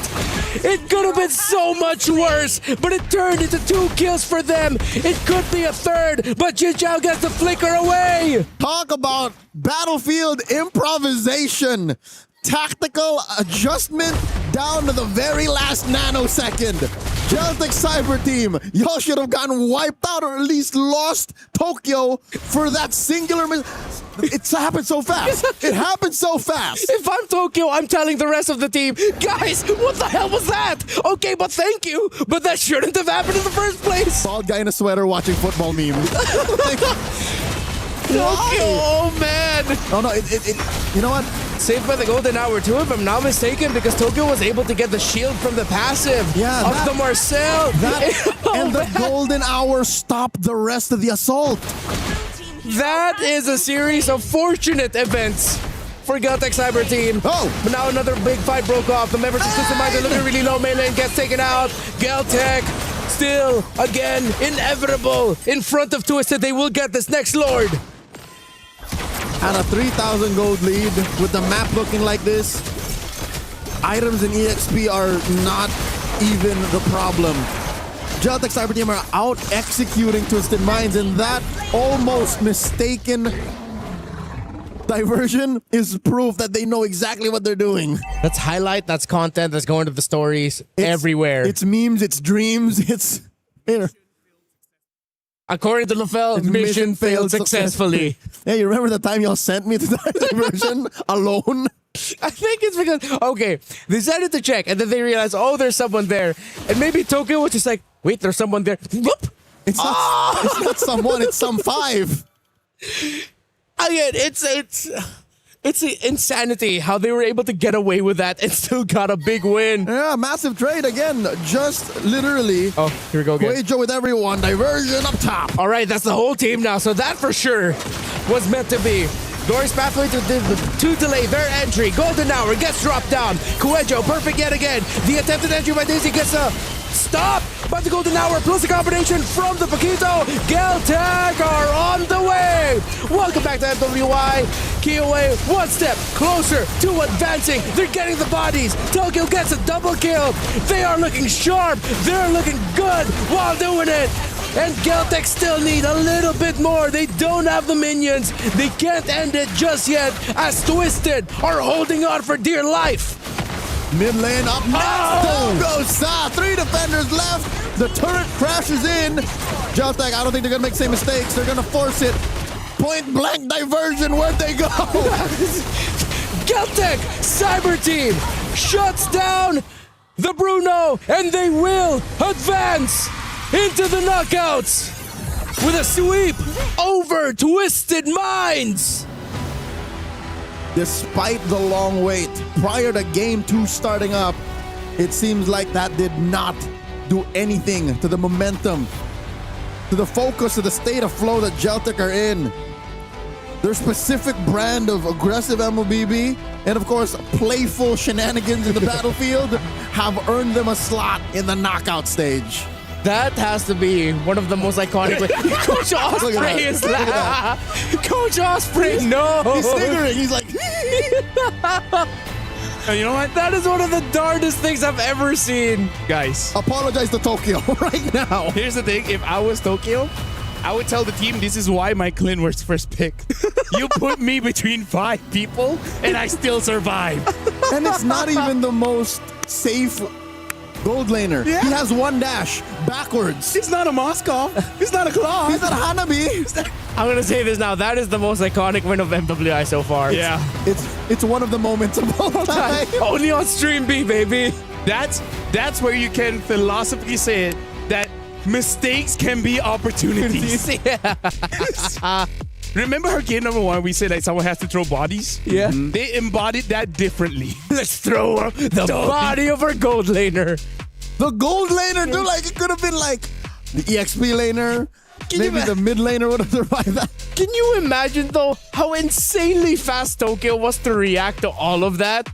She survived with like this much HP. Still, that's a dash flicker and while simultaneously yelling, "Help!" Okay. It might also be a testament to her team's reaction time. They're all like, oh, I think they realize, oh, we brought her over. Oh no! Or it could just be one of those moments. Be like, I bet you won't survive that.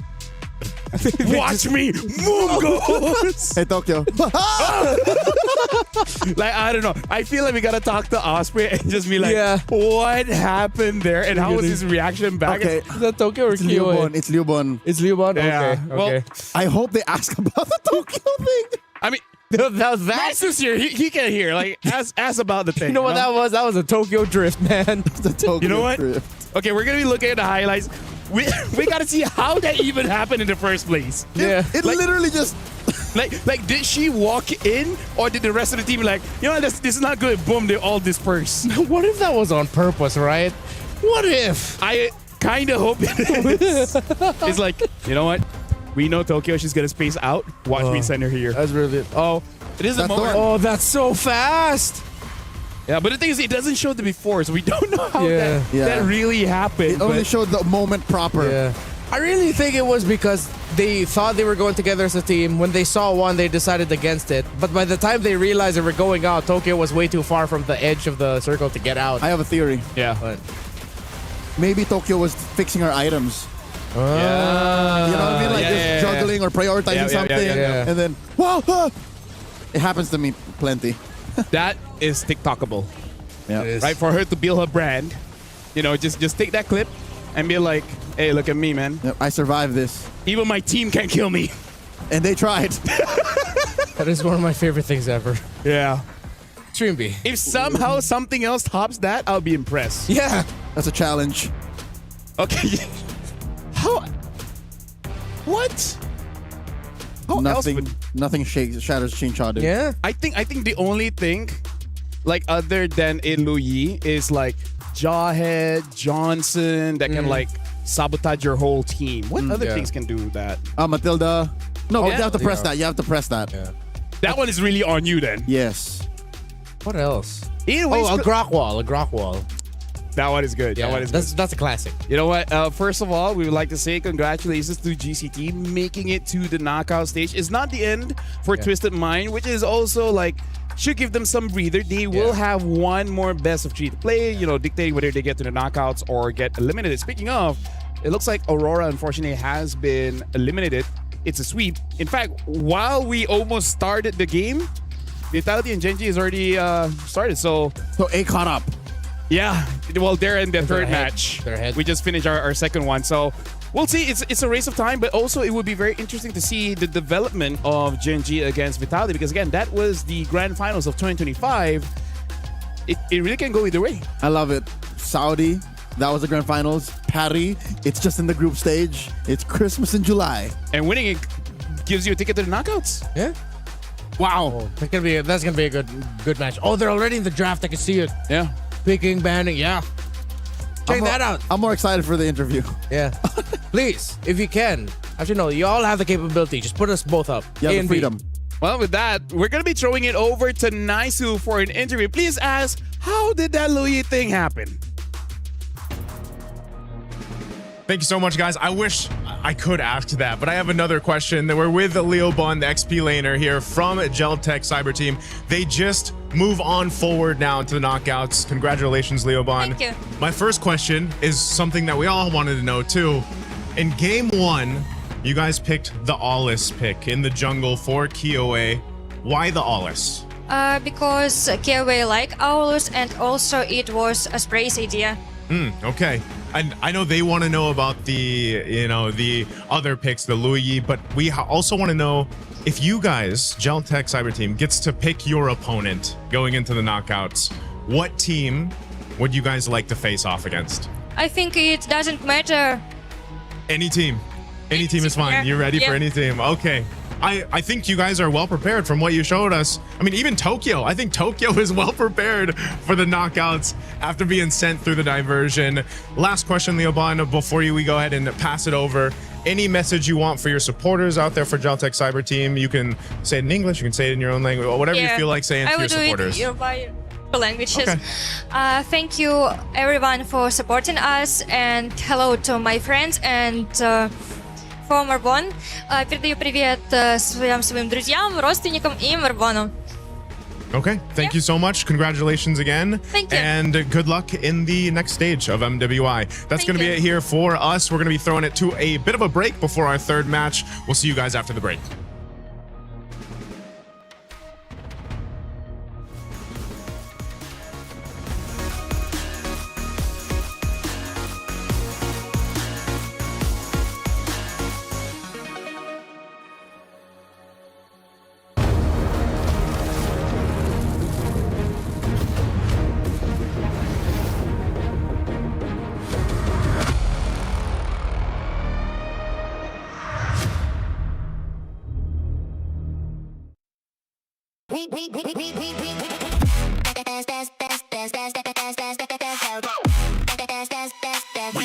Esports World Cup.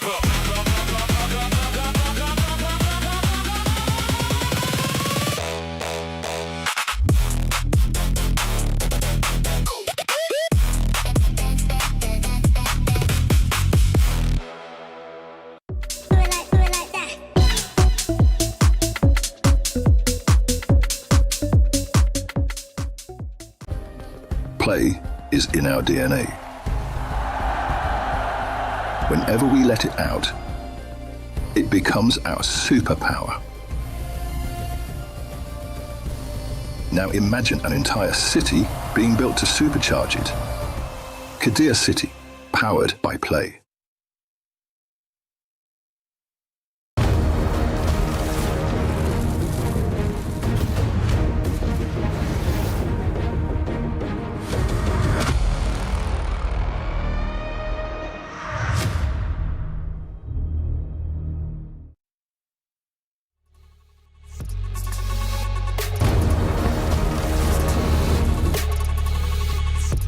Welcome back, ladies and gentlemen. And it looks like we are starting the match right now. It is going to be Na'Vi going up against Falcon Daisies. And this is, believe it or not, this is an elimination match. Na'Vi against Falcon Daisies, which again, both teams are one of those teams that people have been looking forward to actually advancing to the knockout stage, and one of them is not going to do that. Welcome back. This is MWI, Mobile Legends Bang Bang Women International at the Esports World Cup 2026. My name is Fel. Alongside me is Leo as well as Naisu. Thank you very much, Naisu, for joining us for this one. That was an amazing series, by the way. A lot of things happened in both game number 1 and game number 2. Yeah, it took a bit to get there, but I wanted to ask. I know I was just on stage there with why didn't you? I wish I could have, you know. You could have. You could have. You have free will. I wanted to, but she asked me, please keep it simple because, you know, so I had to, right. I don't know. I pre-prepped her a little bit, man. I wanted to know too, but you know what? Hey. Let's just ask Osprey off stream. We'll just go ahead and ask that. But they gave me a gift, by the way, too. Thank you so much, Geltang. You say spasibo. Spasibo. Spasibo. I should have asked you before. Hey, what a match though. Full send that Clint. Dude, Clint first pick was already a surprise. I did not expect for Clint to be thrown into a diversion and then not dying, and then Geltang gets 2 kills. That's got to be a series that trumps most anything we've seen on Stream B so far. Yeah. That is the most Murphy's Law I've ever seen, where anything that can happen will happen. Someone's got to stop this guy from watching. I was going to say that was about the discussion you guys had too before jumping in the game too. Dude, like, I don't know, something about being bored leads me to learn about physics. Maybe next time I learn chemistry. I learned a bit about biology, but we'll talk about that later on because now we got to talk about Na'Vi. Na'Vi against Falcon Daisies here. Gentlemen, this is not the level of play we're expecting from both teams. Falcon Daisies, at least to be fair, put up quite a fight. They took it all the way, and for a majority of Game 3, that clincher, the rubber match in their best of 3 yesterday against Falcons Vega Mena, could have looked like they were going to win, right? Yeah. On the other hand, Na'Vi PH, Joseph, what's happening with Na'Vi PH? It just happens to be that we're 2 Filipinos over here. It could be 3. It could be 3. It could be 3, right? We have the balance scales here right now. But I will say this. I think for a lot of people, because this was the question I had. Like, what happened in the matchup for Na'Vi PH yesterday? And it was just I don't know. I feel like for a lot of us too, even on the broadcast or the viewers watching, it just didn't look like the Na'Vi you kind of expected to show up here for MWI. That, and historically speaking, right? Maybe go back a year, 2 years. The Kamai have always had Team Philippines' number. That's it happened true. more than once. That's true. That whether in the men's division or the women's division, they've always done well against us. I guess shout out to the coach. They understand that Mirai is one of the playmakers for the team. Right? I still remember game number 1. They didn't have a lot of crowd control. By the way, this is not Ayanami, Keishi, Rain, Mirai, as well as Rian. And yeah, maybe just picking off Mirai over and over and over again is, I guess, a simple solution to deal with Na'Vi PH. That, and they were able to somehow relegate not Ayanami to becoming just a body. Yeah. That's not how not Ayanami plays. If not for the Savage Empress, Shinoa, back in 2024, I think not Ayanami would have been my MVP. Yeah, 100%. But I think also you can look at, man, Falcon Daisies, they probably saw exactly how zoned in they were on taking out Murray, and that was a big game plan against that matchup against Na'Vi PH, that they probably will look to replicate the same thing in their matchup now against Na'Vi Philippines. And if they want to go ahead and draft that way, I mean, gentlemen, already in the first 2 matches, we've had how many more unique picks, right? More unique heroes come to the forefront already here at day 2 at MWI. And I know the same thing has happened even on Stream A. So there's a whole lot of, I think, flexibility. The thing that I would say messes things up for Na'Vi in this matchup is, again, Falcon Daisies, as we look at the roster here, it seems like they have this chaotic synergy about them. I know it's weird to say that, but it's just they're kind of hectic in terms of the way they move around the map, the way they make plays, but it seems to work for them too in a way. It's just Burmese MLBB. Let's talk about Starsoy, because she brought the link, and her link was much faster activated compared to the link that we saw previously today, because all she needed was the Berserker Fury. That's all she needed, and then it was all uphill from there, right? So we just want to see whether she will bring it up again. Looks very different from Miss Meow's link, you know, and but they still got away with it. They still got away with it. They did, but it's one thing that can, I guess, if for Na'Vi, they can go ahead and try to go ahead and counterplay into if we see assassin junglers, because the Hirara, I can't even say it, man. Hirara. The Hirara is you know what my mindset is? What is it? We decide what it is. That's how I feel. We're the voices. No, we're not. We're the voices of MLBB. No, we're not. Not a single one of our voices are in the game. Wait, they should be.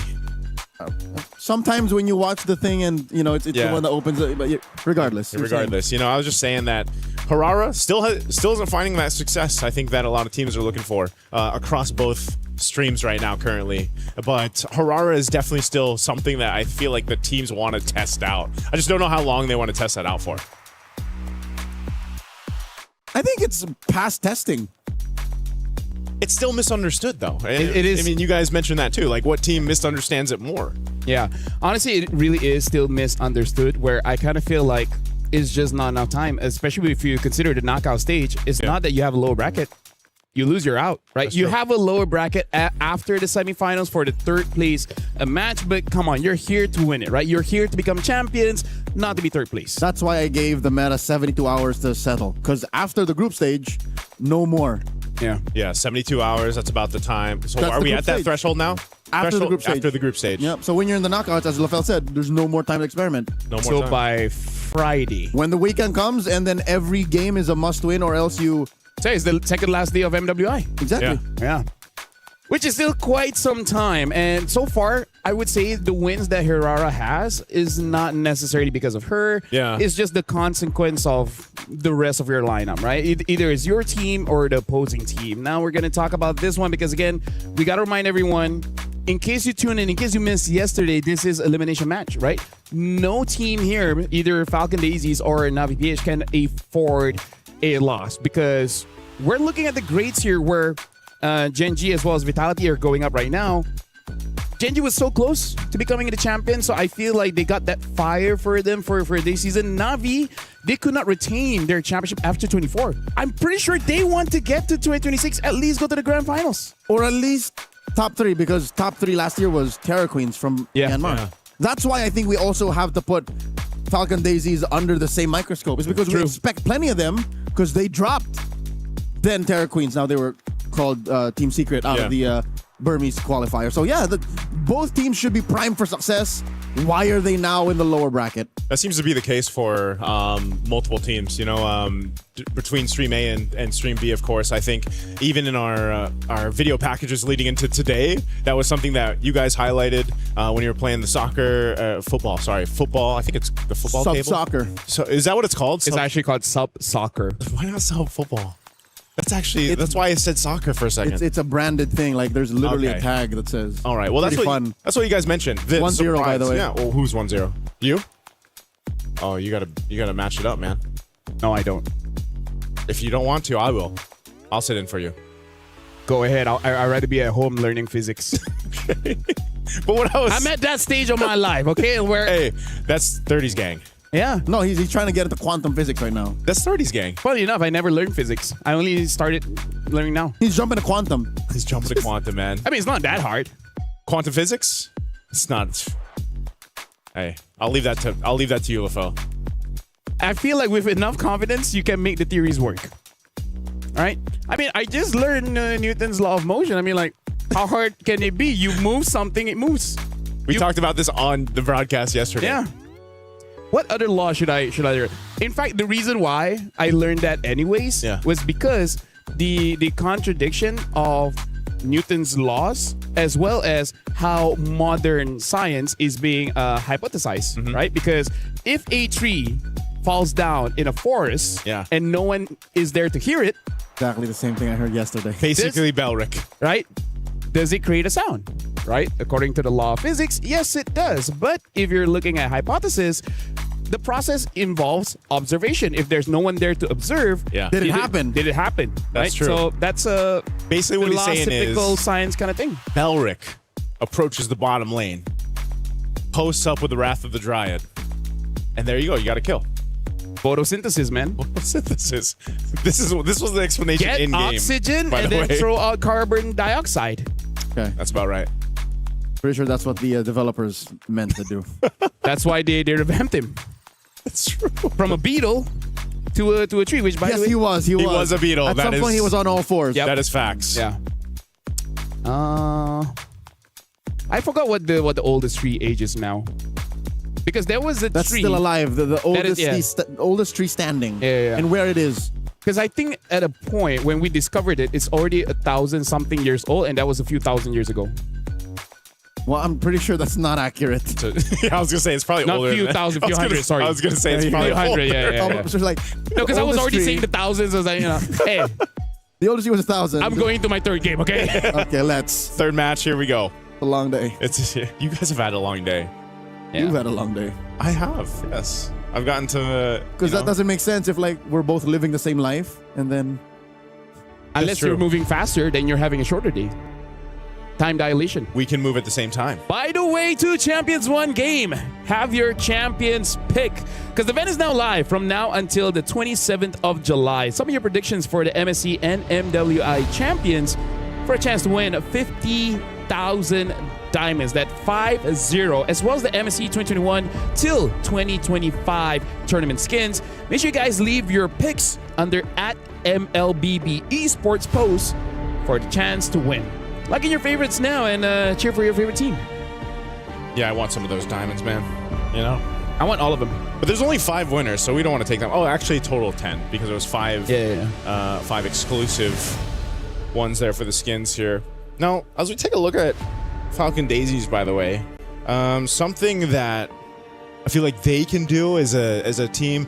Do we consider Na'Vi PH very still objective focused in the way that they play, and it's a little bit slower than what we've seen so far? Based on the draft yesterday, it looks like they were trying to ego challenge the lane, like trying to win the lane and snowball off of there.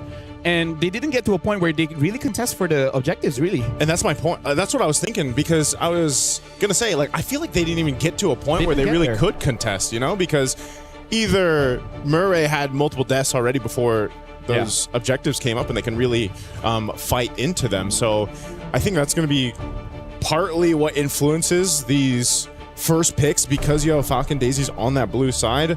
First phase of the ban's already done. First pick is Esmeralda, man. And the best defense I've seen in a while was Rafa's Esmeralda that they had. So now Na'Vi, if they want to find a chance, they definitely need a carry +1. The question right now is, do they want to go for assassins or a tank? I think it's okay for you to delay just a little bit, but the only primary one right now is Barats, but you kind of need a Matilda as well as an Akai. Yeah. But I think you really need to get carry, because if not, you have no way to deal with this Esme. Yeah, I got to get the carry. The other one, too, that was just seemed almost unkillable. Obviously, we've seen a whole lot of Freya today. Yeah, Freya's pop up. And, they've been letting her through. Yeah. Good thing she's been banned here. So 10 seconds in, they pick up the Kimmy. Quite an early Kimmy here, as well as a carry. This is also pretty honest, just showing straight up your, I guess you could say, win condition for Na'Vi. At least they get the carry, man. They get the carry locked in.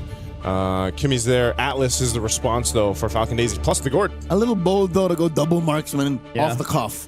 Yeah, very, very bold. So now you got to pick up your jungler here, unless it really is some kind of surprise. I'm just worried going up against the Gord. That might be a problem. Yeah. Now that you mentioned the Fredrin, remembering yesterday's Nolan in the hands of Keishi. Yeah. She's a very good assassin, mechanically gifted, this young woman. I think she's in limbo. I think she's in a weird spot. It's like, what do you want? What do you guys want me to do? Yeah. That's the tough thing about patches, man. Like, you have to constantly learn, relearn, forget, relearn. So now they're going for the Akai. I think it's just like, okay, you know what? We've practiced this for like the better part of 3 months. Might as well stick with it. Yeah, even with the nerfs, right? Like, Akai is still, it's picked up quite often. The clear speed is slightly slow, but if you're not going up against like a Ling, a Yi Sun Shin that kind of takes your farm away, it's not that bad. Yeah. It's not that because at this point, I mean, in this level of play too, so I saw a whole discussion about the Akai nerf, you know, online, and people were saying that they just put him in the dirt. And I was like, I don't really think he's in the dirt. Think so, no. You know, and it's still valuable to have that durability that it brings, but also the heavy spin, obviously. Being able to still actually contest an objective, a turtle or a lord, what it might be, by having a heavy spin and just getting in range to go ahead and try to get the retribution. You know, that is so valuable in the competitive scene on the international stages like now. Can I just ask, is King Salman the kind of coach that would put this Akai as a flex? Yeah.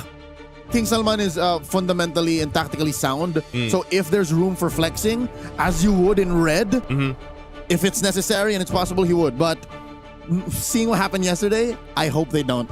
Yeah. I hope they're more just plant their feet on the ground, stabilize, win clean. And that makes me think, what does Murray want here? Because what did we see yesterday? The glue and she picked another hero where it was the same treatment, right? She was just kind of bullied. So what does she need to go ahead and contend against an Atlas like this, and knowing that, you know, not only do you have to help kind of set things up so the Kai isn't just burning the heavy spin, but, you know, being able to follow through, whether that's the traction pulse that's thrown out and giving that space to the carry. Having the Kimmy, I feel like she needs something just a little bit more forward. Let's see here. I'm only really thinking of the show. Maybe a Grok. We've seen a few Groks. Oh, yeah. This MWI.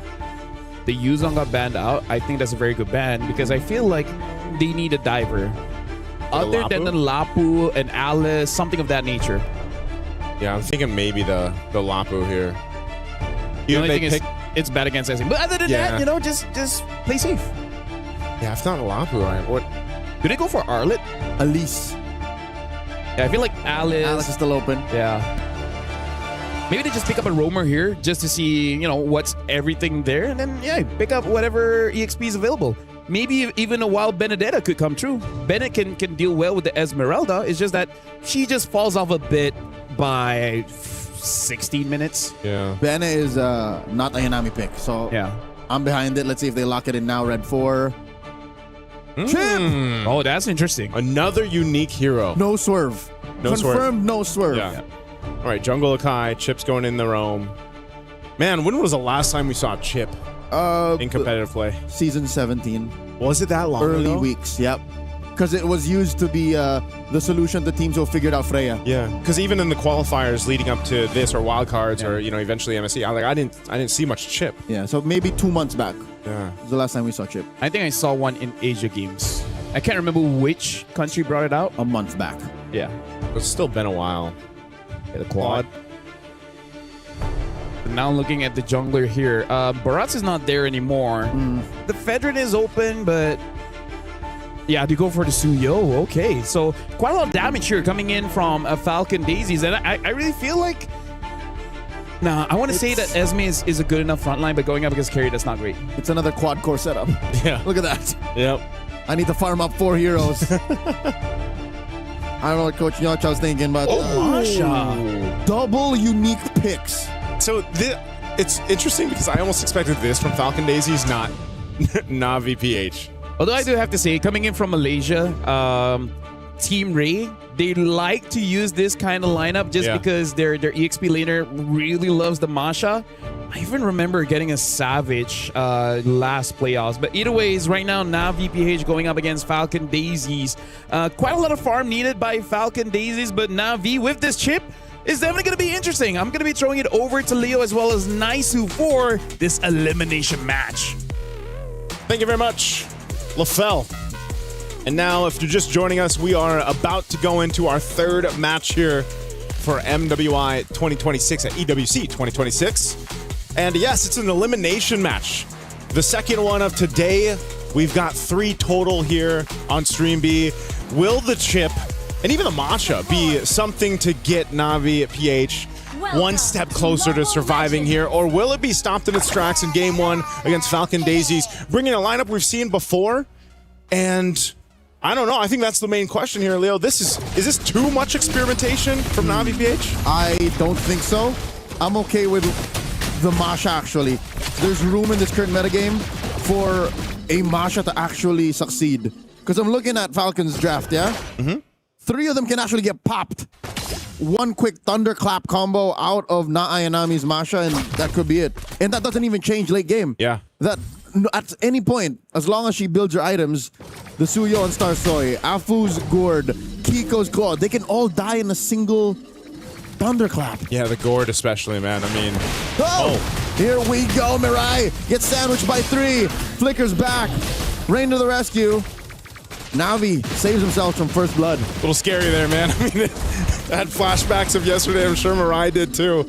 But nonetheless, she's going to be able to survive. Did have to go ahead and burn the flicker, but still, I think when we talk about Chip and how much of a value this hero brings to, a game, it's very similar, right, to what we saw with the Luoyi in the previous matchup. In this sense, it's, Chip, he's still able to go ahead and move around himself quite a bit. Mirai could also just send the team, to a fight or an objective on the whim if they want to, utilizing the shortcut. But also, Chip surprisingly does a decent amount of damage too, especially with the concussive blast here. So this first objective will be the focus for both teams. Mirai, once again, the target here, very low, gets taken down. Apu draws first blood.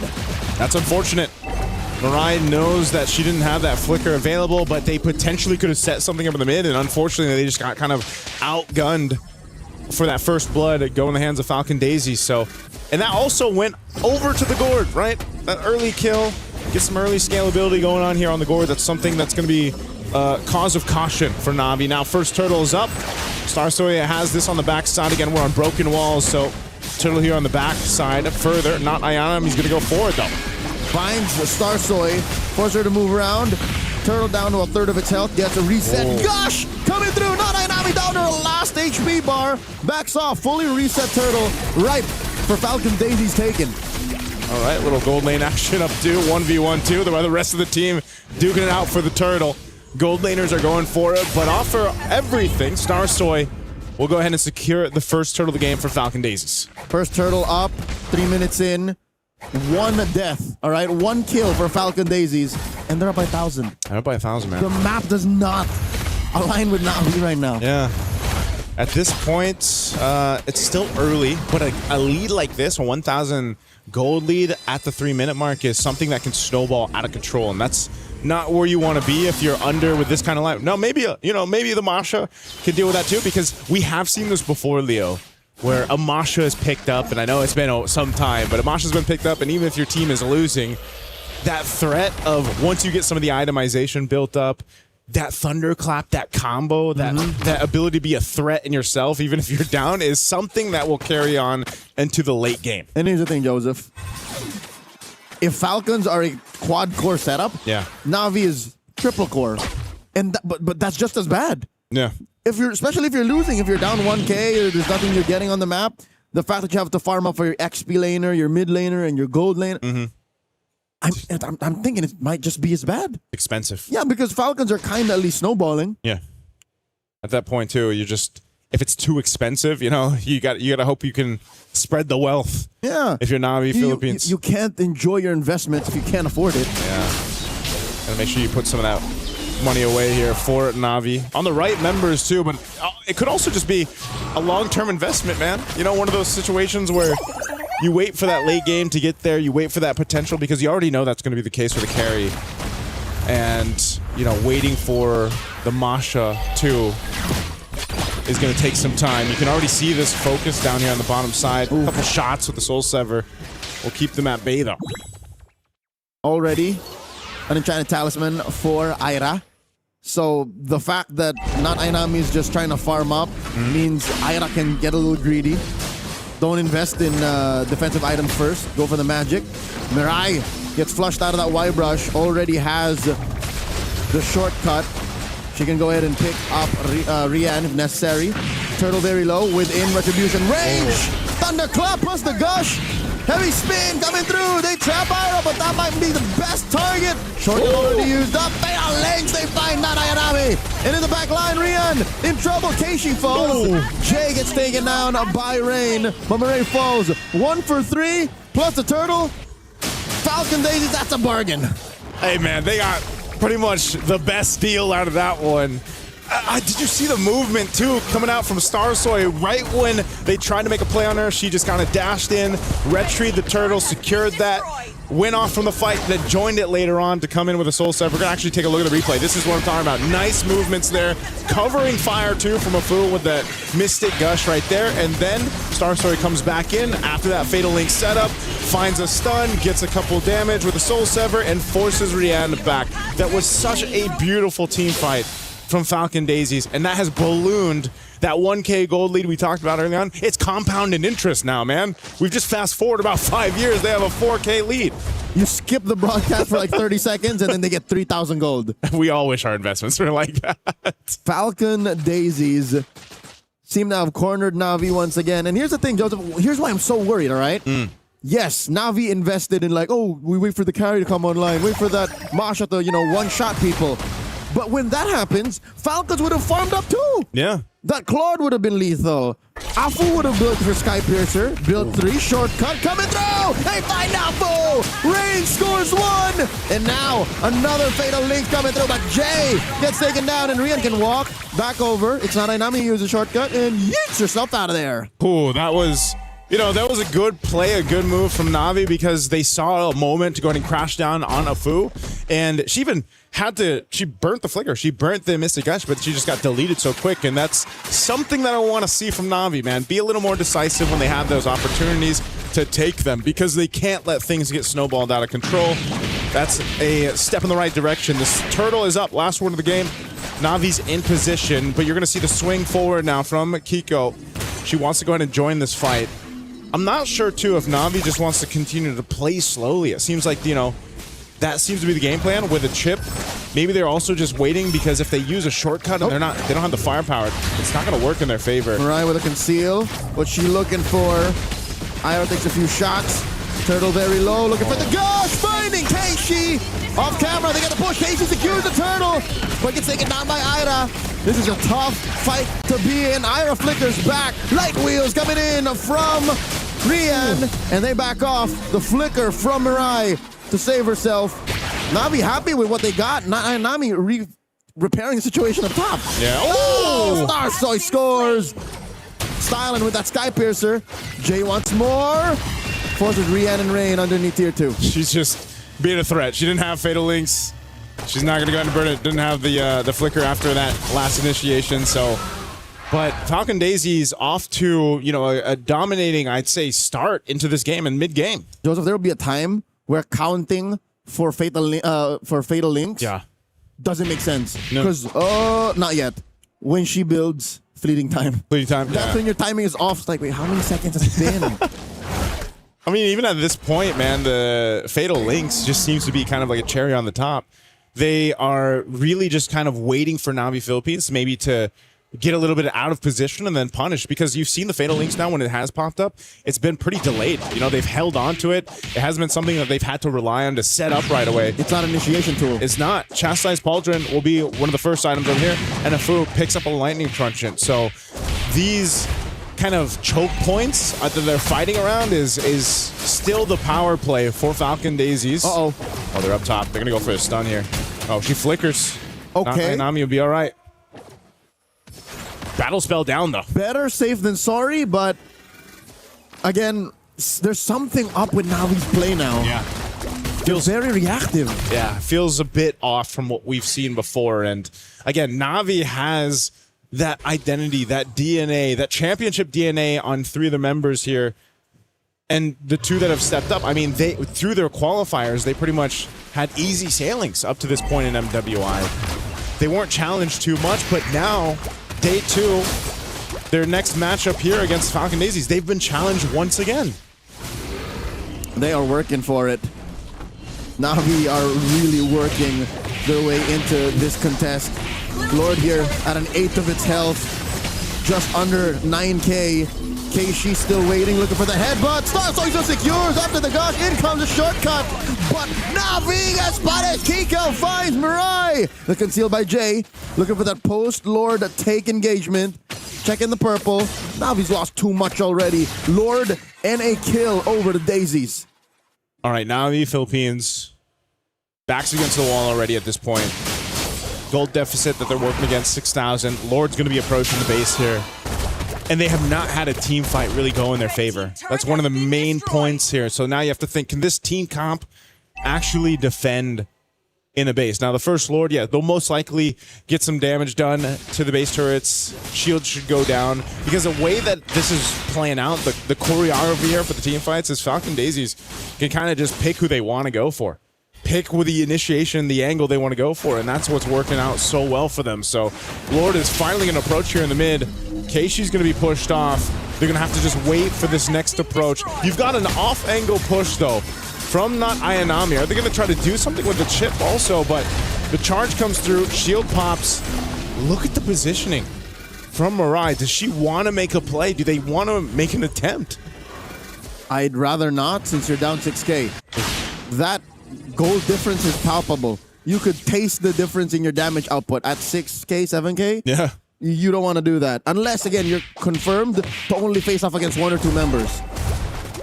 I don't know how Navi's going to do it, but maybe they can divide and conquer. If they can isolate 1 or 2 members, pick off, go from there, by all means. But for now, they need to get farm on Rian. They need to get farm on not Ayanami, because she's been on the back foot. She's been using her extra life bars instead of as tools to use Thunderclap.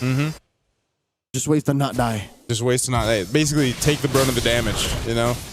Because someone's got to do it. You can even see her build here. She's got Blade of Pepsi. She's got the Sea Halberd, working on her 3rd item.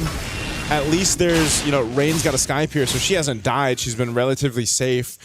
But we're talking about a power spike that is miles away for Navi Philippines right now. Even with that pickup here by Rain, the Guardian Wings, it's just, they don't have enough firepower just yet. And I think this is exactly echoing what you mentioned earlier, Leo. It's expensive. This lineup's expensive. And if you don't hit it at the right marker, then you're in this position where you're just kind of delayed until you get to that point. You can see, you know, even Rian, she's got to be so careful on where she farms, just because, again, she's on a carry. She's got to Purify and pretty much a dash at this point. Silver lining of the whole situation is Rian hasn't died. So that means despite Navi's struggles, they're protecting their gold lane investment pretty well. Yeah. Imagine if she died and then, you know, she gets picked off first. Fortunately, she is rocking a Purify alongside Rain, so I guess that's priority number 1 for Falcon Daisies. Pop that Purify. Starsoy and Kiko starting off the Lord, dancing with it, getting the jiggy on, and it's a full reset. Yeah, full reset. They're going to go ahead and keep not Ayanami up top again. They can do that with the chip. Bring her in if they can, but they might just have to watch this Lord get blitzed down. I think it would be to their best interest, unless Keishi looking for it. Goes for the heavy spin. No one home, a little too far. And now the battle as they find Afu! And they find Jay. 2 for 1 in Mirai. Blazing duet coming through for Kiko. She hurts. Keishi just barely gets away, but now Kiko, BMI forward. Down goes. Sasoy ends it. Quella. The follow through and the layering there of the skills from Falcon Daisies. This Lord's going to go ahead and push into the mid turret. Traction pulse thrown out. Ira gets punished. A stack for Rain. Kiko. And Kiko, that's another stack. I don't know what happened. They did not expect the damage out of Rain. That's 3 stacks. That's 3 stacks in a matter of what? Less than a minute there off of that. Or no, yeah. My goodness, I wasn't expecting Falcon Daisies to overstep in that manner after that. And here I thought it was Na'Vi was sometimes overstepping. Yeah. That might have single-handedly bought back a little bit of the late game for Na'Vi. The threat now of having a couple more stacks on Rain is going to be the problem. I'd say put her at 6. Yeah. You put that cap at 6, and then you have a little bit of burst out of not Nayanami. That's it. Yeah. You're eating good. It would allow you enough time to go ahead and let Rian catch up here. Mind you, like you said, she hasn't died. She's been able to go ahead and continue to farm up. That's great. Not Ayanami has been putting pressure on the off angle. That tier 2 is almost down for Falcon Daisies. Uh-oh, Mirai. Calls it in. There's a shortcut. The gosh, everyone inside it gets taken down. Kiko with a blazing duet. Keishi isolating them, taking her down, but Rain gets shut down by Afu. And Rian, the last one standing, trying her darndest, gets taken down. The wipeout for Falcon Daisies. They just made up for the blunder in the base about a minute ago. It was an attempt from Na'Vi to keep Rihanna alive. She was moving around Murray and the rest of the team for Keishi, but it's just not enough. They're going to march into the base, and Falcon Daisies will take game number 1 in this elimination best of 3. Match point for the pride of Myanmar. These ladies flew all the way to Paris not to get knocked out the earliest out of the tournament. But this puts into context, into perspective, how dire it is for the once champions of MWI. Yeah.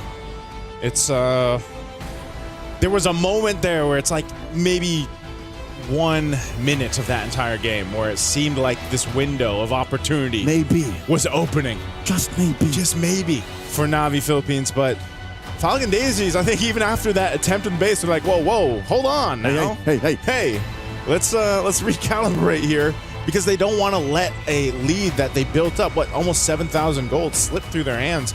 We have seen that before, but at least in game 1, it doesn't happen for Falcon Daisies. It was a one-time thing, couple of stacks on Rain out of nowhere, but I think it would be a fever dream to hope. Well, I kind of feel like after seeing that game, the idea that Na'Vi wants to achieve is essentially, let's win on the early game. Yeah. But all 3 games that they played in MWI so far, they haven't successfully had a good early start. And part of it is, it looks like the team is just like, you know what, let's just deal with Mirai. Like, as long as she's not there, as long as we delay the level 4 long enough, it always creates an advantage for us. Like, even in this game, not to blame Keishi, but she was the one getting targeted a lot, right? The range coming in from the Gourd as well as the Suyo made it so that before the turtle fight even starts, Keishi is at a big disadvantage.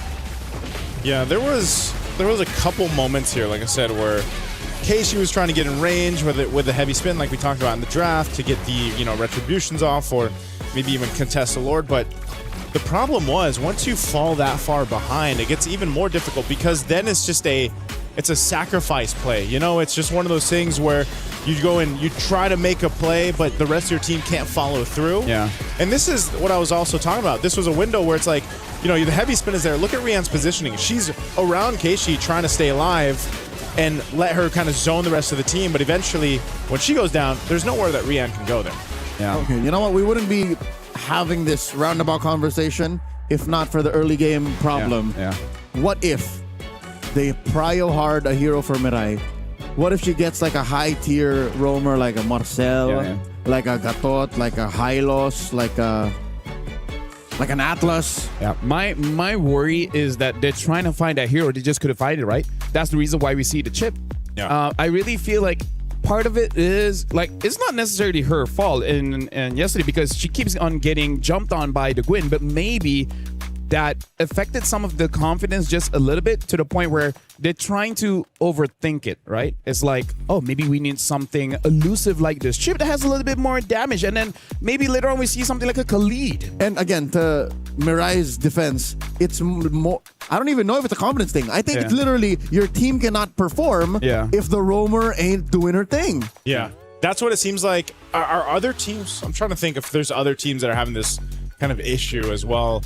I think it's been more apparent for Na'Vi Philippines when teams saw, especially they saw that yesterday. It's in the film, right? So it's like they saw that and we already kind of contemplated this. They're going to hone in on that, and they did the exact same thing. And so yes, what do you do if that's going to be the problem? Well, yeah, you pick priority in the draft. Should they be blue side now? Well, I wonder if they will. Yeah, I wonder if they will decide to go blue side just so that they can do that. Yeah, if I'm not mistaken, whoever loses the game, they get to choose the side. The first one is kind of like a coin toss thing. But here's the thing.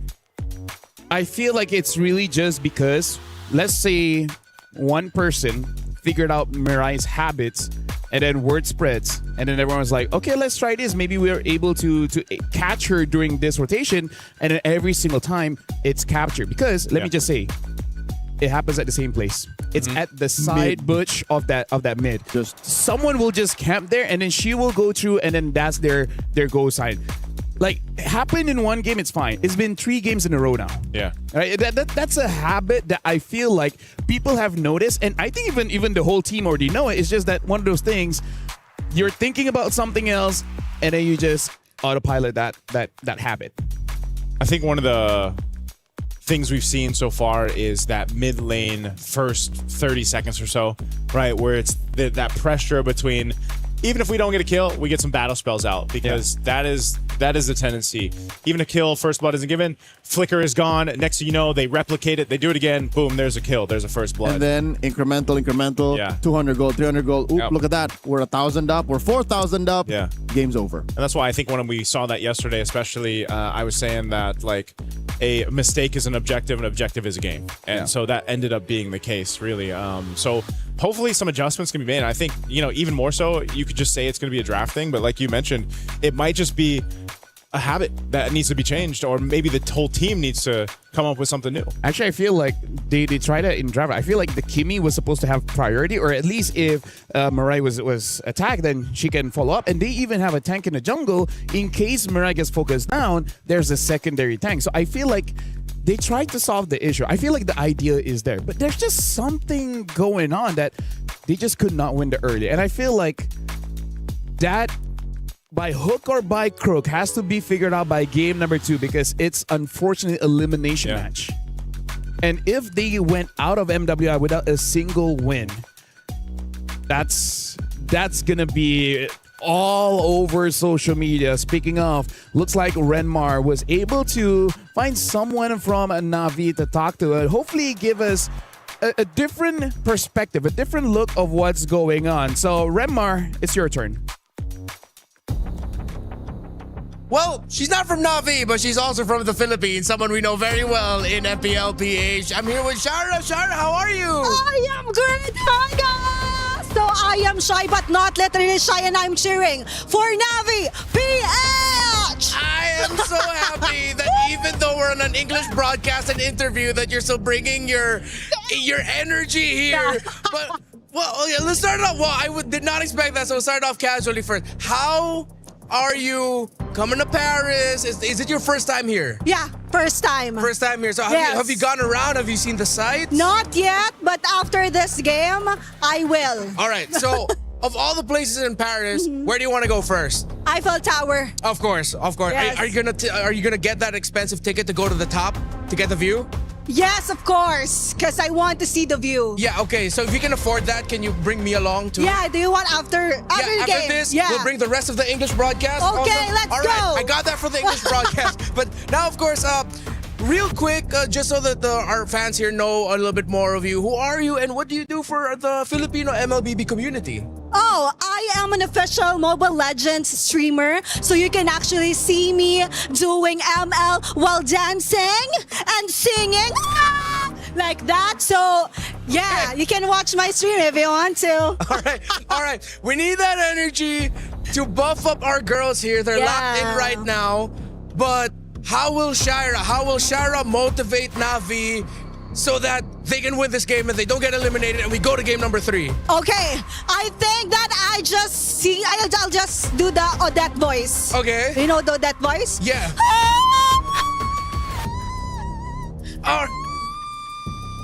Yeah, like that. That was brilliant. I think that voice will make them win the game. All right. Have the game 3. All right. So, Shira, what is your message for the Filipino MLBB community watching right now? What do you have to say to them? You can say it in Tagalog if you want, and I'll just translate it. Oh, really? Yeah. I'll give them a message. Oh, guys, alam nyo na, manood lang kayo palagi dahil may comeback. Kung may comeback sa totoong buhay dito rin, guys. Please, go Navi PH, kaya nyo yan!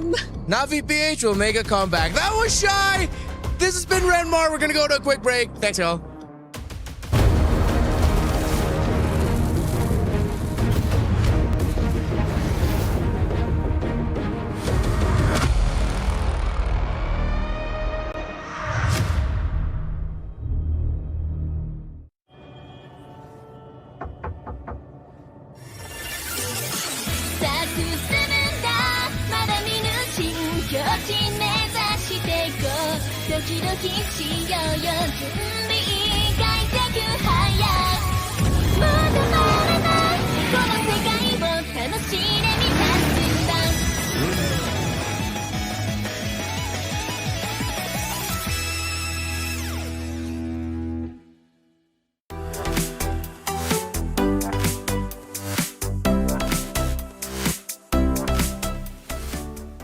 The human body was built to move.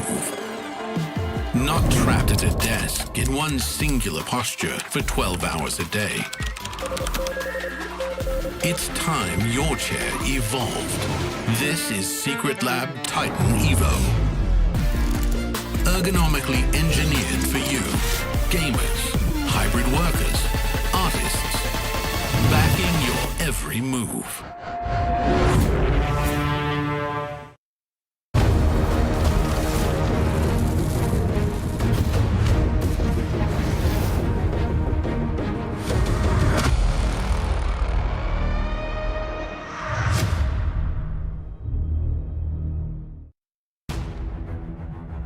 Thank you very much, Remar, as well as Shy. We needed to take a break. that was a hype up. Just to call the medic, make sure we're all okay. I talked to Remar for a bit just now. Yeah. He was not as responsive, but he needs the time. He needs the time.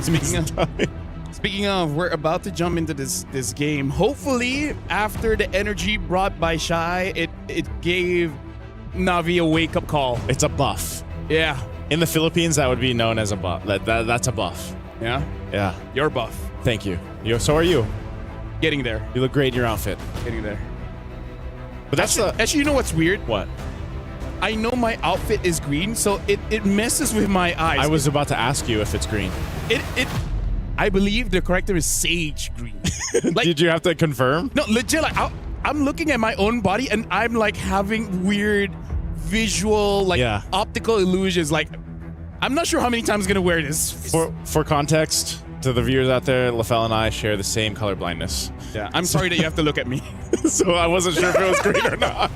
Well, looks like the draft has started here. Now the Philippines is gonna be on blue side. First pick here, banning out the Akai, as well as the Phoveus, and now even banning out the Esmeralda, which I feel like is well deserved. And now Falcon Daisies already banning out the Marcel alongside with the Paquito. I wonder if a Freya is up next.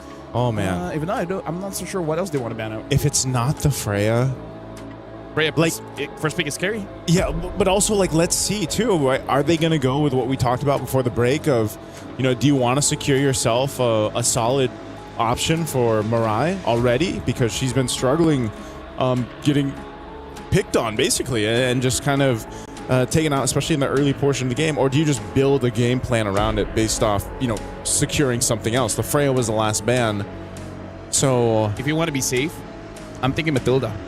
Matilda? Yeah, Matilda. Yeah. And hopefully that Falcon Daisies does not have a Khalid in their pool.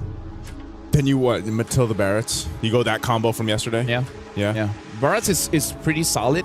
It's just that we're not sure whether they have enough practice on it or not. Now, first pick, I think even they're really considering, like, what is the prior here? Because Esme, Paquito, as well as the Freya are banned out. So I feel like all the other EXPs are counterable. So maybe that one has to be delayed quite a lot. Eve, maybe. Oh, the Belleric. The Belleric.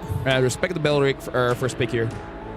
I think that still serves its purpose of a solid choice. The Belleric stocks have been rising. Yes. That's why we've been talking about photosynthesis so much, over here. But yeah, you also have to really be able to go follow through with the setups that come with the Belleric, right? It's all off of that Rapid Dryad, the combination with the Flicker. Even if you don't have it, there's still good team fighting potential there. But the Uranus is not what I expected to come up right here. The Gourd, makes sense, but I guess they wanted to go ahead and just lock in that XP for Arya. Yeah. Now Lilia does get picked up.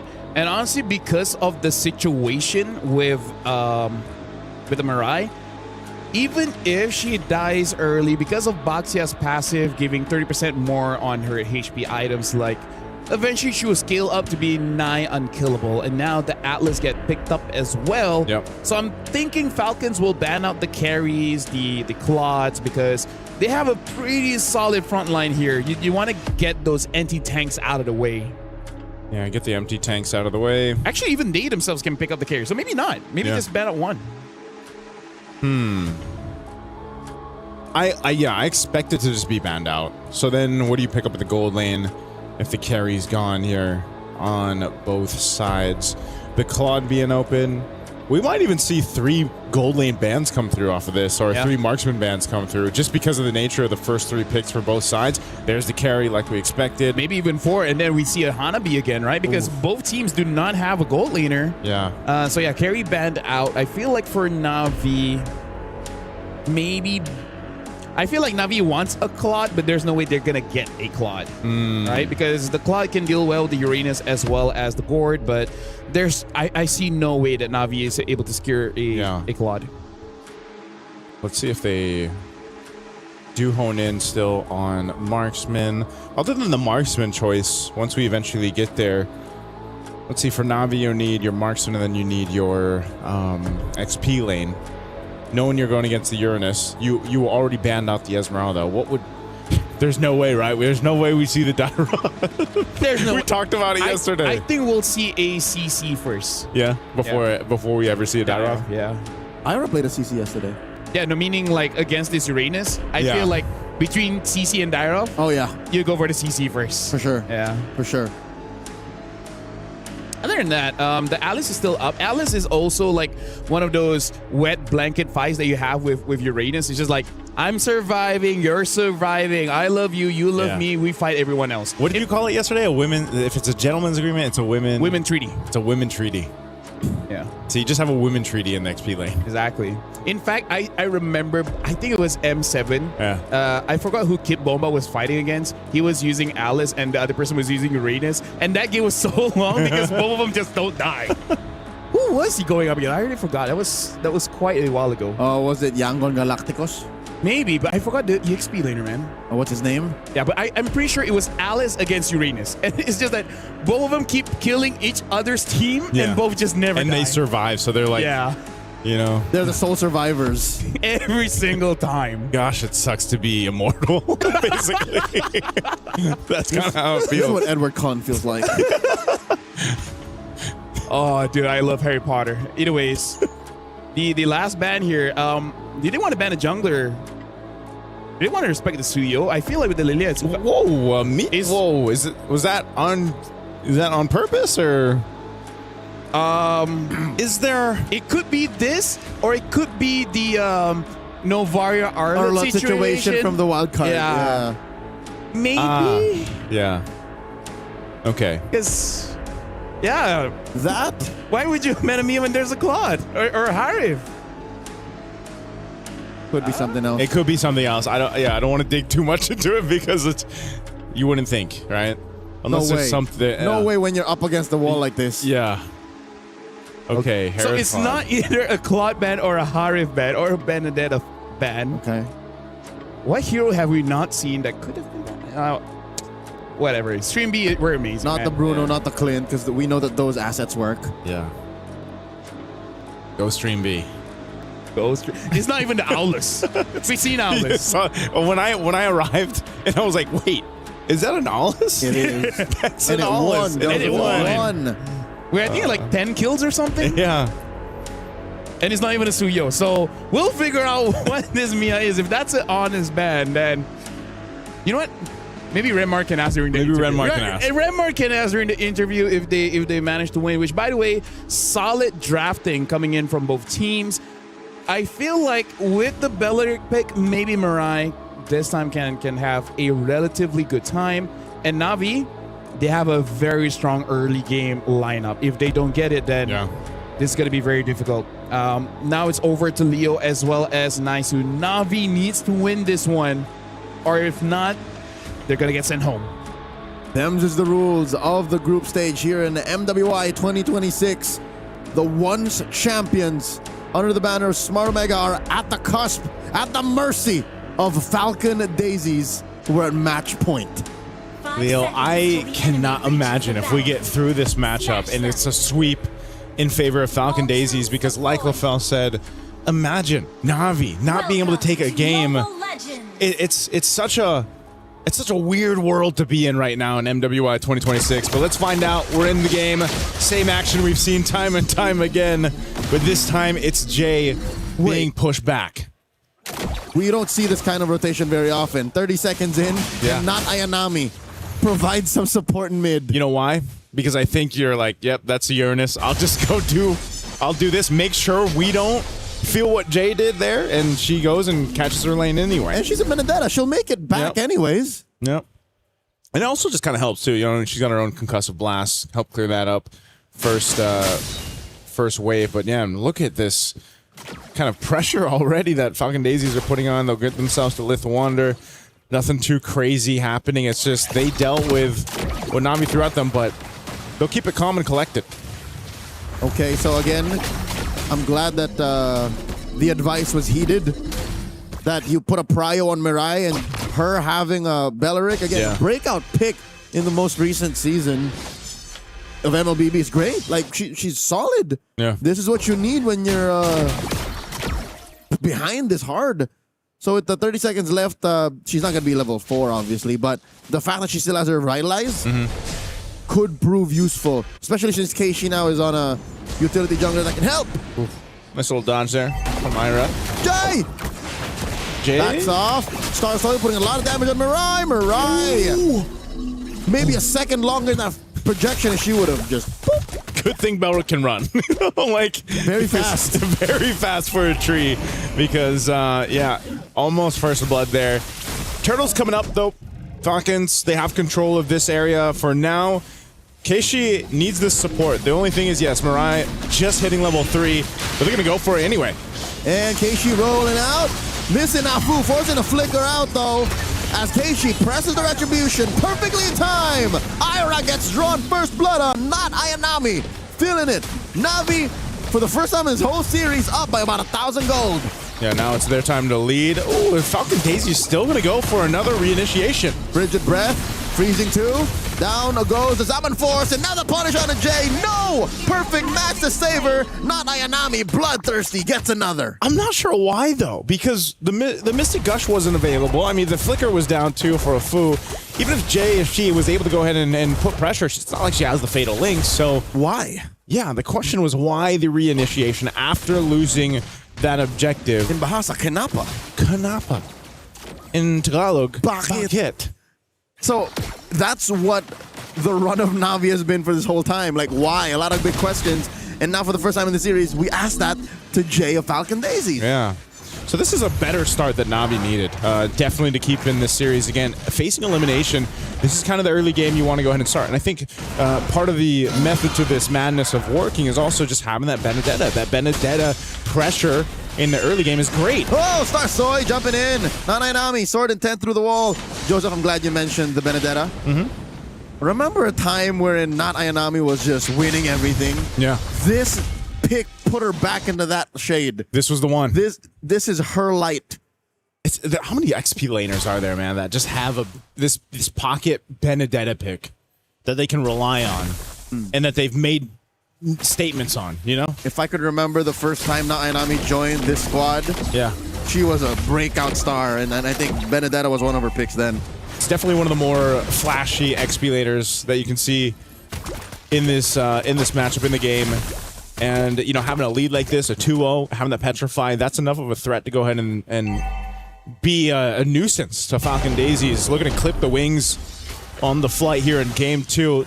Next turtle's up, second one of the game. A bit of a lead still for Na'Vi, but it looks like Falcon Daisies, they still want to contest. They've got all the ultimates they need for this one, but it's half health. Turtle at a third now, looking for a massive fatal link. Keishi finds the turtle first, and now Jay contemplating the too late. There it is. Mirai finds a Rian, serves up the kill. The alley-whoop, the gush, the blazing duet. Kiko unable to secure anything besides the big walking tree. 1 for 1. Na'Vi up now by 1,500. Wow, that was...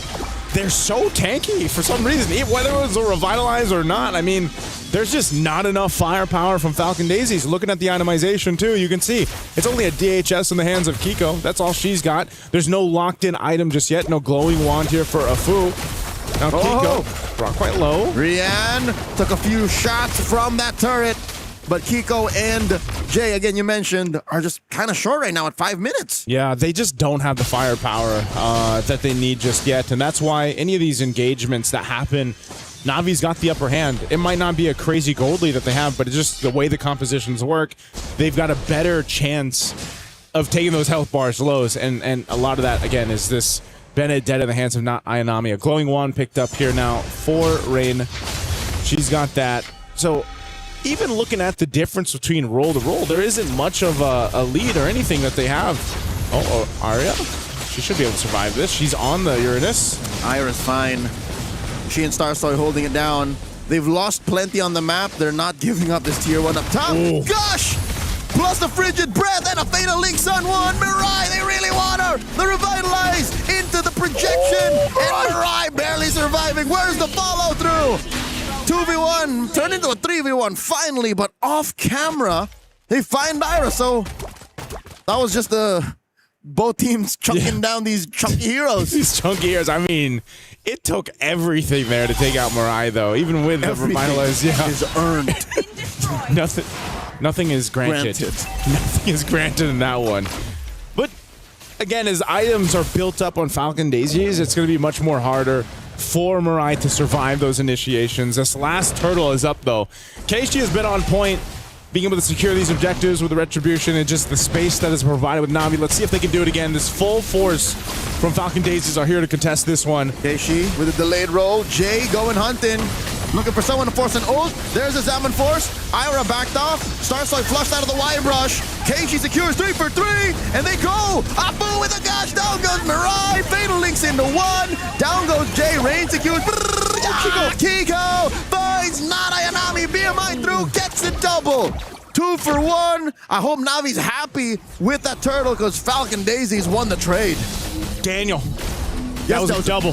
That was a double kill and a shutdown for Kiko. Oh, Arya?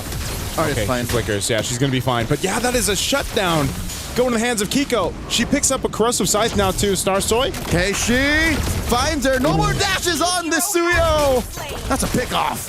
There's a pick-off. Kiko might be next. Okay, she's going to survive. Right now for Falcon Daisies, they're putting a lot of the weight on the shoulders of Kiko for now as she is scaling up 3-0 on the Claude. They are still trying to take down that tier 1 turret down, but both teams haven't taken many turrets down. It's been these fights all around the turtles, and now that the turtles are done, you have this Lord that's going to come up here. Ooh, a gush by Afu, knowing that no more black shoes for Rain to expend. Well, Not Ayanami, when was the last time she left this lane? Yeah, I mean, I think at one point, too, she's wondering if she needs to shift that focus of, let me push this off lane, let me push the map or put the pressure on the map that might help Na'Vi go ahead and open it up further. Because right now they're kind of pushing and pulling between gaining macro dominance for Falcon Daisies. So you mentioned how as the game goes later, Mirai will not be as hard to kill anymore. Yeah. She just picked up Dominance Ice. So that's compounding defense the more opponents you have around you. Yeah. I think she'll be okay. I think she'll just be as annoying. She'll just tree it up, man. Yep, but when does she have a pauldron already? I think that's the next level of chunkiness necessary. Yeah. And Rian's catching up. She got a Holy Crystal now, too. Navi's in a really good position to just secure this Lord. It's more so of how does Falcon Daisies kind of dance around it. Even in the last fight, they were pushed off, but there's a whole fight up top. Whoa! One-on-one! Nana and Nami takes down Sarsoi. No retribution for Falcon Daisies. You were just saying how she made a name for herself here, but they're going to fight for this anyway. Rian tabs on Afu, takes her down 6 feet under. Zamanfor still standing. Kiko has to choose her spots very carefully. Jay goes down, 3 for none. Na'Vi goes straight for the big one. Oh no, Kiko, she's gonna get crashed down, sandwiched into this. Can't she get away? Flicker burned. Keishi jumps on. Rian looking to finish the job. BMI through. Kiko survives. Okay, she's fine, but man, I don't know if we'll have an instant replay, but I have to go back to that and say why? Why did they choose to stay around the Lord Pit to contest it when they knew their jungler had just been soloed up top? I think that's a moment of we're in too deep. We're just here, so we might as well, you know? Again, an issue with heroes with no re-engage. Yeah, it's going to just kind of be one of those mistakes that could potentially cost them the game. This is going to be a push in up on this top side. Lord is working on the tier 2 turret. Na'Vi now ballooned their lead in what was one team fight, gaining another 3,000 gold. Bringing them to the 5,000 mark ahead. Starsoi. Uh-oh. Keishi finds her. Rain there too to cover the exit. Starsoi bites it. Gush to clear it out. Nana Yanami took a little too much there. 1 for 1 the trade. All right, there's a trade at least. Falcon Daisies keep the base under control. They're still holding on to the mid tier 2. So I'm thinking for Falcon Daisies, it's once again that question of how do they turn it over? Because you're looking at a lead gold-wise that's very favored towards Na'Vi. You just picked them Nice Queen 1 for Afu. She wants to slow them down. You've got Kiko that has been scaling on the Claude. Should have the Trinity. Working on the 4th item now. But, again, this is one of the things where their team fights, the ability to go ahead and get in the zone of Na'Vi just hasn't been a favorable thing for Falcon Daisies to do. They've really struggled to find that, which is so interesting because you have an Atlas, right? You have Jay. She's there to be able to go ahead and Fatal Links. It's just they haven't been able to pick the right targets or turn the tides before because they've just been reacting to Na'Vi. A lot of this as well is a lack of resources to pop that Purify. Pop that Purify. I heard that earlier. TM. Yeah. Because look, who's going to try to do that, right? The projection from Afu and Jay with a Frigid Breath. That's it. And then you want to catch it on Rain, you want to catch it on Rian. It's a non-starter, Joseph. Like, again, you got to pop that Purify. It's not happening. Yeah, there's 2 Purifies over there that they got to work on. Right now, too, Rain has had a phenomenal game on the Lilia. Hasn't died at all. Really good usage of the Black Shoes and just being able to pump out enough damage that keeps Falcon Daisies from moving forward in a lot of these fights. So just kind of a standoff. You got Lord coming up in about 15. Positioning, gonna come out from Na'Vi. A big item pickup too. Over here for Rihanna, she gets the Divine Glaive now on the Harith. So if damage was a question, Na'Vi's pretty much got all of it. Now for Falcon Daisies, they might just fly too close to the sun on this one if they choose to go for this, and it looks like they're gonna do just that. Lord's been pulled out. You've got the rest of the squad coming for this fight, but let's see. It's difficult, too, for Falcon Daisies because even that tier 1 in the mid plays a big part. Mind you, they haven't taken any turrets down in this game at all. That, and Nami's playing the long lane very well. Falcon Daisies, they managed to jockey for position. A dominant spot for them inside the pit. In comes Nami, engages with Ira, gets taunted, displaced. Lord, hard reset. I have an idea. Yep. What if they use the Lord to pop that Purify? But it's unreliable. They might use it. Oh, Ira put down a fifth of her health using that consecration, so that's one ult down. Okay, they trade it. So Orange went over to Star Soy. Malefic Gun picked up, but Ira's so low. Gosh! On the Mirai, but J falls first and Mirai survives. Not Ayanami finds Kiko. Now blazing to it. Not Ayanami falls. Kiko wanted to make sure she flickered forward too, even after getting the kill. And here comes Rian, Zaman Force. 1v1 with Ira. She finds her. Oh, the Lord puts her reset. down. And the Lord here, Keishi needs to be very careful. Down goes Rian. And the Lord goes to Na'Vi, but a bloody victory for them. And they lose another. 3 for 2 the trade. Falcon Daisy's making them work for it. If there was a little bit more time for Star Soy, then maybe they might have even gotten the Lord off of that. Good thing for Na'Vi. Objective secured, but they're finally going to lose some base turrets as Falcon Daisies has not had any down for the better part of these 14 minutes of this game. They'll find 2. They got to clear out this Lord. Na'Vi has lost some gold, a few thousand gold, but they're still in this game. They're still in control. They should be in control of this game. They've just got to choose their fights a little bit better. The last one around the Lord Pit was a bit messy. You know, they expended some of the ultimates that they needed, some of the battle spells. Maybe that was, again, the Purify was popped, at least for Rian.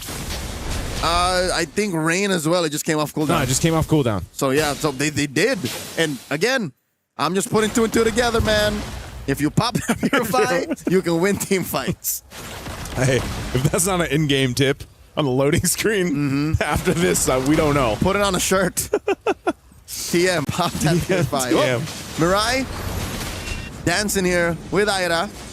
Kiko. Oh, they want to chase gets down? flushed out of the white brush. Okay, so she did not get revealed. Now Yeah. she shows herself. They don't want to fight too because Kiko doesn't have her flicker. She's got to wait a little bit longer. Star Soy's picking up Queen's Wings. A little bit more durability here. And Afu, she's got the flicker coming up, but they're locking down Jay. Diamond Force. Afu backing off. Not Ayanami finds it. Takes down Afu. The trade. Star Soy scores on Not Ayanami. Now in comes the rest of them. Revitalize. And the blazing duet by Kiko. Rain. Black Shoes trying to lay down damage. Fatal Links. A little too late. In comes Star Soy. Down goes Jay. And Rian gets another. Zaman Force down. Sending Falcon Daisies back. 1 for 2. That's a win for Na'Vi. Really good timing there for Rian to rejoin that with his Almond Force, keep them back and at bay, because that would have gone really bad if Kiko was able to go ahead and just follow through, but she was stopped in her tracks. Even when that fight broke out, I feel like as we look at the rinse and replay, look at this, Afu almost had her flicker available. It's actually coming up now, but she just dies at the moment. 1 second. 1 second there. Talk about timing for Not Ayanami. But then I felt like the Fatal Links could have came out sooner here, because even then, Kiko's too far off. She doesn't have as many stacks of Thievery that she wants. There was some damage from Star Soy. I think that was the main combo. Yeah. It's like Fatal Links into a charged up Surge. And then just sever away. But I agree. Maybe if it was a little sooner, it would have been more effective. Yeah. Either way, Falcon Daisies has pretty much brought themselves back into the game. We're talking about earlier on, a few minutes ago, maybe 4 minutes ago or so, there was a 4,000 gold deficit that they were working against. They've put themselves in a position to actually contest this Lord.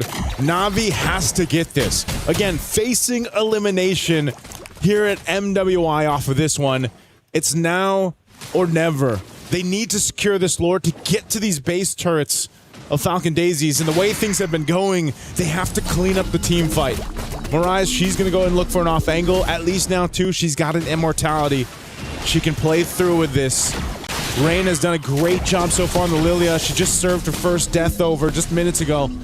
But keep an eye, too, on Not Ayanami. She might be the one to go in and start things up, or at least put pressure towards Falcon Daisies. Not Ayanami is a missile.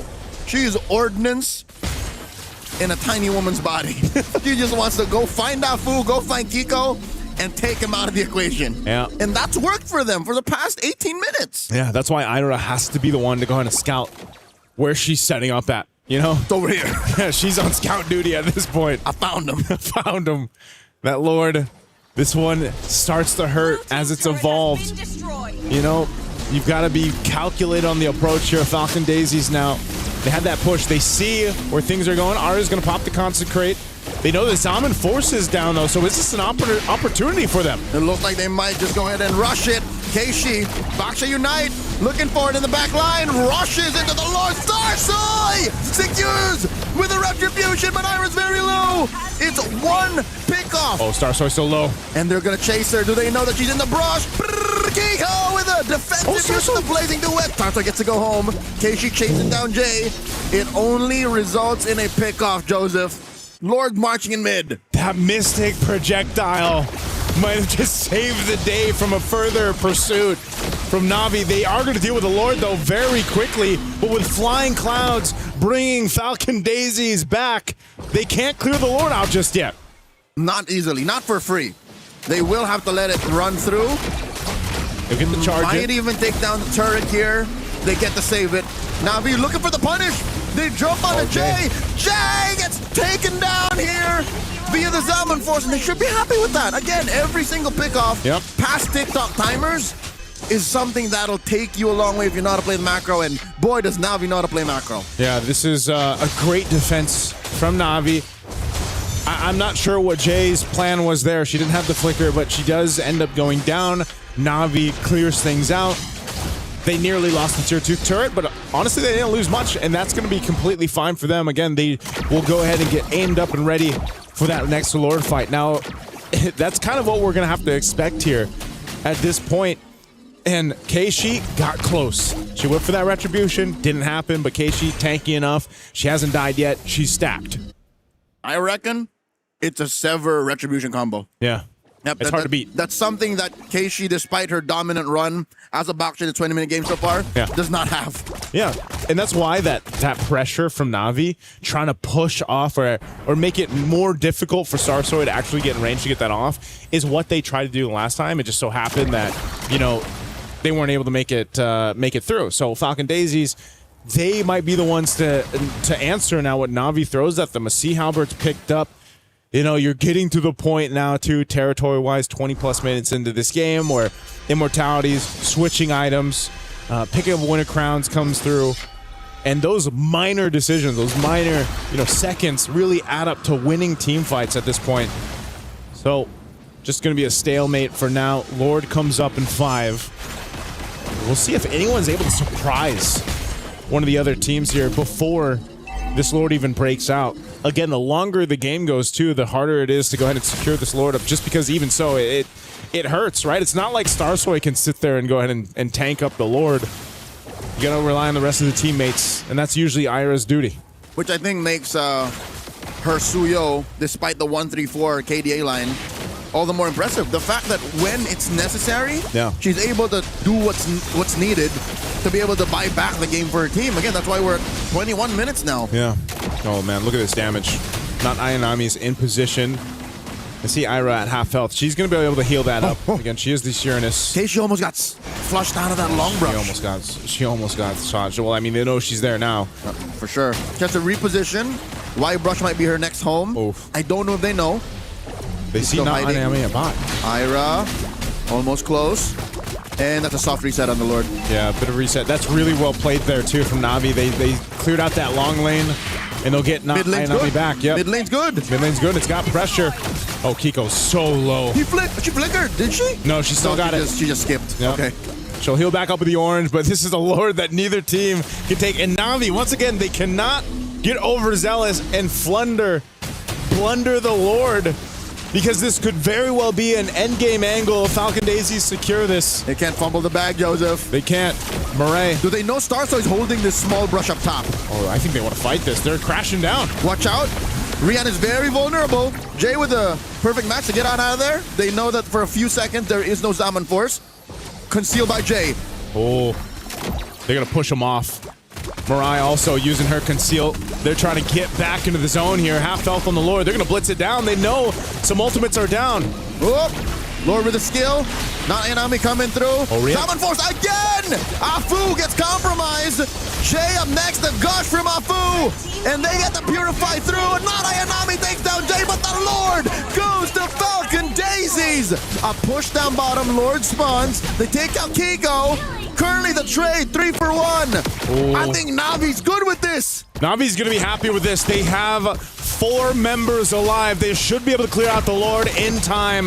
But you still have the Gourd to worry about. But there's no flicker. So a play could be made from Navi as long as they clear out a Fu. They got to deal with Star Soy and a Fu, and they are good at clearing out these waves.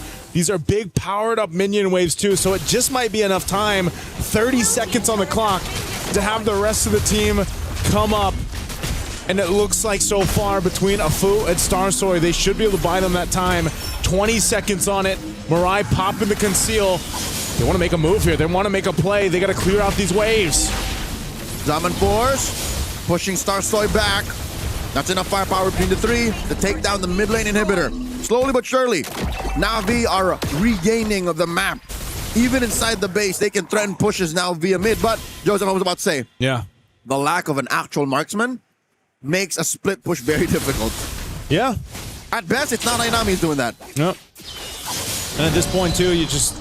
Man, the marksman is so important in this. You saw that last team fight. I don't know, didn't get the replay, but Kiko tried. She tried to go in, get that blazing duet off. She popped the winner crown, did enough damage, but by the time she BMI'd back, she was caught, and the rest of the team couldn't really support her. So we might see something very similar for the next Lord. I mean, we're reaching the 25-minute mark. What is our longest game of MWI? This has to be one of them. Approaching. Oh my God! Oh no, Kiko. That is the winner crown. Blazing duet. She's compromised. She still has an immortality given, yes, but she spent a lot of her resources. Yeah, that's unfortunate. You got 30 seconds for this Lord to come up, and you don't have a flicker for another minute and a half. So now how does Falcon Daisies approach this? Navi has this one on their hands. I feel like they can continue to put pressure up on that side, possibly catch someone if they can. You have the juggling of items happening here on Falcon's Daisies. Wow. Oh, Ira. The roundabout way that they forced Ira to engage.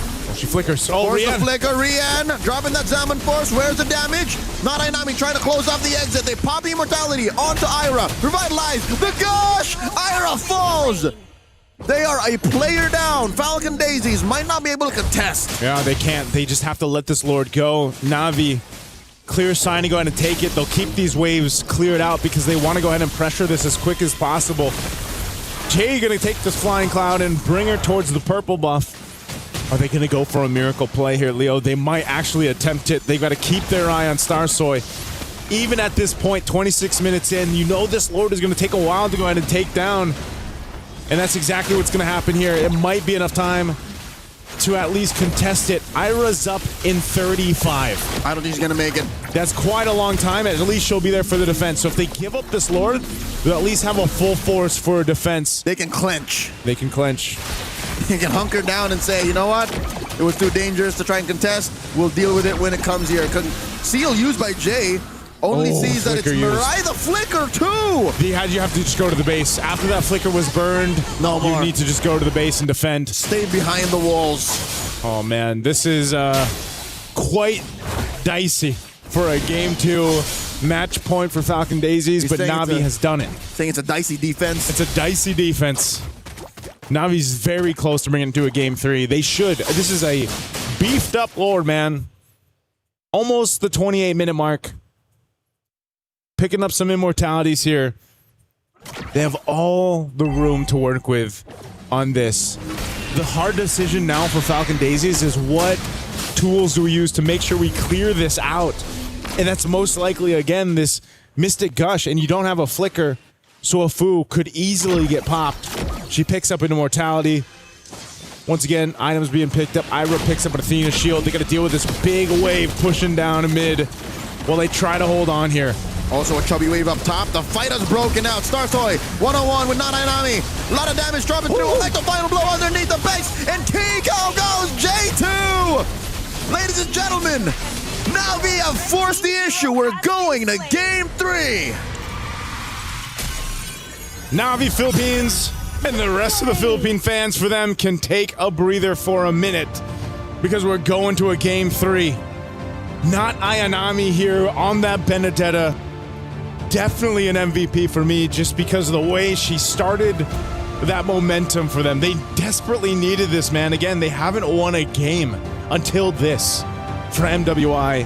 And hopefully this has boosted the morale. I don't know, man. Maybe Shira really did give them the buff. What was it? That special note. Yeah. I mean, she was dancing earlier. I saw like they're already recording the whole TikTok of it and everything. But yeah, not Ayanami. This is the not Ayanami we were waiting for because she's a playmaker. And I feel like that's just a small adjustment, that quick rotation in mid, just to make sure they win that mid trade. Like, it created a lot of difference. Like, this is one of those moments where it's like, Mireille finally gets to play the game. Yeah. And you can definitely see the impact of that in this one. So the adjustment moving forward, maybe the Belleric has to go, maybe it has to be banned out, but also quite a few weird moments happening with Falcon Daisies for some reason. The draft picking up the Uranus early is like, okay, fine, that's strike number 1. Yep. But then strike number 2, there's a lot of, why did you go in? Like, why would you stay? Why were you there? We asked it in a couple languages. Yep. Yeah, so it really does seem like for game number 2, is it overconfidence? Like, is it just like the momentum, the adrenaline is just so high? It's just like, hey, we can beat them. Just go for it. I don't know, man. This there's a lot of things that just happened there. I feel like on both sides, but it is true with what we said about, at least for the Belleric and Mirai. Like they were able to lock that in. Yep. They tried to beat her down, but she was just so ready to answer back. Because again, revitalized. Yeah. Plus the sap punch. Was there more? Or, like, was there another one, or no? Just those two. Yeah. Okay. You play Belleric, right? He just charges up, punches once. That's it. It's enough heal. Yeah. There's something that I want to say, but even I know I shouldn't say on broadcast, right? So honestly, for that one, I think it's just a Stream B thing that we have 3 games. Like Stream A, it's our benefit. They're already starting game number 4, or match number 4, because spoiler, Vitality won 2-0. They won 2-0? It wasn't stumped.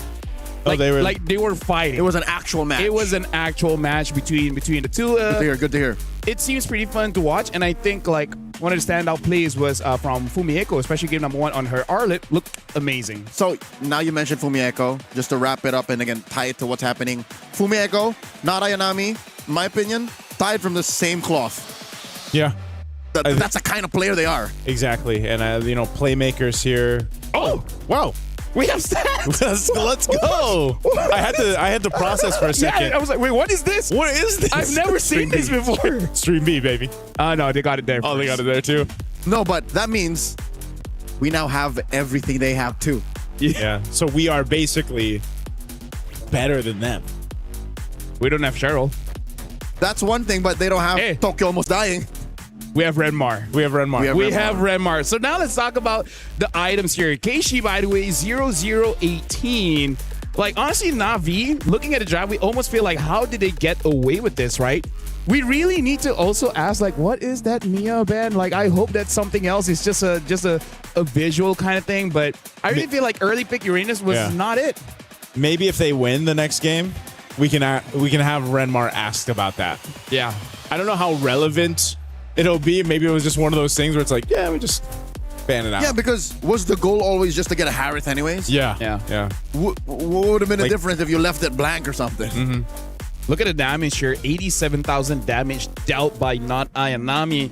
Rian, 148k. Now, that's a lot. It's unfortunate Kiko was unable to really do much here with 81,000 damage dealt, but I feel like it's mostly because most of the damage was denied by Baxia's passive anyway, so yeah, just didn't get the full value. I really feel like for Falcons, a lot of the in-game decision making really needs to be changed, but also try to get an advantageous draft. I don't know, it's something about today. A lot of weird prios have happened. A prio Clint, a prio Uranus. Yeah. Even the very first game, Geeke against VP. I didn't remember that draft, but even I was like, what was that? Yeah. Now I remember picking up tanky heroes against the carry. Yeah, there's just been I guess it's just maybe it's just an MWI thing. I don't know, but maybe it's the combination of the patch plus MWI. And you got to always remember, some of these ladies, they've got different comfort picks, obviously, than what we're used to seeing. But it is nice. It's always refreshing to see the unique heroes come through. The creativity. Yeah, the creativity that they had. And, there were moments like this where you have these wins for Falcon Daisies, but then all of a sudden, then they're caught in a bad position or a fight that they maybe shouldn't have taken. And there was just the pressure constantly from not Ayanami here on this Benedetta. Yeah.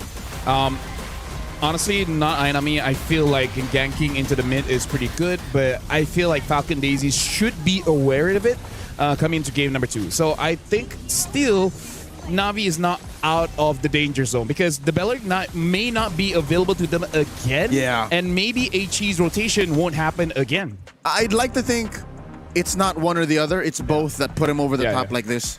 I think they have to at least secure one of them, and preferably it's the second. It's the rotation. They have to fix the rotations because that's also a solid way to make sure that Mirai doesn't get bullied. Yeah.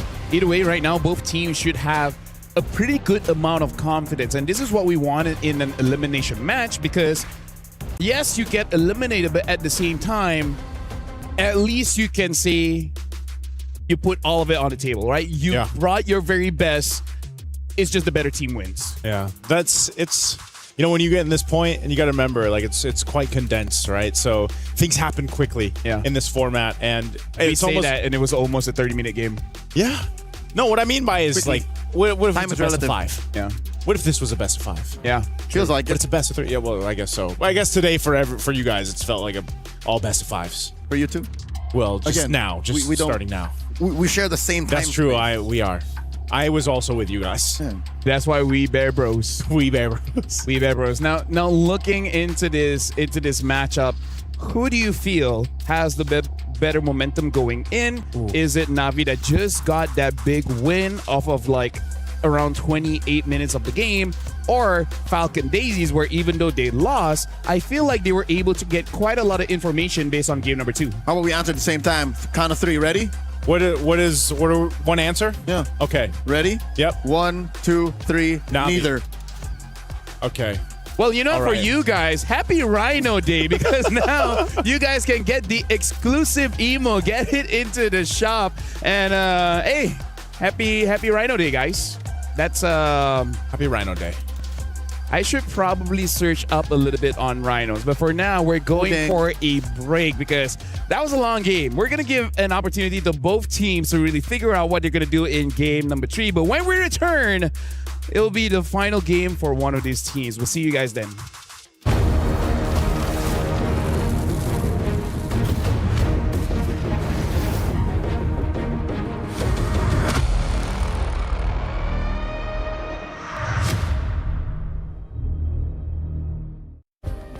Play is in our DNA. Whenever we let it out, it becomes our superpower. Now imagine an entire city being built to supercharge it. Kadir City, powered by play.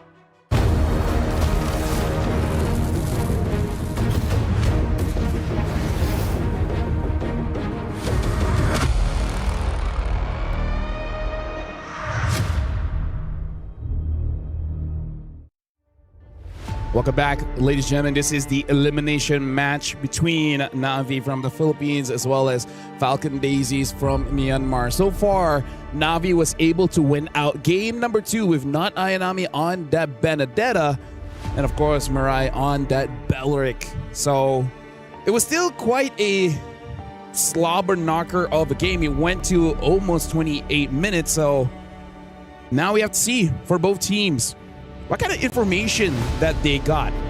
I'm just worried that they overthink it in the draft because, you know, that just tends to happen. Yeah.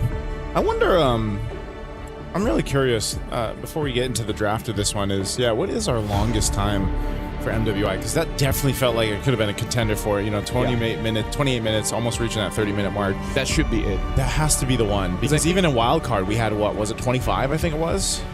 Yeah. About 25-ish, and that's when it really is forced into a lore dance. I just feel like we can just say between Stream A and Stream B who has the longer average. I'm pretty confident it's us. Almost every game of ours is around 20 minutes. So you know what? What? If they ask to distribute the matches tomorrow, we say no. Because they have 6 best of 3s tomorrow. I don't know if that's still going to be the case. I'm going to be streaming tomorrow. Oh, are you? All of a sudden, no wonder you were looking that way. You know what? I have to check the schedule because you know what they put? What? Me and Briggs 6BO3. You guys got it, though. Casting. Okay, that's definitely not the case. That's not the case. Yeah. So... Hey, you know what? I'm sorry if I ever thought doing 4 best of 3s was too much. Hey, I've done 6 best of 2s. So that... Wait, did they go the distance? 6, like 8, I think. Did they go the distance? Dude, it's best of 2s. It doesn't matter. Leo? Yeah. Asia Games? No, Thailand. You guys were together. Oh, no.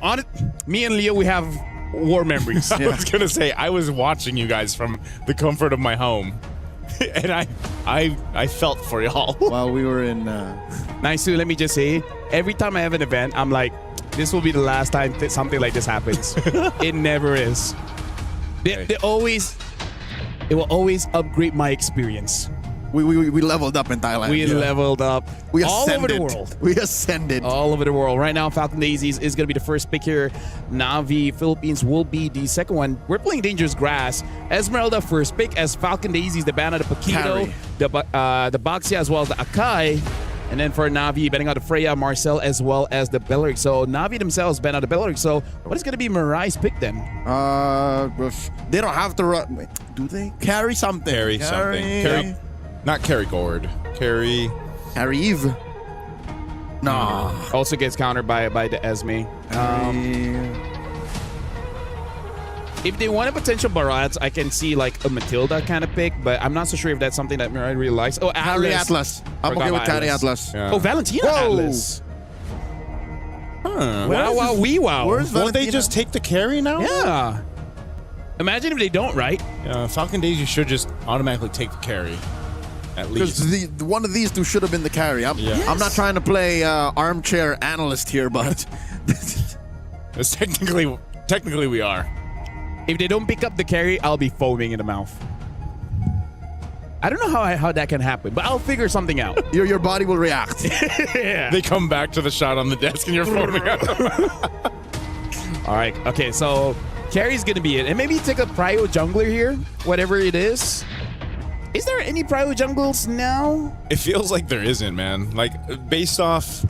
If your team is a Hirara team, then yes. Yeah, which is like... Do you really want to do that? Vival just won with the Hirara against Genji. So, but that's Vival, you know? Yeah, no, it's like 50-50. Hirara's 50-50. Here we go. Lost Kimi. So they didn't So take they the did. Ready to foam. Where's the foam and the CC? Wait, is it banned and I just didn't notice? No, it's not banned out. They literally just let it go through. Okay, so CC and Esmeralda, that's winnable. Okay.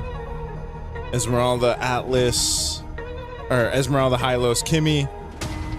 Neither one of them is like, no, you touch the carry. No, you touch the carry. So it's... Well, if it goes all the way through, then Navi eventually will get it. And now Hanabi gets banned out. I'm not sure about that. I'm not sure why the Hanabi... Where's the logic here? Even when you looked at me. We just looked at each other. It's like, that's a Hanabi, right? Yeah. Imagine we go back to the green room and then they're like, oh, how's your day? Well, we got a Clint that goes through the portal. Survives, gets 2 kills. Wins. We have a Mia ban, wins.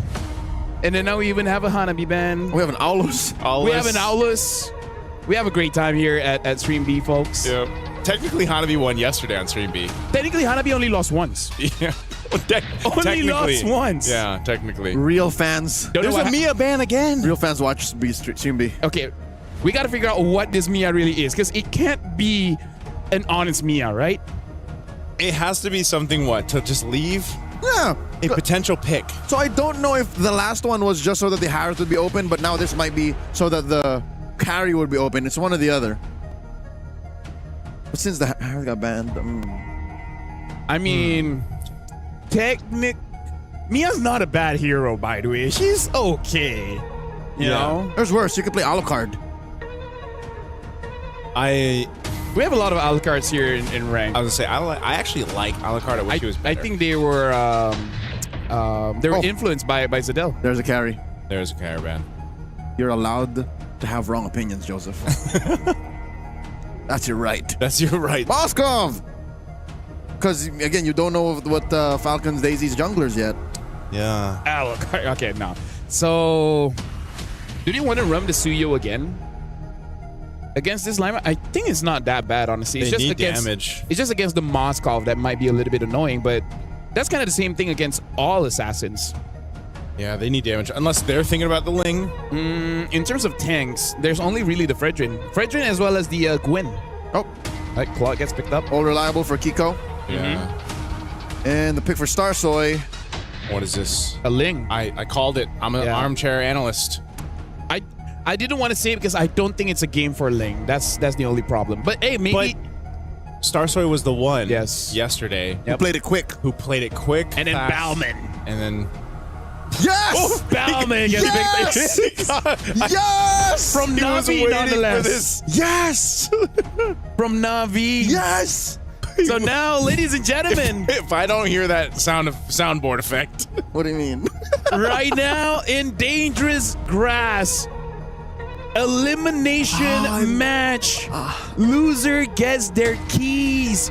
Crush. We got a Ling against a Bauman. How will this play out?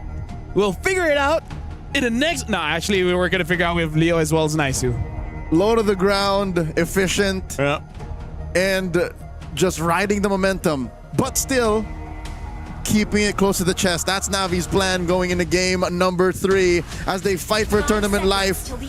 Falcon Daisy's doing the same, picking up that Ling, giving it to Starsoy, and I'm just excited. I was gonna say I can hear the excitement in your voice, Leo. So good. Left Ballman for the last pick. I'm not excited looking at MWI for a very long time. Oh, I'm just a fan right now, dude. Okay. I'm just a fan. We got a little bit longer to rejoice for these picks. These could have been any of the teams playing today as long as it's Bauman. I want to be proven right. I want to know that this hero is good in this meta. Right now, Bauman has a 100% win rate at EWC. EWC. Yep. 100%. 100%. Yep. Thank you, Boyet.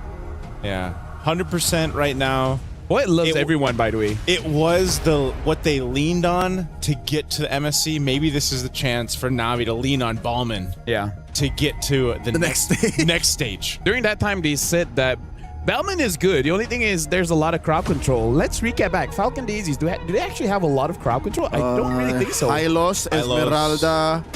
It's not hard CC. It's not hard CC. It's something you can play around. Yeah. It's something you can play around. Like, so I think it's okay for the Bauman here, yeah. He could dodge, like you can, with a Ballman, you can dodge the traction pulse. So all she has to do is a little whoop, and then dash out. She'll be fine. Yeah. Cyclone sweep. Yeah, cyclone sweep. Yeah. He doesn't say that. He says it in his brain. Eventually. I do. Eventually. Cyclone sweep. We still don't have a MLBB fighting game, right? We don't. But we have fighting game characters. We're fighting game characters. Yeah. So basically, the fighting game is inside. So which one is going to come first? The MLBB fighting game or the MLBB FPS? I would say the MLBB wait, MMO FPS is already first. being developed. Yeah, something about the latter has been. Yeah. No, there's not. No, there is. Is there? I haven't at heard least- this. Okay, so it may not be MLBB, but it's by Moonton. So Okay. I was gonna say. So there I is can't an imagine. FPS. Like, okay. I can kind of imagine. I think it was in MCGG where they have like, what you call it, like a limited time playing the MCGG character, kind of like an FPS kind of thing. It was kind of funny. It's kind of funny. The arcade is great. Yeah, arcade is I great. feel like that's where they test out a lot of things, you know? Yeah. I think before all that, it'd probably be like an MLBB MMO. That would be pretty good. That would be pretty good. Like, I want something to explore more of the story of going into the game in Land of Dawn. We're going to explore this story right here as we jump back in. Once again, if you're just joining us, it is now Game 3 in an elimination match between Falcons, Daisies, and Navi from the Philippines. Let's see if they're able to pull through. Which team is actually able to pull through with this? And yes, you're seeing it right. A Ballman for Navi. And once again, it's a Ling for Star Soy. She found a success on the Ling yesterday and will be enough to help them get through today. A little faster rotations for Na'Vi, given that Rian actually leashed for Keishi. Up top though, not Ayanami again, finding herself once again at the edge of elimination. Like, this is her. Yeah, I think she's gonna, oh man, if not Ayanami can have the same performance she had on the previous game on the Benedetta, this time around you're on a CC. Works a little bit different, but nonetheless your impact is still there for this game. And if you think about it, right, curtain call, set things up, allow Keishi to come through and, you know, find multiple members tied up, hey, that might be great. You have a Fatal Links too. You have so many ways to set things up. The question earlier on was, do they have hard CC for Falcons Daisies? No, but guess who does? Na'Vi. And so for Falcon Daisies, they have to play around that. They've got 3 Purifies. So once again, Leo, they're going to be trying to pop that Purify. And they can. They can. They have the tools to do that, but it's pretty scarce. It's not as hard as it was for Falcon Daisies Game 2, but they're going to have to try. Oh, little small camp invade here by Star Soy. Same story here for Na'Vi as they put a little bit of damage on the J, forcing that Revitalize. And Reen might actually take him down. Reen does not force the issue. Keishi will secure the turtle here. Na'Vi gets one. That was a nice little bob and weave, little sidestep. Jay keeping herself alive. Yes, she had to burn the Revitalize, but they end up trading it out, right? Objective, turtle, goes over to Na'Vi. They're still looking for possible pressure here on the jungle of Falcon Daisies. They're actually taking 2 camps from Star Soy. I'm not sure if she got the big portion of that camp, but nonetheless, it's still a bit of a delay. You can see Keishi nearly level 6 right now on this Balmond. She's up by 200 gold, so that's the benefits of what she's done so far. Again, Balmond is just so quick on the clear. Yeah, why is Balmond such a threat, you know? I mean, we saw this a little bit at least once in the wild card. Now here for MWI, we see it at least here on B-Stream. Why is the Balmond a threat in this situation? He has some of the benefits of a tank jungler with very few of the liabilities. That's why. Now Keishi threatening to take the purple buff here. Intercept by Ira. Lurch pathway, 2 of them. Crossroads. And now the Fatal Links. Afu picks up the Sky Piercer. Rain looking for more damage. SOD thrown out. Rian press the button. Jay gets taken down. First blood drawn by not Ayanami. Now Stars are a little too deep. Tempest of Blades. Dashing through. She and Ira back off. I got to give it up to Mirai there, too. You know, we were kind of pointing out the weak point of Na'Vi so far in the previous matches we've seen them, and just how Mariah's been bullied throughout the games, and she's usually going down. Well, that time, she's the reason why they were able to go ahead and make that happen. She even had to re-engage at low health, just utilize the slow that comes with the Atlas, and then burn the flicker to survive it, allowing her team to get a little bit further into that lead, that team fight. So great usage there of the skills and the game knowledge of Mirai. This turtle's coming up, though. They had an easy take on the first one. Na'Vi has, after all of this, nearly built the 1,000 gold lead. They're going to go ahead and approach this now, get in position. Turtle's already half health on this. Look at the speed at which Na'Vi are attacking it. 1/10 of its health. That's the one. Na'Vi secures. That's the one right there. Ballman.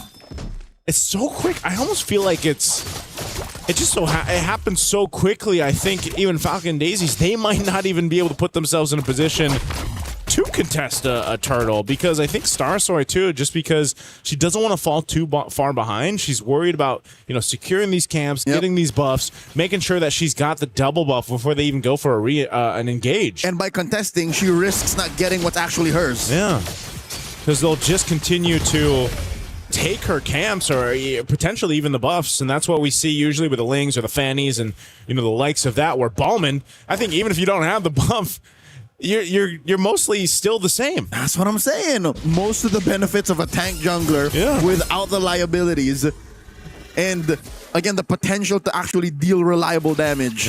Finally Starsoy gets her Berserker's Fury there. That's a big item pick up for the Ling. Oh, she's just about that. She's lurking. Oh, Keishi. jumps in. And in comes Keishi. Spinning the wind. Cyclone sweep. Lethal counter. Takes down Ira. You saw it coming from a mile away. Keishi just had all the world to just go set things up, shred down that armor, and just bonk with lethal encounter. There you go, though. Traction pulse counterplay. And drop into that glorious pathway. Ooh. She survives and gets taken down. Mirai bites it. Finally, Falcon Daisy's score.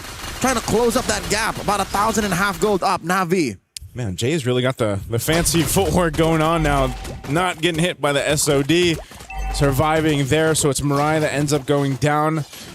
Maybe there will be a turtle now that Falcon Daisy can go ahead and try to secure her. Rian? This is trouble. Kiko forced to use her Purify. A little bit more damage. Kiko gets away with it. Tempest Ablaze. It's Rain who goes down. Man, I am so surprised Kiko was able to survive. She was booking it after popping the Purify. Navi wasn't able to convert the kill. Rian had to burn her flicker too. Turtle's up though. Starstory is going to go ahead and grab her orange buff. We'll see if they just delay this a little bit further. She chooses to go ahead and grab purple too, but right now Navi, they're planning themselves around it. Starstory will choose after orange, grab purple, and then join this fight, and that's why Falcon Daisies are in the vicinity. They sent Kikoi up, so she's going to go ahead and put pressure up on that tier 1 up top, while Navi has to decide they have to go ahead and secure this. Mirai looking for a big ticket. Old Fatal Links. The answer. The Glorious Pathway. The secure. Keishi gets it. 3 for 3 on Navi's turtle taken. And fortunately, Falcon Daisies did not go hard on the top lane push. That could have been their trade. Yeah, it was good choice too to have Rian up there. But at least they didn't die. Yeah, they didn't die. So it's good either way. Good either way. Nonetheless, 3 for 3 here. Turtles for Navi. Been very clean fighting around the objective, so I expect the Lord to go similar, but I think Falcon Daisies, as long as they maintain this, it's nothing too much, right? 1,000-ish gold for Navi. They'll be in a good position to contest the first Lord. Keishi just pretty much has, again, free reign on where she wants to go for now. Falcon Daisies haven't really had an answer for that because they're just letting Kiko farm up. She needs to get where she needs to be. They rely on their ability to either set things up through Traction Pulse, peel with it as well. Oh, look at this damage. Oh my again. lord, the damage out of Nana and Nami alone, able to force a Tempest Ablaze, and down goes Starsoy. Such good usage again from Mirai on the flicker in the toolkit that comes with this Atlas pick. Oh, no, Ira. She's got a stolen Glorious Pathway underneath her. In comes Nana and Nami, Rian, and the rest of the gals come through. A real Glorious Pathway comes through. And then the Traction Pulse. Keishi spinning to win. Down to a quarter of her health. This is a non-starter. Navi backs off. All right, Navi gets one. They back off. And, oh, man. Really close there.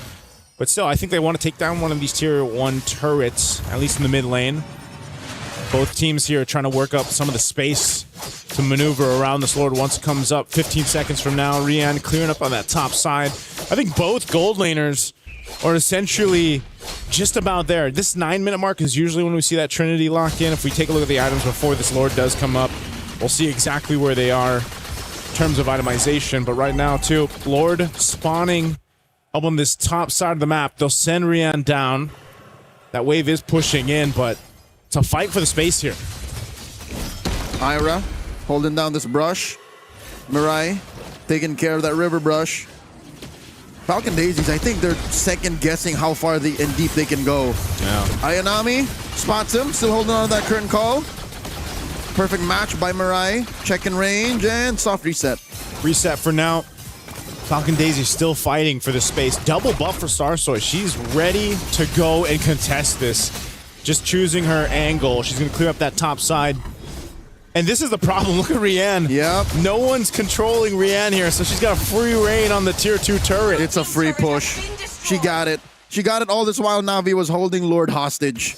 This is not what you want to do here for Falcon Daisies. Navi knows that they can play the map this way, and that's the big advantage of having the Moskov. And even the rest of the team, I mean, this team compositions allow them to do this. And Rain has also been really good at picking some of these ultimates to take. It's a lot of times it's Glorious Pathway. Uh-oh. Jay forced to use a Revitalize Fatal Links. Down goes the Hylos. She did get at least force out a stolen Glorious Pathway out of range, so that's 2 ults out of Na'Vi, but they are down a tank. Down a tank. 17 seconds for Jay to be up here. Here's the items. DHS, DHS, Corrosive Scythe, almost the golden staff locked in here. 1,000 gold behind between the gold laners for Kiko. Mid lane though. Could be another one. Afu purifies out. So they did pop the purify there. Oh, And, Narayanami comes in. Takes a few hits from the turret, and they continue. The onslaught taking down that tier 1. And straight to the Lord they go. Na'Vi, this is the rhythm. This is the pattern we've been looking for in them. Yeah. It seems like, again, I don't know what it was after game 1. If it was Shira or not, or what they talked about in the player room, but they definitely adjusted to where they need to be. And now they're playing like the Na'Vi and the players that we've seen before compete. Even the 3 of them that have competed on the world stage before. You know, they're at this point now. This is the synergy that we expect from them. Hopefully, for Falcon Daisies, they don't let it slip too far further. Momentum is already building up for Na'Vi. They need to be able to go ahead and catch up to this. And once, you know, again, you're waiting for the Klon. Trinity, also a little bit of defense comes in, but Starsoy too really has not been able to find that opening. This is something that we saw even from Miss Meow. You know, the difficulty of using the Ling into these types of compositions. Your timing on your Tempest of Blades is so paramount. Now you talk about it, Joseph. Rian is the only one that's actually someone you can assassinate with a Tempest of Blades full-on combo. Maybe Rain, if you're lucky. But that's right. Starsoy has so many challenges to face right now. As now we have a Lord down bottom. 3K up. Even her orange is not safe as Keishi just burgles it away. Yeah. Sort of feels like Lord gonna slowly make its way here to the bottom side. Glorious Pathway too. Crisscrossing. Cross paths. Lord will be able to crash in. Narayanami coming through. Setting up that tier 2 push, and there's still a chubby wave. Rian very low. It's a too much out of that Kimmy on Afu. Oh, they're going for Narayanami. Narayanami drops her vengeance and the current call, and she's able to get out of there. Gets on out of there. I thought they'd be able to pick up a kill. Not converted just yet. Falcons Daisies though, it's their time. Their time to go ahead and play the map. You saw that push happening up top with Starsoy. So both teams have that angle. You know, it's one of those conditions that they can lean on. Push the opposite end of the map. Push map pressure to the pedal if you can. Mirai jumping forward. Fatal Links finds one, forces to revitalize. Starsoy coming in from the flank. Keishi spinning the wind. Down goes Jay. And a defensive blazing the wet out of Kiko. There's the pulse. Used defensively as well for the rest of Falcon Daisies to retreat. Massive pick off for Na'Vi. And again, when you see the Ling, it feels like one of those things where it's like you're on the other side of the fence just watching your friends play on the playground, man. It's like, I can't join them. Insert Squidward watching SpongeBob and Patrick from the window meme. Yep. That's basically what it is. Because Starsoy just has to kind of see, where is this opportunity where I can jump in here? Because once that Tempest of Blades is used up too, and if you're caught in one of these crowd controls and you're not quick enough to be able to get out of there, you're basically dead. And at this point too, for Starsoy, you don't want to be a dead Ling, a dead jungler at this point before that Lord comes up, or even if it was, you're gone out of the picture, and then your chances of moving forward in MWI are swindled. Right now, Na'Vi control over this Lord pit all for themselves. Okay. The rest of the team is going to try to get here in time. Rain steals the Glorious Pathway. Keishi spinning the wind. Starsoy looking for a sneaky steal. Cross paths. Keishi with a lethal counter. Down goes Rain, taken out by Afu. So that's a massive pickoff. Rian dashes through, flickers on out. Falcon Daisies on the offense. Mirai very low. Perfect match, trying to get on out of there. She'll be able to save herself. Na'Vi pays the price of their mid laner for the Lord. Yeah, they got the Lord here. A tier 1 finally going to fall in that mid lane. A Malefic Gun too. Big item pickup for both gold laners. A bit of defense for Rian. They want to engage off this. There's no Fatal Links just yet. 15 seconds on Mariah's flicker. Looks like she wanted to go back, but they might just call it. Maybe she's got something. Attraction Pulse is thrown out. They're crowded around the Lord here.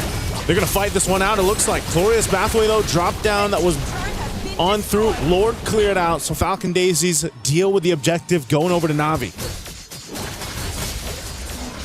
cut it down about 2,500 gold. Navi's lead is definitely real, but you can feel that Falcon Daisies, given how tight they've been keeping, how close they are, and how they're protecting their inhibitors, the insides of their base, a comeback could still be around the corner, Joseph. It's not out just yet for the Burmese squad. See if they're able to go ahead and bring some equilibrium into these fights. It just seems like, again, the biggest hurdle for Falcon Daisies is either actually committing to a Lord take, or are they just going to let that retribution go off for Na'Vi and then try to fight and follow through?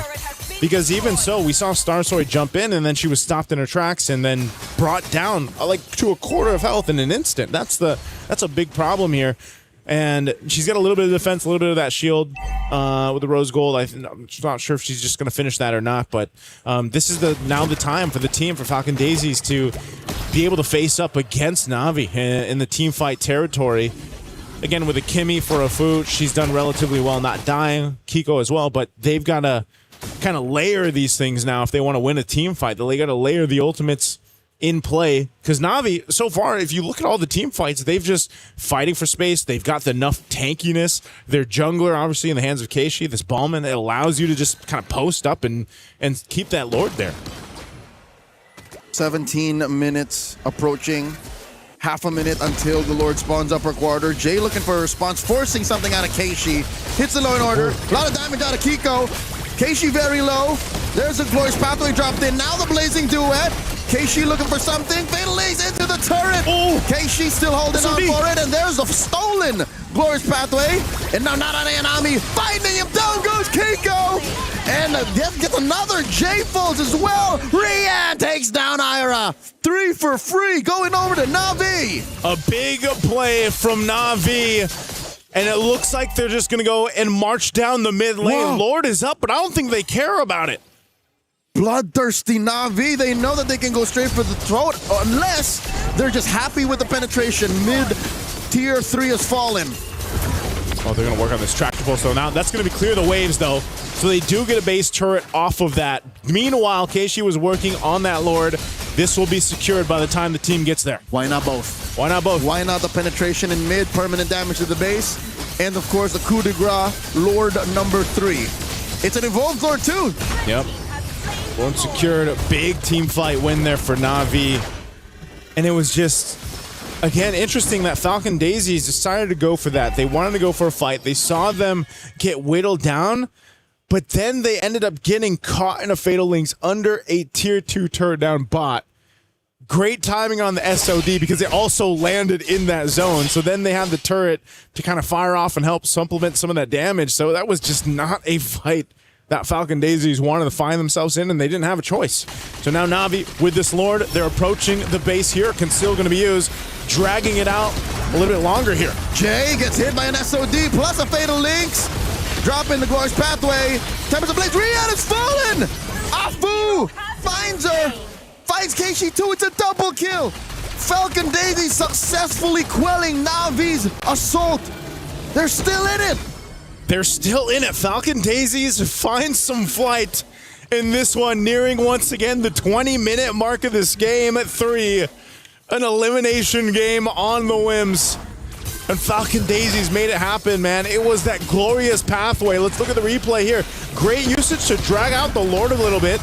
You take a ton of damage for Jay. You drop down a glorious pathway here, and it slows them down enough to get blasted by that blazing duet from Kiko. This is once again what we were talking about, layering the kits that these heroes bring to the table for both teams, but Falcon Daisies just did it better in that team fight. And now they're going to go ahead and approach this tier 2, finally to take it down. The last time they fought there, they got defeated in a team fight. Man, this has been a great series. It's very back and forth each game. Again, high expectations for both of these squads, and the fact that they're at the brink of elimination, I expect no less. Yeah. This is the minimum of what we expected to see, because if one of them has to go home, they go out in a blaze of glory. It's got to be this, you know? And I think even more so now that the positioning, the value of the gold laners is so crucial. As we saw in the last team fight, Rian was taken out pretty quickly. They both can play that long map too. You can see Starsoy sitting up on that top side. She's putting some pressure there. That Lord is coming up there though too. So they'll keep Rian down here. We saw it yesterday, man. A base push when teams were concerned with the Lord. And mind you, this is a evolved Lord, so it's much more difficult. Takes longer to secure. Is there an angle here for either team to go for that? We'll see what ends up happening. Na'Vi getting in position. Rian's making her way. She's gonna go grab that buff. You can already see the way that Falcon Daisies is looking to go ahead and keep this under control too. They might potentially try to catch someone out from Na'Vi. Rain holding on to her own glorious pathway. And you can see that bottom wave clear from Kiko. So they've got the information now. Oh, it looks like Na'Vi might be looking to make their own setup play if they have to. Flickers, battle spells across the board for both teams, all available. Everybody's ready to go. This is possibly the last team fight we see between Falcon Daisies and Na'Vi PH. I think Na'Vi are checking range to see how much they can get away with to get that mid lane split push. Yeah. All this while, Falcon Daisies are just covering their bases. What if we can use this long lane to try and win this inhibitor, push down bottom, and then finally eventually go back to the Lord? Lord is less than half health. Starsoy jumping through. Jay with the real glorious pathway. And I think Afu wants to hold on to her traction pulse. Down comes Starsoy. Taken to the ground. Holding the Lord at half. Kiko doesn't have many stacks. There's a stolen one, and the real world has awoken to a fatal links. Down goes Jay and Afu. She used the Purify, but it's not enough. Tempest and Blaze used defensively. And another flicker used. And that's an immortality pop. Down goes Kiko. Joseph, the writing's on the wall. The inevitable is just around the corner. Oh, Starsoy, she wants to clear that mid wave, but she has to go back to base to defend. Na'Vi's in the base. Two defenders, Ira and Starsoy. She jumps in with a falling star moon, and the fatal links are Shabalaba one more time as Na'Vi continues their run through the lower brackets, eliminating Falcon Daisies. Na'Vi took some time to get to where they needed to be in this series, but man, it looked good when they clicked and it figured it out. They came together as a team. I don't know if it was the buff that we talked about during the break from Shira or what, but this is the shades of that championship DNA in these players here. And so they survive one step closer to move forward here at MWI. What a series. What a fight, though, from Falcon Daisies. A phenomenal fight from them. A great 3 games we saw here. GG well played to Falcon Daisies, but the former MWI champions in Natus Vincere are moving forward.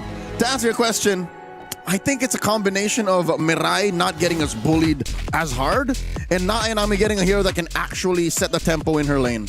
And also part of the draft, when the lane got picked up, I was perplexed because I was like, this is not really a lingable game. Even without seeing the jungler, like, this is not one of those things. And by the way, it looks like Na'Vi, they might have took inspiration of what Mirai has been suffering for the past few days. And they're like, you know what? Let's just create a draft that keeps punishing the front lines, right? They have the CC just for the true damage. And then you have the Bellman that has the Shred, lowering their physical defense by up to like 40%. Yep.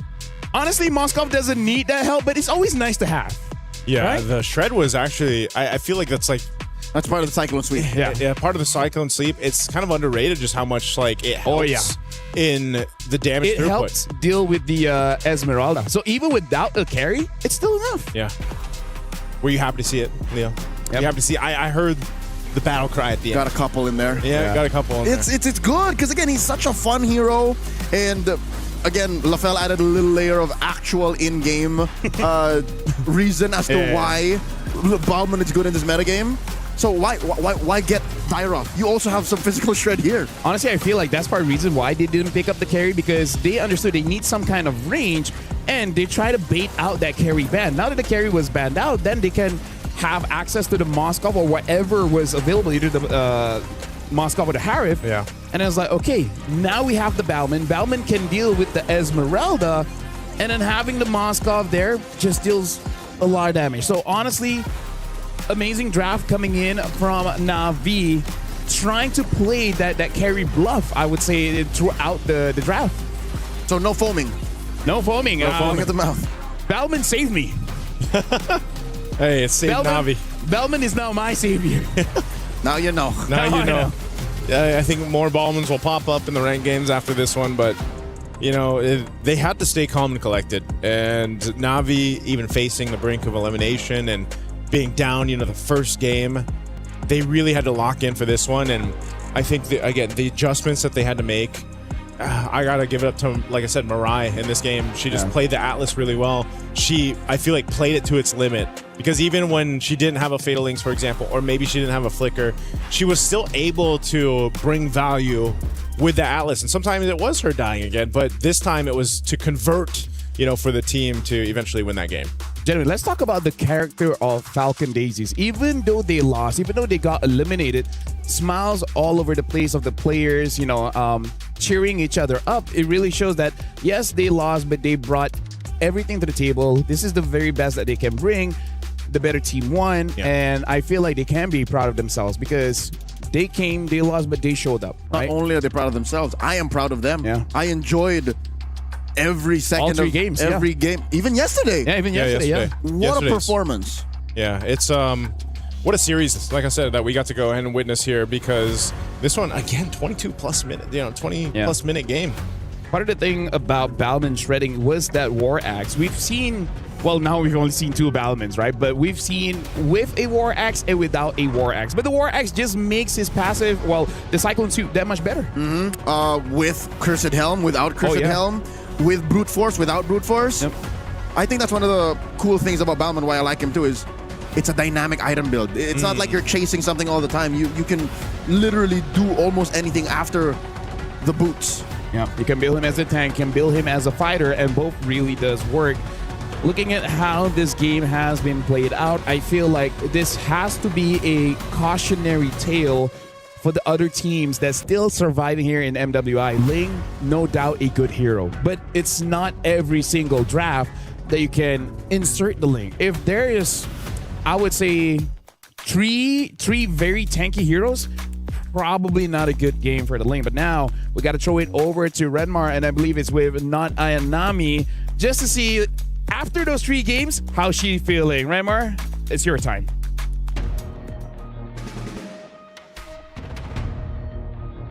All right, I'm here on stage with Not Ayanami. Congratulations. Not a lot of people expected the result that led you to where you are now, but you're still fighting for tournament life. You're still here. What's going on through the mind of Not Ayanami right now? What's going through my mind is that we get to live another day, and tomorrow is another war to fight. All right, the battle continues. Were you guys surprised with the... I think it's fair to only go back to the match against Galaxy Phoenix yesterday. Were you guys surprised with how they played and the result that you got getting swept by them? I'm actually not surprised by how they played. I actually think that even though we haven't faced them, I think they're pretty strong as a team, and I think they're pretty solid, so I wasn't surprised. I was surprised by the outcome because we weren't able to,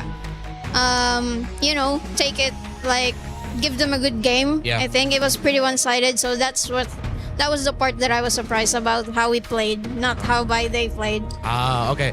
Now that you got to finally get a win here and against Falcon Daisies, again, thank you to them and all their efforts here in MWI. What mindset did you and Navi go into today with? Was it just let's relax, let's have fun, or were you all just locked in trying not to lose? The third one. So it was that. Yeah, we were all locked in, and that all the everything that was going on through our head is like bawi. Di pwede to, hindi pwede to. Kaya natin to. Okay, so it's just a lot of like, we'll make a comeback and we can do this. One last thing I gotta ask you though. What was with the Mia bans earlier? I mean, it's pretty hard to set with an Atlas if Mia has the ultimate. So, and I think it's not unusual for the female scene right now. A lot of female players actually use Mia, and they're pretty good at it. So it was a safety ban. All right. That's a new learning for us here, especially for the panel. But one last, real quick, what is your message for the supporters of Navi? You can say it in Filipino if you want to. For the supporters of Navi, I hope you still support us, guys, even though we lost yesterday. And hopefully, we won't let you down. All right, thank you so much, Nat Ayanami. I'm not going to take up any more of your time so that you can prepare for the next one. Well, it's not going to be today, but y'all know. Oh, wait, no. Actually, no, one last, very last. You're going up against Gen G next. How do you feel about that? Spicy. Spicy. All right, now there, we can leave it off there. Thank you so much, Nat Ayanami. We'll see you after this.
play is in our DNA.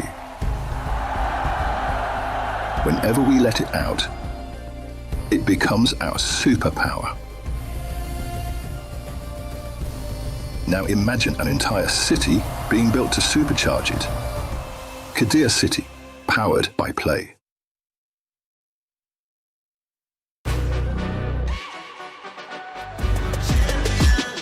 This ain't no regular thing. I came for the ring, you know what I mean. You see my name in the lights, better get right, I'm champion.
Welcome back, ladies and gentlemen. We just got done with our second elimination match just now between Na'Vi going up against Falcon Daisies, where Na'Vi still surviving. And unfortunately, Falcon Daisies has been eliminated from MWI here at EWC26. My name is Rafael. Alongside me is Leo as well as Naisu. And because of the elimination, we will be seeing a key crush later on. But while we're here, also just to let you guys know, we have one more elimination here. It's going to be between Foot going up against MIBR Loss. And looks like in the A stream, it might be over pretty soon. Yeah, it looks like Galaxy Phoenix might win 2-0 against Falcons Vega Mena. And that would be them securing their slot in the knockouts. Yep. Yeah, that is... I don't know. That's a surprise because I heard it on the way over there too. It's going quite in favor of Galaxy Phoenix. I'm not sure how close it is, but I think they have a day of sweeps over on Stream A. Probably all sweeps. I mean, like, if pending this, yeah, they're almost done, and we haven't started the fourth match, and we also haven't seen the key crush just yet. So, yes, they are. Whoosh. Hey, that's good for them for tomorrow. Oh wait, you're a part of that.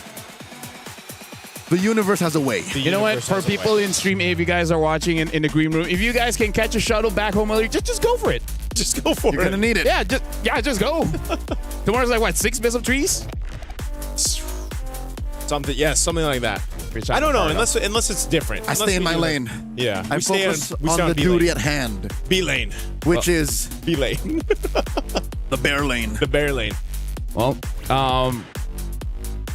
interesting enough. I just realized what Renmar is still here. So it's the newest addition to the bear squad that's leaving us tomorrow. I enjoy my time. Right? It's nice being a bear. Empowering. It's very empowering. It makes me feel very masculine. The bear community is something you don't want to miss out on. Like it's yeah. Yeah. All right. So you know, as we're waiting for the key crush, we didn't have the pleasure to see MIBR Loss or Foot Esports play in Stream B. No. Yesterday, Foot went up against Gen G, and it was quite a stomp. So we also have to see how Foot really recovers for this one, going up against MIBR Loss, which, if I'm not mistaken, went up against Vitality, and it's Vitality. Just to put it into context, the reason why we have higher expectations of Foot is because they were a top 8 team in last year's MWI, and I have fallen in love with Foot Esports. I am a Foot fan. I'm a Foot fan as well. But, Joseph, think about this. Are you really a Foot fan, or are you not for one of the teams out of a mare? I am a foot fan, but yes, I am also a fan of one of the teams out of a mare, as I always am a fan out of a mare. I am. You are a mare. Is it a mare or ammer? Is it Hirara or is it Hirara? Hirara. Dude, you it's not that different. You spent a good amount of your life in Japan. You should know. Yeah, but I basically, when I saw that comment online, I replied. Dude, potato, potato, tomato, tomato. Exactly. It means the same thing. Like, you're not saying hiwawa, are you? Salad salad. Right? Salad salad. That's nothing wrong. Joseph. That's different, but that works. Lafel Lafel. Lafel. It's not wrong. Redmar. I'm pretty sure you can't say that. I think earlier I saw his name was Red Man. Not here on broadcast, but yeah, online. Instead of Redmar, it was Red Man. You know what? Back when I was in college, my communication master just told me, communication masters? You know what? Let's go check out the key crush here. It's going to be Falcon Daisy's key, and it's going to be not Ayanami crushing the key there. Pretty sharp destroyer tool we have this year. Did they bring this from Riyadh here to Paris? That's a good question. Must have flown him out in cargo planes. Yes, I was going to say. I mean, they brought the totem. That's true. So might as well, I guess. That is a crushed key, by the way. Gwen is cold-blooded. You see the look on her face. She's like, yeah, I did that. I mean, she's done it for quite a few times now, eh? She did it for technically all of them keys in 2024. Yeah. So it's like, for the first few one, it hurts, but after that, it's like, all right. See y'all next year, you know? Next one. You start to get desensitized. Hopefully not, because every EWC, every major event we do is special. That's You're different. special.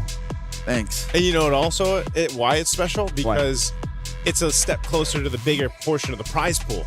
That's right. They've confirmed the next stage. Yeah. Money is great. That's true.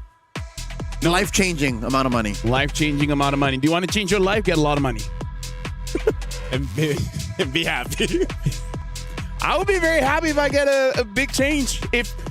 Here's the thing. I feel like it's the same for all of us, right? Yeah. If we get a big portion of money, we won't tell you. But there'll be signs. Yeah. There will be signs. Hey, here's the thing. We didn't look like this before any of this. What do we look like? We wore suits. So we just lost a lot of money this year. No, so yeah, what's the connotation with money and suits? We won't tell you.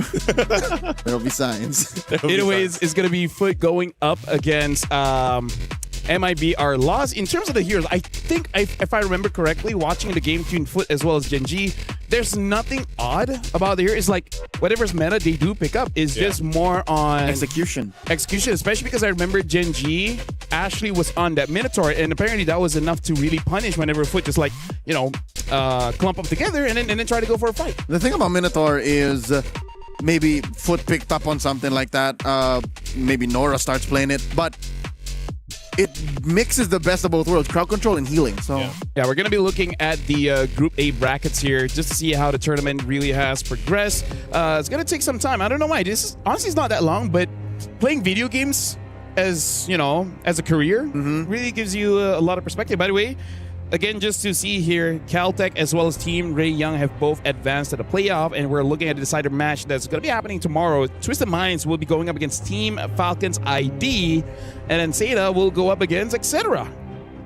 For Group B, here we go. Genji obviously had their win against Foot Esports, who we'll see play against this one, Team Vitality. So you have Galaxy Phoenix after their win against Team Falcons Mena. And then over for the matches tomorrow there, Team Falcons Mena will be playing against Lower Bracket 1. Genji is going to have to play against Navi tomorrow. My goodness. Your goodness. My goodness. Our goodness. Our goodness. Oh, that's going to be a tough one. I wonder if I'll be casting during that game, or where that game is going to be played. I'm actually not sure what's going to be on Stream A and Stream B. Since Homie's moving over, then you are. But no, there's so many games tomorrow, though. Oh, if it'll be on the... Yeah, because if it's the case where let's just say we have only 2 on Stream B, they start around the same time, but then a ton of matches still happen on Stream A towards the afternoon. Let's talk about the ladies. I mean, like, personally for me, I feel like that's a problem for tomorrow, LaFell. Right now, we got to look at MIBR, which were the players just now. You guys saw it. You guys know. You know they are. Yeah, we're going straight into draft here. But we'll be on the blue side, and MIBR will be on the red side. Dangerous Grass is going to be the map. Atlas, Fovius, as well as Freya has been banned by Foot Esports. MIBR lost. They banned the Hirara, Fanny, as well as the Marcel. Belleric is open. Belleric. Nora, please. Belleric so far is, you want to win, you pick up Belleric. I feel like he's the guy right now. He's the tree and the only tree in the land of Dawn. Hey, maybe Moontown will give him a wife. Or a son. Oh. Or a son. They don't go with the Belleric. All right. Bucks is still solid, though. Yeah. They're arming their newest recruit, Cujo, their new jungler that they picked up prior to the qualifier season of MWI. MIBR Los answers back with a Guinevere and... Okay, foaming at the mouth if this is not a Belleric? Or does the box shot? No, that was the combo yesterday. What was the name we had for the Guinevere Belleric? Gweneric? No. Bellevere. It was Bellevere, and this has to be the Belleric. No! Foaming at the mouth! Foaming at the mouth, it's the carry. Okay.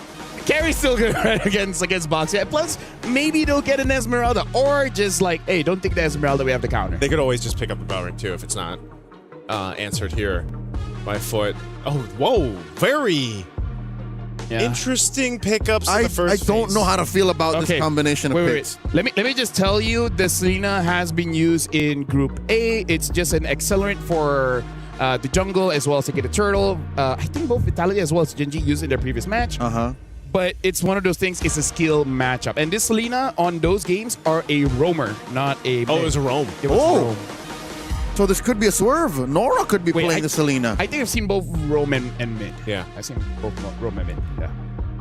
It could be either or, but now Lapu, now that's interesting. I feel like they could have picked up Esmeralda. Maybe just not enough practice. Oh, I mean, Esmeralda is such a hard hero, you know. Esmeralda, I think is the if Belleric is the guy, Esmeralda's the gal. She's the gal. By the way, in case you missed it, the Mia ban that Redmar asked about is real. It's real. Yeah. It was just because the ladies are really good at Mia. Yeah, he told me while I was peeing. I feel like that was an awkward time to bring it up. It's a good time to get information. You get real honest. Yeah. Well, Esmeralda has been banned out, so they're still respecting. So the they Esmeralda. know. It's not a matter of they don't respect the pick. It's they would rather just Lapu. Yeah, I feel like they just needed someone to just immediately dive the backline, and they're more comfortable with the Lapu than the Esme. I'm just wondering too with the Hanabi pick for Foot. You know, like does this? Because the Hanabi statistically hasn't done that well so far. Past couple days. She's 50-50. She's 50-50. She's 50-50. But when she won, it wasn't like it was the all right, you guys are busy. Nice. Let me tell you the story of MWI. Okay. We've seen Hanabi split push.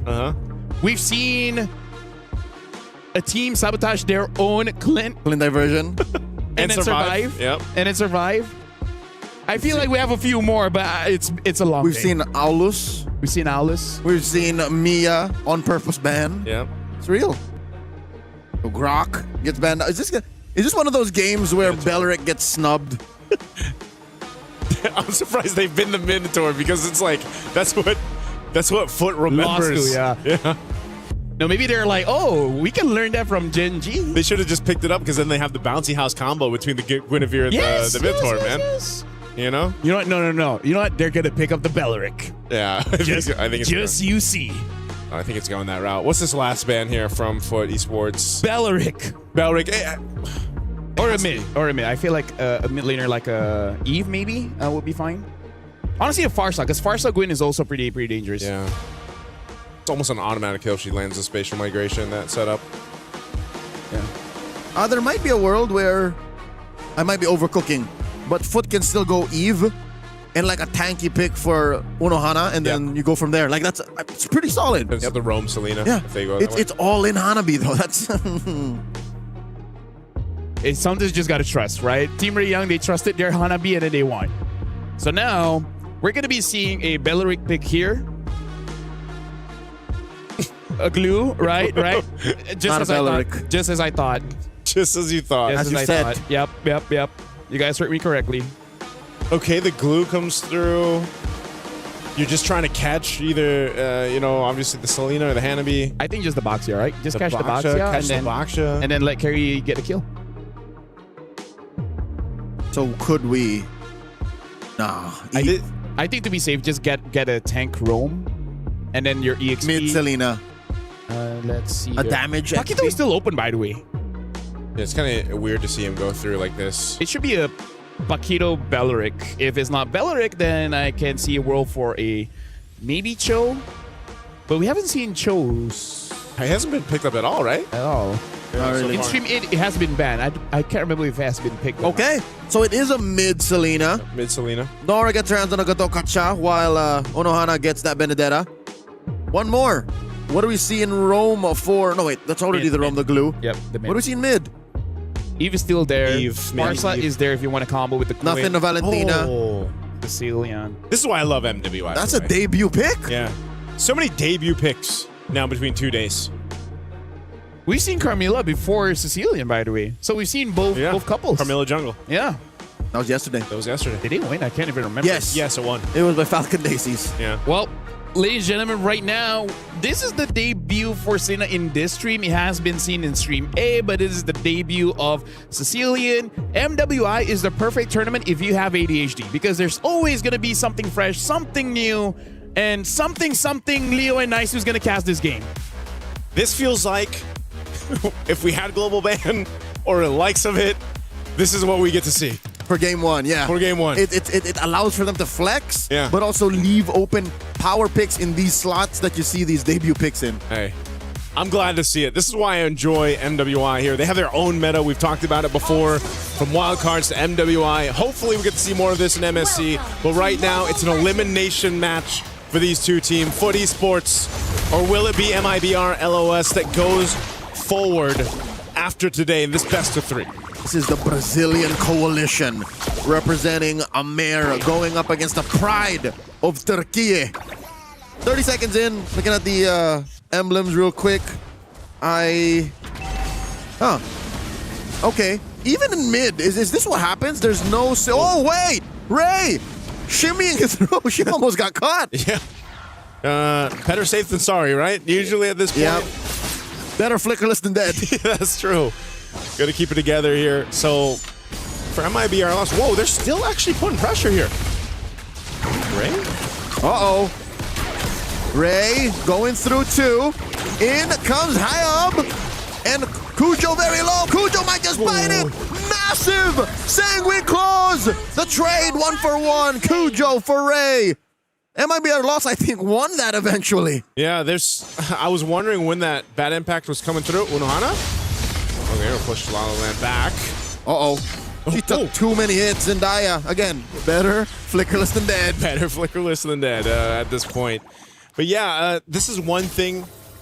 Because it's been a while since we've seen a Sicilian competitively, in some cases or not, depending on what region you're watching, your late game kind of fallback if it gets to that point. And I don't know, man, the way that today's gone, if we get to a 20+ minute game, your Sicilian's gonna hurt. You're gonna be able to go ahead and build up those stacks with the bad impacts, get to that point where you're a nuisance. Whoa, mid lane though. Oh, massive from MIBR loss. Unexpected damage output from them as a Foot suffers another death. Zendaya falls. This is no bueno as they go into the turtle at less than half health. Hyob holding on to a retribution.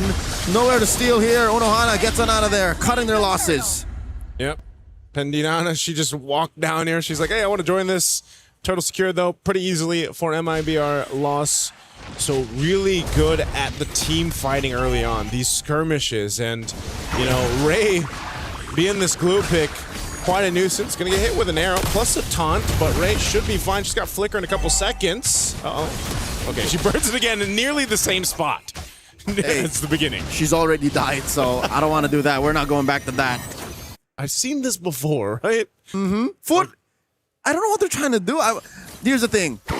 Yes, you've tried the Selena, put it in Rome. Sure, maybe it worked, but I'm not feeling it now. Yeah. It's so weird. Like, what's the idea? You want to hit the carry? Sure, if you can. You want to hit the Sicilian? Pop that Purify? Sure. Purify. But what else? I heard LaFell say the word expedite. You know, you expedite the rotations, expedite the team fighting. I can't see it. Oh, they do find the Hayob's clone, but no dice. Maybe eventually, once the game evolves here, we'll see more of that use of the Selena, especially the arrows, maybe the vision. But yeah, you're just not going to be able to do much in the lane matchup. And then when it comes to these early turtles, I feel like unless you're able to go ahead and capitalize on an arrow that lands, then what do you do? And it's definitely not going to come from your gold laner for a while, right? The Hanami needs time to go ahead and build up here. And that's why I think that's the big question mark on Foot Esports' lineup, at least for now. We got 15 or so seconds for this turtle to come up here, and then we'll see if that ends up being the case. Because right now, MRB or LOS, they haven't had to do too much. They can just go ahead and continue to farm up. The concentrated energy is already locked in for Hayob, so she's going to go ahead and get in position. Look at the rest of the team's positioning here. I'm wondering if we'll see even Pandihana join this one. Oh, massive Requiem! Forcing out a Revitalize to save Nora. Turtle put down a quarter of its health. The Mount here. Kujo's in trouble. Kujo might fall here. She's holding through. La La Land taken down by Unohana. Kujo survives. 3 big pickoffs. 4 Foot on 3 different fronts. But they're in no shape to take the turtle, and they gotta take care of Pandina pushing up top. Oh. Whoa! What a read! Hayob! What a read! Ay caramba! 1-on-1 Unohana falls. I didn't even, at the end of it all, didn't expect them to get another turtle here, but man, I'm not sure if Foot Esports really wanted to continue on that way, but it ends up leading them to lose an objective. They will get a tier 1 turret though, so there is an exchange, plus they got a few kills. So break it down how you want, but MRBR lost, they still come out on top of it. I think you put it on paper, you do the math, it might have just been half a loss for Foot. Yeah. Because the push up top, that's irreversible damage. And that's a lot of gold. Yeah. Carry. Oh, massive Requiem once more. Kujo here is not going to survive. Okay, a pickup. You're starting to see this again. The scalability with your carry is being expedited now for MIBR loss instead of having that Selena do the work over here for Foot Esports. But there was I don't know if, hold on, these XP laners, Hana? All right, she's going to be able to get out of that. I don't know if it's going to be the case. Just the last team fight around that turtle was really messy. I mean, there was, 3 little fights going on in different directions. Yep. And, it was just unfortunate that MRBR loss got split up in that way, because I just feel like this kind of lineup, you really need to follow through, whether that's that setup from a Guinevere, like we're usually seeing here from Hayob, or the Sanguine Claws with the bad impacts. I mean, there's so many potential ways for them to start things off, but if they get split up, where they can't follow through off of each other. Again, Nora gets caught out. She pops the Revitalize in hopes of surviving, but I guess the plan was to AOG out. Yeah. That's a free pickoff for Los MIBR. Yeah, MIBR lost. They're in a great position now with momentum in their favor. That's a golden staff pickup for their carry in the hands of Pandina. So this is, again, the carry, something that we see picked up so much because of the nature of the tankier junglers, the tankier roams. And when you get this kind of lead, now you can just kind of shred through them. And you see some focus being put on here. Good flicker. Kujo taking a few hits, forcing it. Finally takes down Pandina. Gets Mount Deer by Ray. And I think they'll have their way with her. Kujo here holding on for dear life. Hayob scores. 1-for-1 the trade, and the fact that Hayob still has the retribution makes a difference. Mikiari, 1-on-1, takes down Unohana. She's not having a good day with this Benedetta. Oh man, you can see the reactions on the player cams here from MIBR Lost. They are having a time right now. She's frustrated. She's frustrated, but hey, they are able to go ahead, lock in 3-for-3 turtles, objectives for MIBR Lost. They're looking to take down some turrets off of it. For Foot Esports, where does this come together for them? You know, they seem tanky enough, but what's the point of being tanky if you can't have that damage throughput that you need? And that's why, again, I was questioning this Hanrio, again, Spatial Migration, Requiem already used. Nora's fine, at least for now. It's less about the Hanabi, because there will come a time that the Hanabi is useful. there'll come a time that the Hanabi just has the free hit. It's more the Selena. Like, at best, at worst, you're zoning. Yeah. At worst, you're just saying, don't go this way. You're setting traps up for vision. But at worst, like, you're doing nothing. You're clearing waves in a dangerous way, and then where do you go? One of those things where it's like the Selena pick in general is so team dependent because, yes, you might land some arrows, but there is that saying, too, that we always mention when the Selena does pick up, sometimes it's just that one arrow, right? Sometimes. Could change the course of a team fight. Nora gets engaged on. That's the full-on Requiem. And the Revitalize already used up. Pandina gets taken down by Mieko. And Unohana picks up her Sea Halberd. But Hayab is on a war path, taking down Mieko. And they've lost so much already. 2 for 1.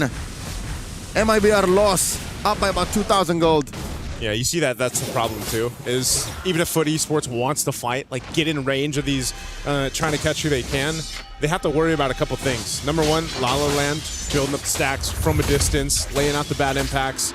Not only that, but then there's always that potential. The spatial migration, such a low cooldown, Hayab's able to go ahead and set things up, and you know, the ability for Glue to just stick on the right target is something that is going to bother Foot Esports when they get to this next Lord fight.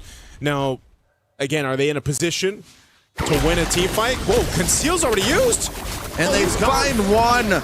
Nora, another death for a free pickoff by MLBR loss. This definitely locks in this Lord for them. That's what I was saying, Leo. You know, the multitude of crowd control that MRBR loss has seems to be the upper hand play right now as Lord is secured for them. They'll go ahead and get ready to march in the base. This is march towards the base. This is the thing, though. There's a good push with a Benedetta. This is what we've seen a lot of the times in the hands of Unohana. She's able to go ahead and do that. We saw the usage also of the Electro Final Blow, the Petrify combo. Can be quite devastating if she's able to find that off angle towards the back line. If she can get La La Land, better yet. Oh, mid lane. Uh-oh. There's a jump in. Massive AOG plus 3 hits. Out of Mieko, serving up a kill to Zendaya. Pikiati might be next up. Unohana like the final blow. Trying to cover up the exits. Hayab just to clone her way out of there. And the massive punish. Unohana went in a little too deep. 2 for 1 though. Foot Esports still need to deal with the Lord. Now, Mieko's going to go ahead and deal with this really quickly. That tier 2 does stay alive, albeit a couple hits away though. Taking a look at the items for this one. Again, it's a small lead for MRBR loss. Most of that lead here building up towards where La La Land is, just because, again, the nature of her building up on these stacks. She is the true endgame boss. Yep, she is the endgame boss, and that's why we said if this is dragged out late game Foot Esports, no matter what they try to do, they're going to have to deal with a powered-up Sicilian and then bad impact. Again, this was a fight that necessarily didn't go their way. I mean, look how quickly they were brought down, but again, because La La Land can fire back, essentially give them good response to this Electro Final Blow from Unohana, and then they shut her down in between the 2 turrets there. That could have been cleaner. I think Foot Esports understand that there's a small part of the late game that belongs to them, and then La La Land starts to run roughshod. So what timing is that? I'd say about 14, 15 minutes, and then past 20, it's over. Nora, looking to find a taunt, finds one, and it's on the perfect target. It's Pandina. She flickers back out and survives, but the turret does not go down. This is Unohana coming through to the back line, trading herself out for the carry. Pandina has fallen 1 for 1. Foot Esports, how do they capitalize? Oh, man. Capitalize by taking out at least a turret. Maybe they can do that. They're going to charge up, push MIBR loss back, but you just don't have that much range on the Hanabi, at least for now, to actually take down a turret off that kill. So it's been pretty stagnant, I would say, in terms of that gold lead that's building up for MIBR loss, and that's great for Foot Esports. They want to go ahead and slow things down, but just not to the point where, again, your biggest problem is a multi-stacked Sicilian in the hands of La La Land. So until La La Land can like 2-hit Mieko or 2-shot the softies, like let's say she finds Zendaya, Foot has a chance. And they have to get Mieko into a position where her free hits hit everybody. Yeah. And they can. Realistically, they can. All right, this Lord is up. Look at this again, Leo. Unohana doing her thing, pushing down that bottom side, being that pressure on the map to see if MRBR Lost wants to respond or not. But it looks like they just want to fight. Potentially an arrow thrown out. And their turret's going to be worked on. Unohana has the clear go for it. Oh, sneaky Buse. She's going in and she's actually going to get away with it. Massive Requiem by Hyob. Down goes Nora. Mieko with the free hits. Finds two. Hyob and Rhea fallen, but Pandina finds her back. They send Mikyari to solve the Unohana problem, but it's too little too late. They're already in the base. I'd say despite the trades, Footy Sports have gone a crafty way to get themselves in the driver's seat. It's the long lane, Joseph. It's the long lane, man. And that's what the Benedetta does so well. We've seen this be a point of contention for a lot of the teams, whether that's the Moscom, whether it's Benedetta, whether it's a Ling. You push on that opposite end of the map with the Lord, and someone has to respond. You know, and in this sense, though, we got a glimpse of it. Mieko's got to be careful. She got in a position where she's just taking those bad impacts again.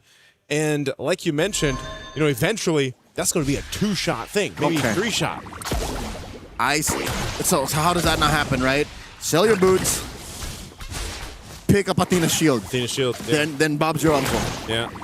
Because you're just, at that point, too, you're just relying on being able to move around with, of course, you know, the emblem setup, that quantum charge and everything else she has, plus the kit of the Hanabi. Relying on your CC immune. Oh, how about 101 round 2? Okay. All right. Unohana picking up that Rose Gold, dog. She's going to stay there, too. Clear out another wave. Half health on this Lord. This is blitzing down now. She's going to join this. Quarter health on the Lord. Pujo coming in from the flank. Ray very low. Hyob as well. Forced to use that winter crown. Oh, the arrow. Lord still standing. Down goes Pandina. Cujo scores the Lord. Hyob has fallen. This has gone sideways for MIBR loss. Ay caramba. Mikyari has fallen. Unohana going to hunting. Ray concealed to run away. Suddenly, at the 15-minute mark, Foot has become the predator. Oh, and they're knocking on the base turret in the mid lane, and they've got a little bit of minions to work through. At least take the turret down. While Lord's making his way down bot. La La Land will be able to clear this out.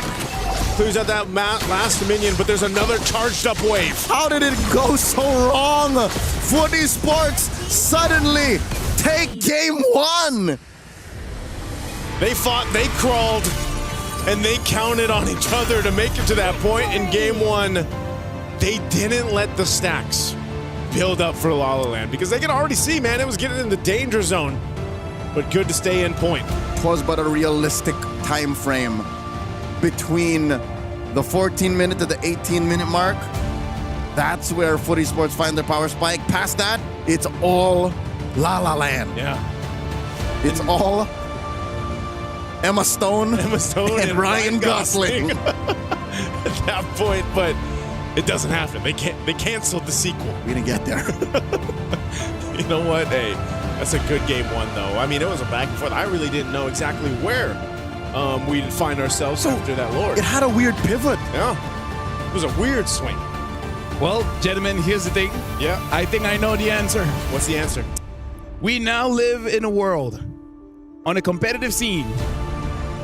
This is the best Hanabi win rate ratio in all time. In all competitive lifetime.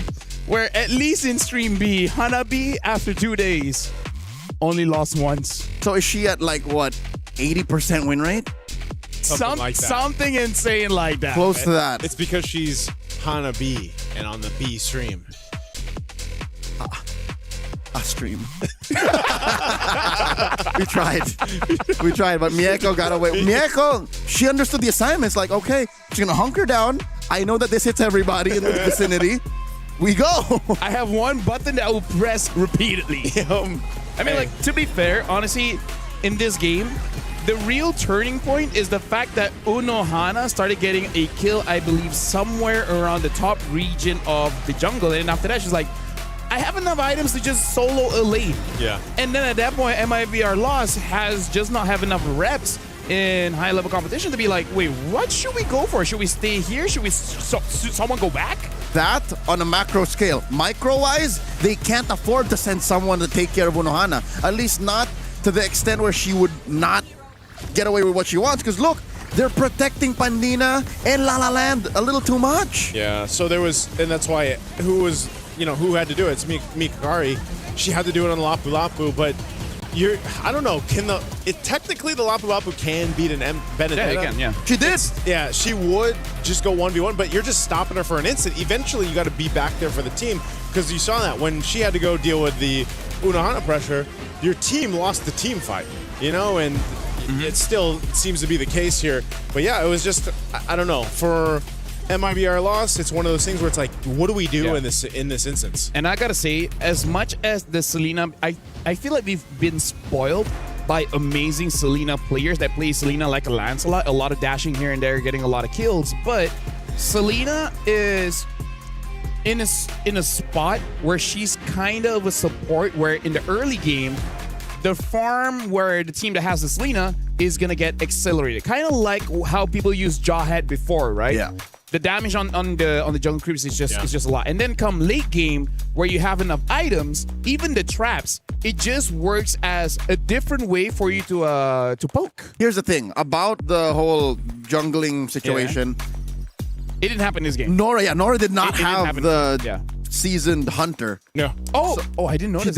She didn't. Oh, so okay, it was more of zoning. It was more of vision.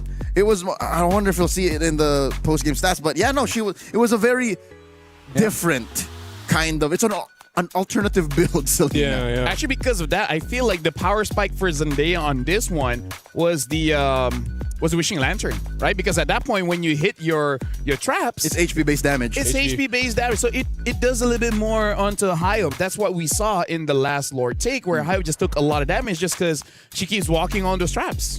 Yeah, and then with the Genius Wand, you have that plus the emblem setup that she had. So they were burning pretty good when they got hit with the arrows, but I think even some of the vision obviously helped. But Unohana, I feel like the pressure that she put on the map is just really what allowed the swing, the kind of weird swing, go in favor of Footy. Her and Mieko, it's the side lane connection. Yeah. Damage. Yep, damned if you don't. If you don't deal with the team fight, Unohana will push you out. If you go pay attention to Unohana, Mieko's artillery is just deadly. Imagine Hanabi and Benedetta look at each other face to face and be like, Hanabi's like, I did the same amount of damage as you. Heck, I did higher. And then you look at the hand cam of Hanabi and Benedetta and be like, I deserve that almost 80k. But right now, we will be going for a break, allowing for both teams to really re-strategize coming up into game number 2, where again, it is an elimination match. We'll see you guys right after the break.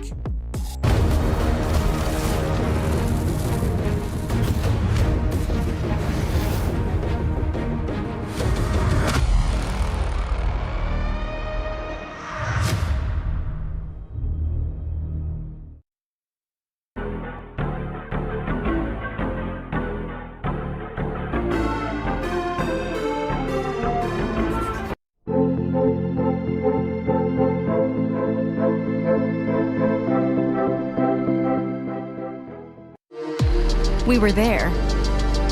For every click, every clutch, every respawn. We were there for the years of grind. And we're here. Now. The proud founding partner of EWC. Powering the biggest event in gaming. Shoulder to shoulder with the world's best. Making history.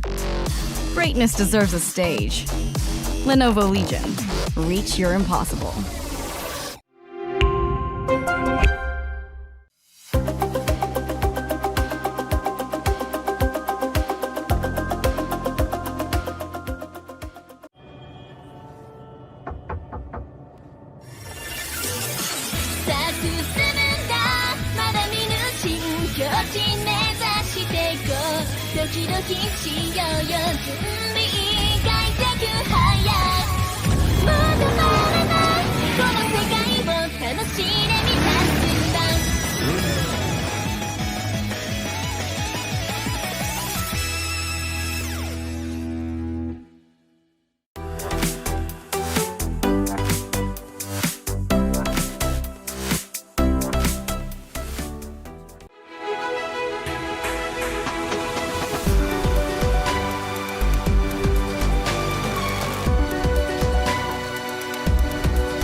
Today we're going to be playing Don't Touch the Hero with Mieko and Mikiari. You girls ready?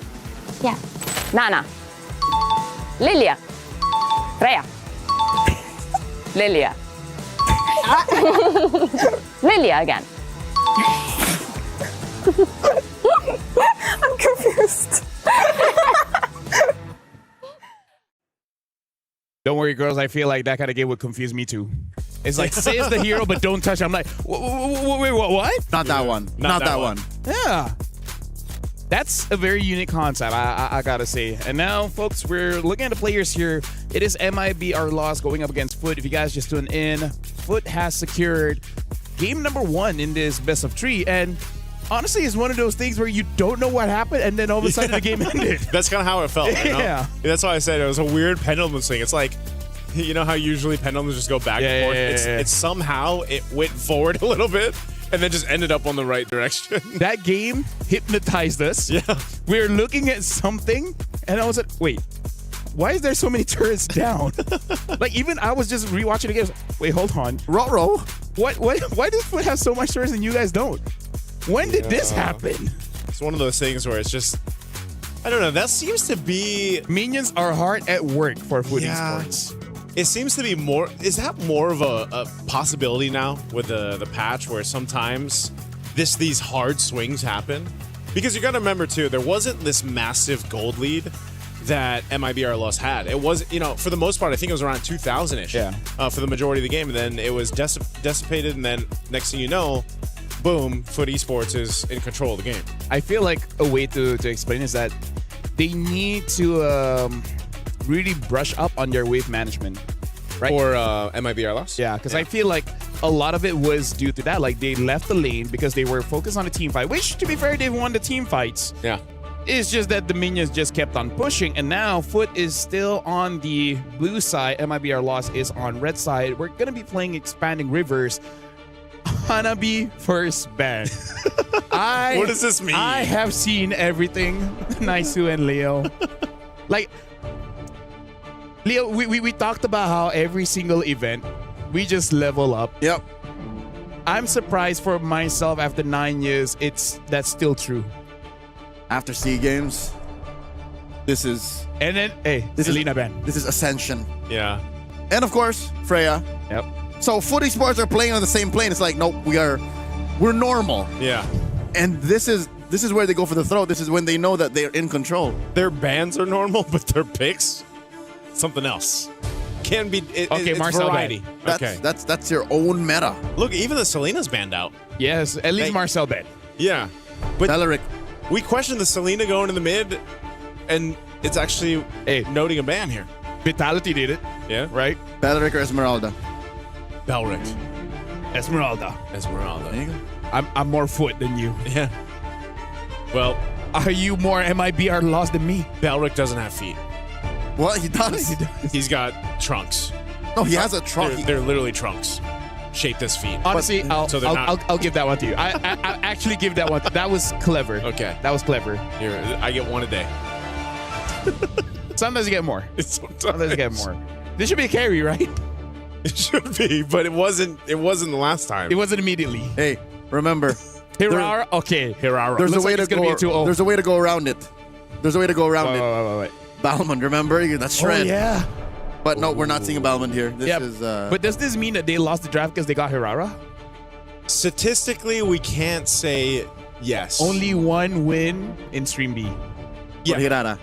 Actually, that's what I want to know. What is Whoa! the total play? This early on a Fanny. Well, Fanny was banned before. This early on a Fanny into a Grok. Hey, more unique picks Yeah. here in Stream B. And then Lunox. Not the first, but still. There's very little interaction Yeah. between these two drafts so far. I like that the team are playing global ban without enforcing it. That's what I'm saying. That's what it feels like. Yeah. Without telling us. Yeah. No, I agree with you. I agree with you. What if it's just like, they're like, oh, it's not global ban? Like, you know, but no, I think it could also be one of the cases where, again, elimination match. Yes. You know, you're facing being eliminated here. If you're MIBR lost, you might as well. Maybe some of this is just comfort. Play on your best case scenario. Or catch him off guard. Catch him off guard. Catch him off guard. How about that? Catch me off guard. Well, it worked on us. It worked on us. We are caught off guard every single game. My ADHD twitch has been fingered? No. What's serviced? No. Serviced? Sated? My Satiated? itch has been quenched. Quenched. I think quenched works. Satisfied. Yeah. Okay. The itch has been satisfied. But I will never be satisfied. Kimmy band. Kimmy and Lilia both. Are they thinking that there's a Kimmy goal for MIBR loss? Could be. No. Or the Lunox gold. Yeah. That's a thing. We only really see Lunox goal against a Harif. Yeah. Haven't seen it much against etc. That's true. Belric. Belric. The respect has been shown. The Belric band. Okay. That took a while. That did take a while. Belric, he's been priority. Now he has been slept on and then banned out. What's the last ban here for Foot Esports? But hey, I feel like it's still okay because Bellery has planted the seed for a while. He has planted that seed. For a while, for a few years. Now. Yeah. Yeah, that's fine. That's fine. As long as they get what they want. Uranus. All right. Maybe in their head they pick up the Lunox early so that their Uranus wouldn't get. Esmeralda is still up. So that's still an option too if MIBR lost wants to get it. Oh wait, no, Esmeralda is on foot. Yeah, she's worse than up. She's there. It's been a long day. You know who's been slept on is the Jushin, man. Well, Jushin gets picked up. Jushin, this is what I'm saying. Like, so wait, confirmed gold Lunox. Confirmed gold Lunox. Okay. What are you saying? I forgot. He literally like a second ago. Is what I'm saying. This is what I'm saying. The Jushin. I think we're forgiven. It's been it's been a day. It's been a day and a half. It's yeah. And then we're gonna have to wake up tomorrow. You know what? If they tell us we got content to do, we just leave. Valir and a Valir. I mean, like we've seen Valirs. Yeah, we saw him today, but Valir is good against the Dushin, good against the Hirara rock and the Grok. Melt the rock. Melt the rock, I guess. And the Gatot. Nora was pretty good on the Gatot. Yeah. We saw her die a lot, but no, she forced a lot out of MIBR loss earlier. Oh man, what's the last pick here to put in the gold lane? Oh no, gold lane Lunox. You know this what? is Dire off. They need an XP laner to deal with the Esmeralda. Just please, can we see Dyroth once? If you're going for a tank, maybe the Rizzler. Lapu's still open, no? Oh yeah, Lapu's still open. Oh, because I feel like you need some kind of tank, no? Wait, why is it coming down to? Was that a three-way? Yeah, why is it coming down to the rock paper? No, it's.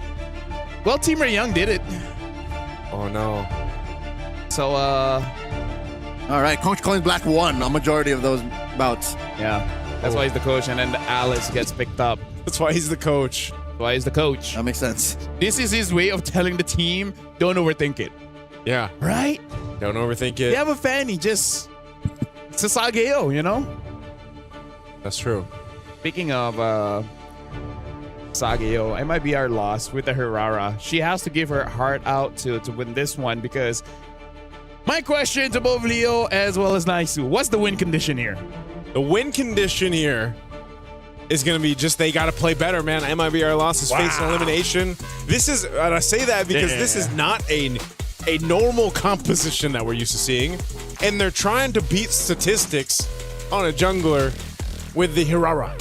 So this is something that they're going to have to pull together and just execute better against what we just saw for Foot Esports, because they did it in the beginning of game one, but then they lost that game over to Foot Esports. So we'll see if that's going to be the case here. Once again, elimination match. Can they extend this a little bit further to a game 3? Foot Esports versus MIBR loss here for MWI to move on forward to stay in the matchups here. Let's take a look at the emblems. I mean, the Fanny 2 being a pickup, that's a bit of a risk in itself. I think this is a Kujo thing. Yeah. This is a Kujo thing. So the comfort, a big part of being of comfort here. Whoa, really flicker already. Hey, better flickerless than dead. In comes Kujo. Dealing a lot of damage. Putting MIBR losses trio in check. In comes Nora. Looking to finish the job. La La Land. Flickers back and survives. Wow, barely surviving there. Yeah, off that first interaction, you can already see Cujo definitely comfortable on the Fanny. See if she's able to go ahead and move around the map, put pressure on high up. This is going to be such an interesting matchup, too, the Hirara versus a Fanny.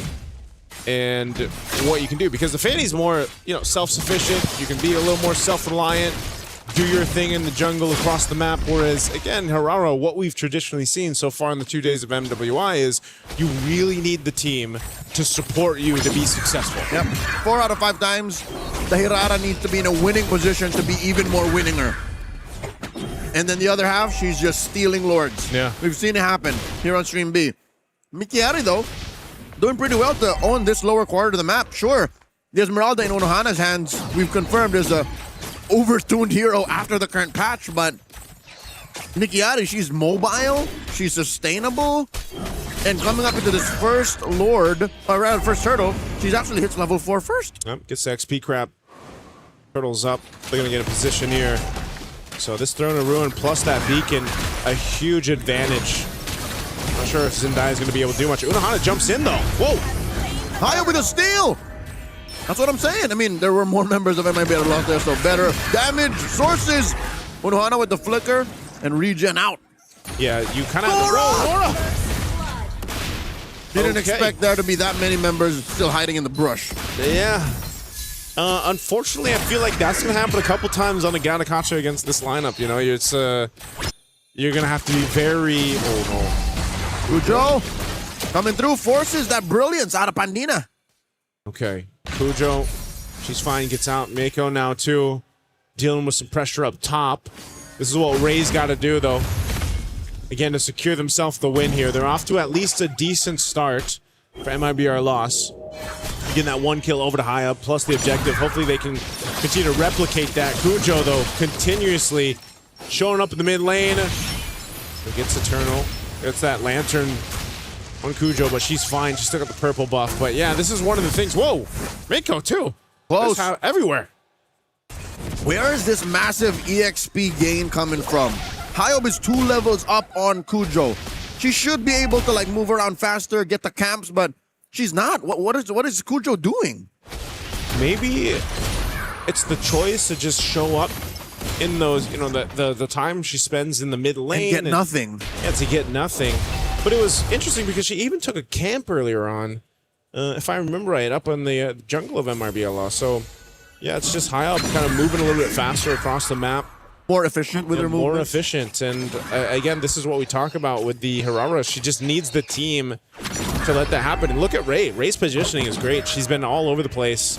And this being expanded rivers also makes it easier for them to go ahead and rotate around the map for MRBR loss. So once again, putting pressure on the Fanny purple buff was what we see a lot. Whoa. Revitalized out of Nora. Forced out. AOG used defensively. She backs on out of here. Unohana looking at that between these 4 members of LOS.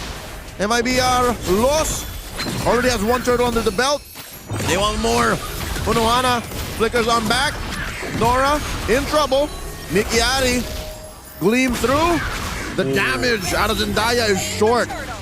Oh, foot is short. 1 more. Mikiari gets away with it. Unohana falls. Pandina takes her down. Oh, man. 1 HP. Mieko threw out that SOD. Mikiari survives, but Hayab was also there, so if the follow-through came through, whoa! Would have been a punish. Good brilliance. Dances out of there. Yep.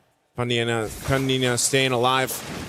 Hayab, though, she's been everywhere she needed to be at the right moment so far. Oh, once again, Cujo jumping in. Oh, look at the damage. Ow! The wall! Cujo's in trouble! Unohana looking to punish. Cujo gets taken down! Good use of the flicker there. La La Land, I didn't know if she'd actually go down too, but either way, if she did, it was worth take down the jungler, slow down Cujo even more up to this point. Hayab, like we mentioned, maintaining those 2 levels up on the opposing jungler. Foot Esports, where do they find a win? It just seems like Foot Esports it's almost similar to what we saw in Game 1, where they're kind of looking for multiple things. They just aren't able to find any.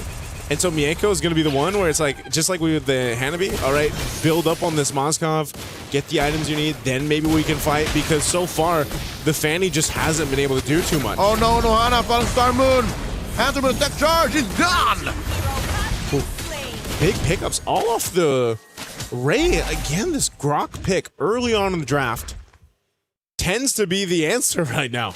Yep. Again, I'll question it. Into the Fanny, really? Yeah. And then the rest of the draft just unfolded and led to more questions. But you asked one earlier. Where did the turn come from? Nora, she should be fine here. Don't overcommit. Where could the turn come from? You're right. I think it's off of Mieko. But when does she start focusing on the base? Bandita comes in, secures a kill with a flicker, and now Nora, AOG, looking to get some help from that turret. SOD thrown out. Another one that Mieko will not press. So I guess the answer too is just push on the map. Yep. You know, top lane. We have seen this before, Leo, where a Fanny is nowhere to be seen around a team fight, and you can still win a game. Yep. By pushing the map and being what we saw Unahana do with the Benedetta in the previous game. Joseph, it's happening. What LaFell mentioned earlier, that even if it seems like on paper MIBR Loss are winning, if the map is not taken care of, Foot can just steal this from underneath. Yeah, that's why the macro is so important for these teams that at this level, they can't just let the turrets or those waves be mishandled. And especially when you have these heroes in play, because not only can the Fanny do it, but the same thing can happen. Mieko can also put pressure across the map too. There's multiple ways that Foot Esports can do it, but at least for now, the caveat here is MRBR Loss is ahead almost 4,000 gold. So the economy is definitely in their favor. They've got that advantage at least. And I think they can start counting their blessings. Yeah. Because Kujo still at least has access to her buffs. Yeah, she's been able to go ahead and at least maintain those, but... This could be like a bajillion more. Oh, SOD. Neko throws it in. SOD, the trap. Hyob takes her down. Oh, man, unfortunate. That's just not... You don't want to be in that range of Herrera. Because she's just going to combo you, and even so, have that little bit of iframe to work with if she needed it, but... Yeah, definitely a misplay there from Mieko, and she felt it too. Hey, it was her or her. So, yeah. I mean, she had burned the flicker to survive it. That was a thing, and then she threw out the SOD. But lesson learned, at least for now. She'll probably be a little more careful on the next one. But it's once again that case where Mieko just needs to continue to farm up. Nora's going to be a little bit more durable now. Picks up a Radiant Armor, a Malefic Roar too for Kujo. So she's got that shred. Her damage profile should be better with the Blade of Hepsies that she had. I'm wondering, Foot Esports, what almost their comms sound like at this point. Just because, what is a move here? It's not a high kill game. You've only got 6 kills over for MRBR Loss. It's been more so of, let's fight your kills with our macro play. And what's worrying is, it's 6-0. Yeah. That means not a single time has Foot Esports taken anyone down. So now we've come to the Lord. Kujo almost gets caught out by Hyob. They do find out Mikiari. She repositions. Nora backs off. SOD, no one home. Close call. Yep. She's going to keep pushing that tier 2 turret down bot, it looks like. Again, bringing alone enough. Unahana had to burn the flicker. Got a wave there. Hyob's making her way to go ahead and try to defend this bottom side, but that turret being worked on. Mieko once again. This time, she's going to be a little more careful. And she actually has it all in her best interest to be more patient. Because Hyob and the rest of MIBR Loss are juggling both the side lane push and the Lord. So, Foot Esports have them, weirdly enough, by the neck. Yeah. They're holding the map hostage here. You can't get away with both. So MIBR Loss has to choose which one they lose. Oof. This is one of the items, too, I would say, for a Valier that really is valuable. The Ice Queen Wand. Sometimes when you see it picked up, especially by the Gourds, like sometimes it's like, oh, maybe you shouldn't get that, but definitely for the Valier, because you're already great at slowing them down. Oh, whoa. Mieko? Already uses the flicker. Hyob in trouble. And finally, Mieko gets one over her. But she gets caught out by the lantern, and Kujo cleans it up. 2 for 1. 2 for 1, and finally Foot Esports is on the board for this game, but you're already seeing the threat potential with Cujo on the Fanny. If she's able to go ahead and find someone, picks up a War Axe too. So now, you know, despite that Lord being up at this point for a couple minutes, whoa! Flicker forward. And another flicker used up. Flicker used up. Brilliance too. Unohana's here though. Dancing around. They know the Pandina has no more resources. Throne of Ruin. SOD looking for it. And Mieko throwing out these spears. One more and Ray goes down. Ooh, yes, this is what I was talking about. You're slowed so much and Pandina finally goes down. Whoa, Unohana traded out too. So there is a trade, but right now the win is for Foot Esports off of that one. They found 2 bodies. Joseph, it's happening again. It's happening again. Look at this. Look at the push towards the base. Cujo's there. And here's the thing. MIBR Lost can't even contest. They're not even winning in the Lord. It's literally just Foot buying time. And that's it. Cujo did it.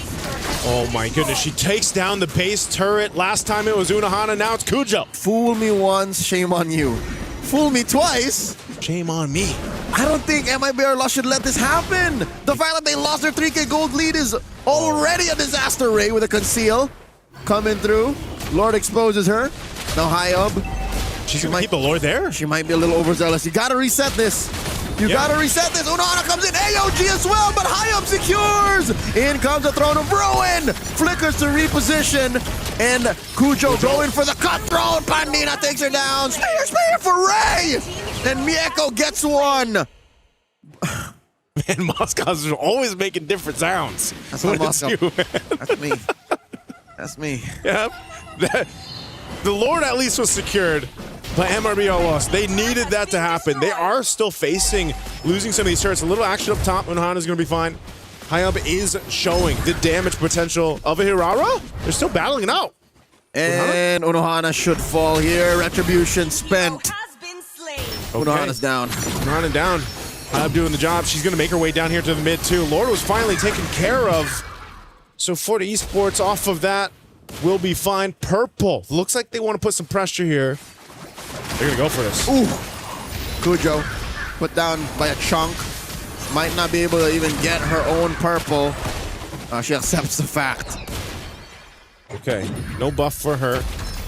Zendaya, I think, just picked up, if I saw it right, She was a did. brute force. A brute force breastplate, Brute force breastplate. Need So that defense. It's a battle mage. Oh, battle mage. She's willing to stand up in front a little longer. Cujo. Mikiari finds the flank, and Cujo walks into a brush. AOG by Nora to save her jungler. SOD, no one home. In comes Unohana. Are they forcing this? I think they shouldn't. They shan't. Whoa, Nora, popping to revitalize. And Throne of Ruin, no one home. And the re-engage from Foot Esports could be lethal. Mikiari, gleam to the right. Here's high up. High up coming through to clean up. And Mieko flickers back. That was scary close, but they still find Nora. What an extended fight that was. I was really worried about Foot Esports there. And Unohana's still up in the front. She wants to slow them down from recalling the base. So that Cujo can deal with the bottom lane. La La Land falls. Now high up answers back. And Unohana barely survives. Zendaya slowing them down. Mieko could do this now. The iframes are enough, but Hyob still falls inside the base. Cujo has escorted a wave. SOD again, no one home. Foot Esports continues to take care of the... Okay, they got her down. They're actually going to work on this base turret too. They might get it. No, it's stopped. It distracts Mieko. Gets one back against Hyob from earlier on in that bottom lane. Good turnaround for Foot Esports. Despite all of the gymnastics around the map, MIBR Lost hasn't exactly lost their lead. They haven't just yet, but Leo, it's feeling a little weird again. It's that thing. It's that odd turn. It's so odd for Foot Esports the way, again, thinking, are they really going to fight this? Are they really going to engage? And then it was MIBR Lost that fought back, and then they kept fighting, and I was like, okay, Foot Esports, they like that chaos. They like keeping themselves on the toes just like MIBR Lost. Joseph, I remember now. This is what they call the Turkish twist. The Turkish twist? You don't understand it. You don't have to. But next thing you know, you're down and out. So we've got the Turkish delight and the Turkish twist. We've got two. Nothing about this is delightful. Hey, twist can be delightful, man. It's weird. I'm just a spectator, but I know how odd it is. Sideways. AOG, again, anything to save yourself. Better no ult than no life. Yep. And that should be the secure, unless Mikiari has something to say. Kujo with the retribution. Nora gets in with a tech charge, but she answers back with the Dauntless. She gets taken down by Mikiari. SOD finally hitting one. La La Land, and the rest of them conceal back out. Mieko clicks it. MIB at loss has to deal with the Lord spawning down bot. Yep, they lost Nora, but they secured that Lord. That got so close to on the edge there for that Lord take, but Foot Esports does secure it. Without Nora, up in about 18 seconds from now, they might not really be able to do too much with this Lord. They're still trying to get that tier 2 down in the mid. They're going to go ahead and wait patiently here as we look at the itemization. Falling into place, it's pretty much even across the board. You've got a bit of a lead for the gold laner here from Mieko. So Lord finally makes its way. They'll try to delay this a little bit further. They don't really have the waves matched up, so it could just be Lord cleared out. Not much more for Foot Esports. So that's good for MIBR lost. Oh, whoa, hold on. High up. Flicker burn. Tech charge, no one home. Foot Esports, they got such an ideal trap, but no payoff. Ray, AOG couldn't finish the job, but he gets it through the backline penetration off of the Moscow. Then Mikiari falls too. Ooh, that's the power of that slow too. The Ice Queen wand and everything else, and finally that base turret up top will go down. Foot Esports in the base of MRBR loss. La La Land doing her darndest. Unohana jumps into two. Hayab using those iframes to clear him out. Taking Nora down. That's 4 attackers. Down goes Zendaya as well. And Date making another. Pandina gets a double. Ooh, I don't know if it was worth the base turret plus just the tier 2 that they got. Foot Esports pressing on the pedal here, but they do get punished. So at least for MIBR loss, they stay in this game. They clear things out. They can reset. I think it's a little bit too much. It feels like they're being overloaded with what Foot Esports is throwing at them right now. They're coming from all angles. And when they do get caught in a choke point, like we saw from that last fight, you're so slowed, you're trying to escape, you're slowed down, you're stunned, you're forced to respond in that way. I don't know, man. Sometimes I think, even if it happens to be Ray, she's maybe just got to make the decision that I'm just going to tech charge. It might be better for me to just tech charge, either whether that's defensively or offensively.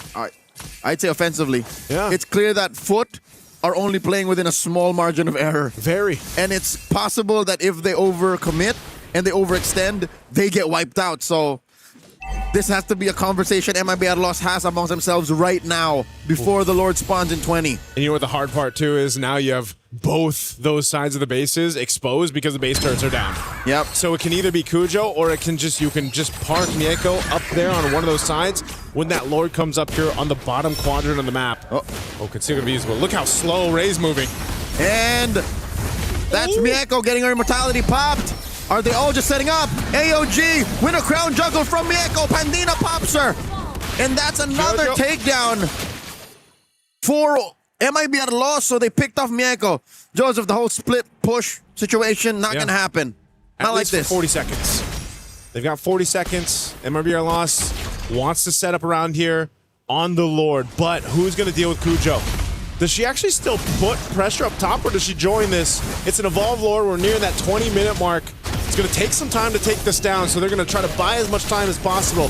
20 seconds still for Mieko. Unohana, superhero landing, dancing between two. Trouble. And Ray gets her immortality pop. Kujo wants to come in, finish the job. Not going to happen. Another pickoff. A lantern flare. Hayab gets a double. Kujo has fallen. Zendaya shuts down Pandina. And Unohana just running around, wasting time. Mieko's going to be up. She's going to have SOD. And that could be it. That could be the way in.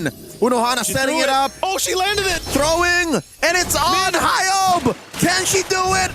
Iframe save Hayab. She's fine. Unohana gets taken down by Mikiari. Inhibitor going to be up next. And they're okay. They're okay. What a fight. Just a couple seconds on the Moscow for Mieko.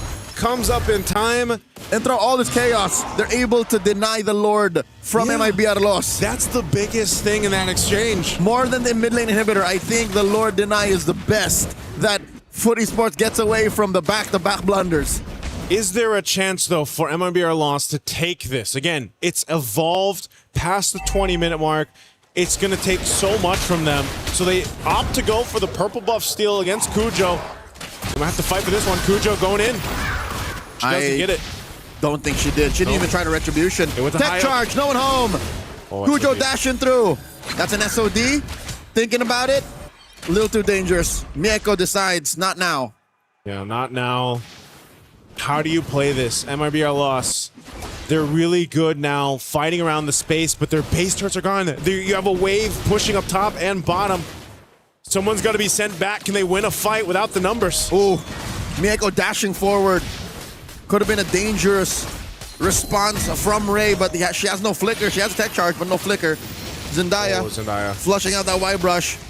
Unohana, the threat of the Crimson Beacon and the Lantern Flare. Mieko swailing away. Where is Cujo? There she is. Playing footsies with Hyob. And she doesn't have a purple buff, so she is so susceptible here. Oh, Ray! Real tech charge coming through. Ray, burn it up!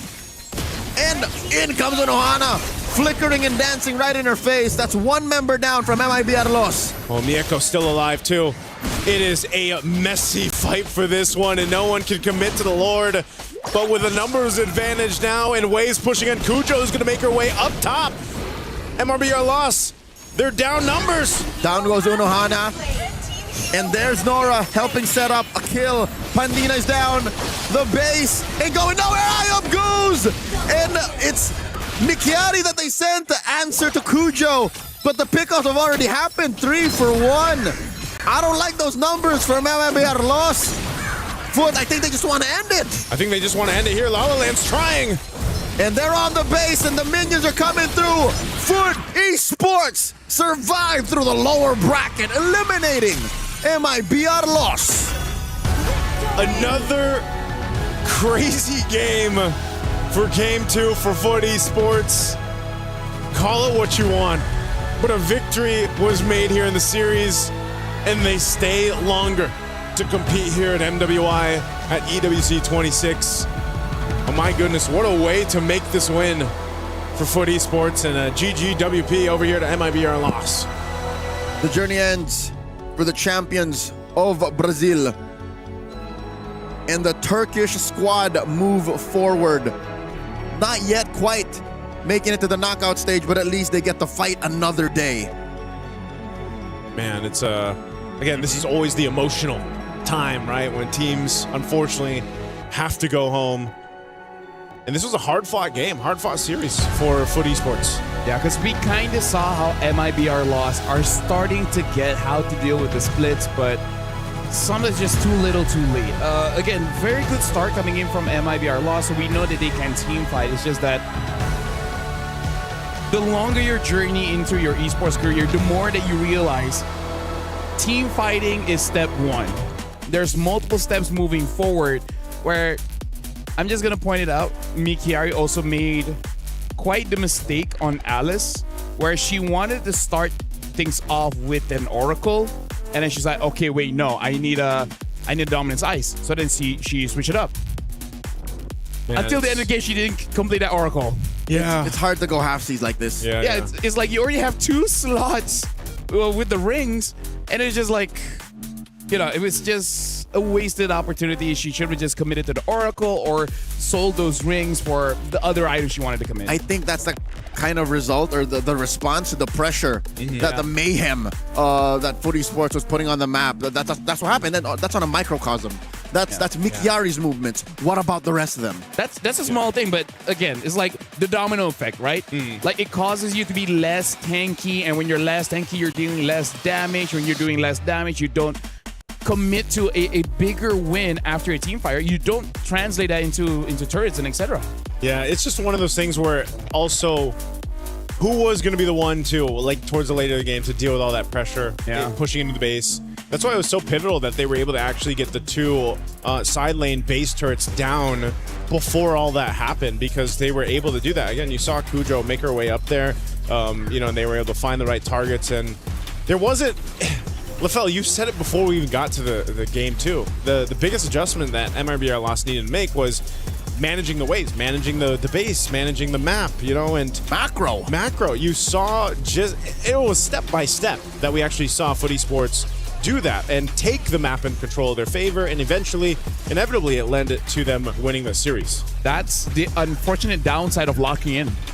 It's a weird thing, but when you lock in and you're not so experienced locking in, you end up tunnel visioning. Yep. Right? You're looking at one thing, your own lane, and then the map just gets narrow.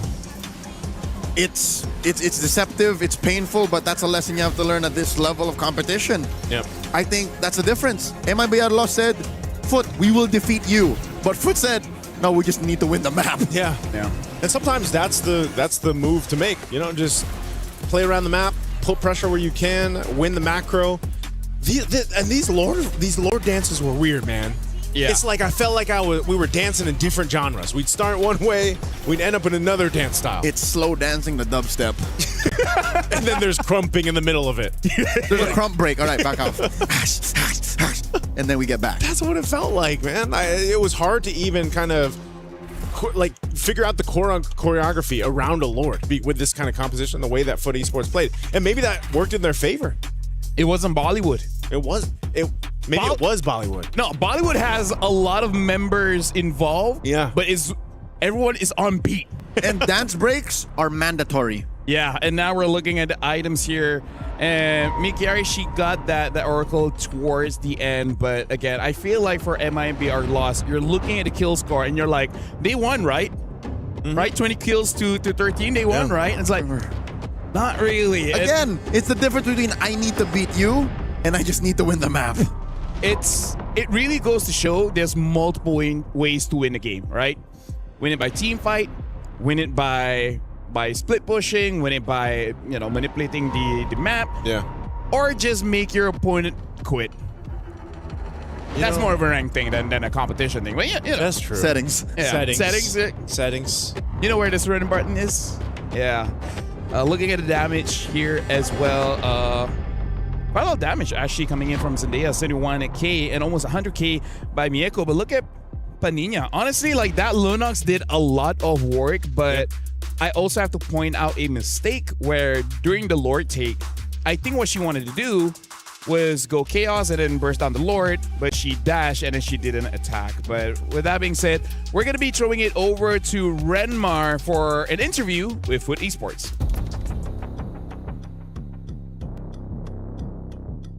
Thank you so much, gentlemen. I'm here on stage with Zendaya from Foot Esports. Congratulations. We were talking behind the scenes. She's very excited that they won.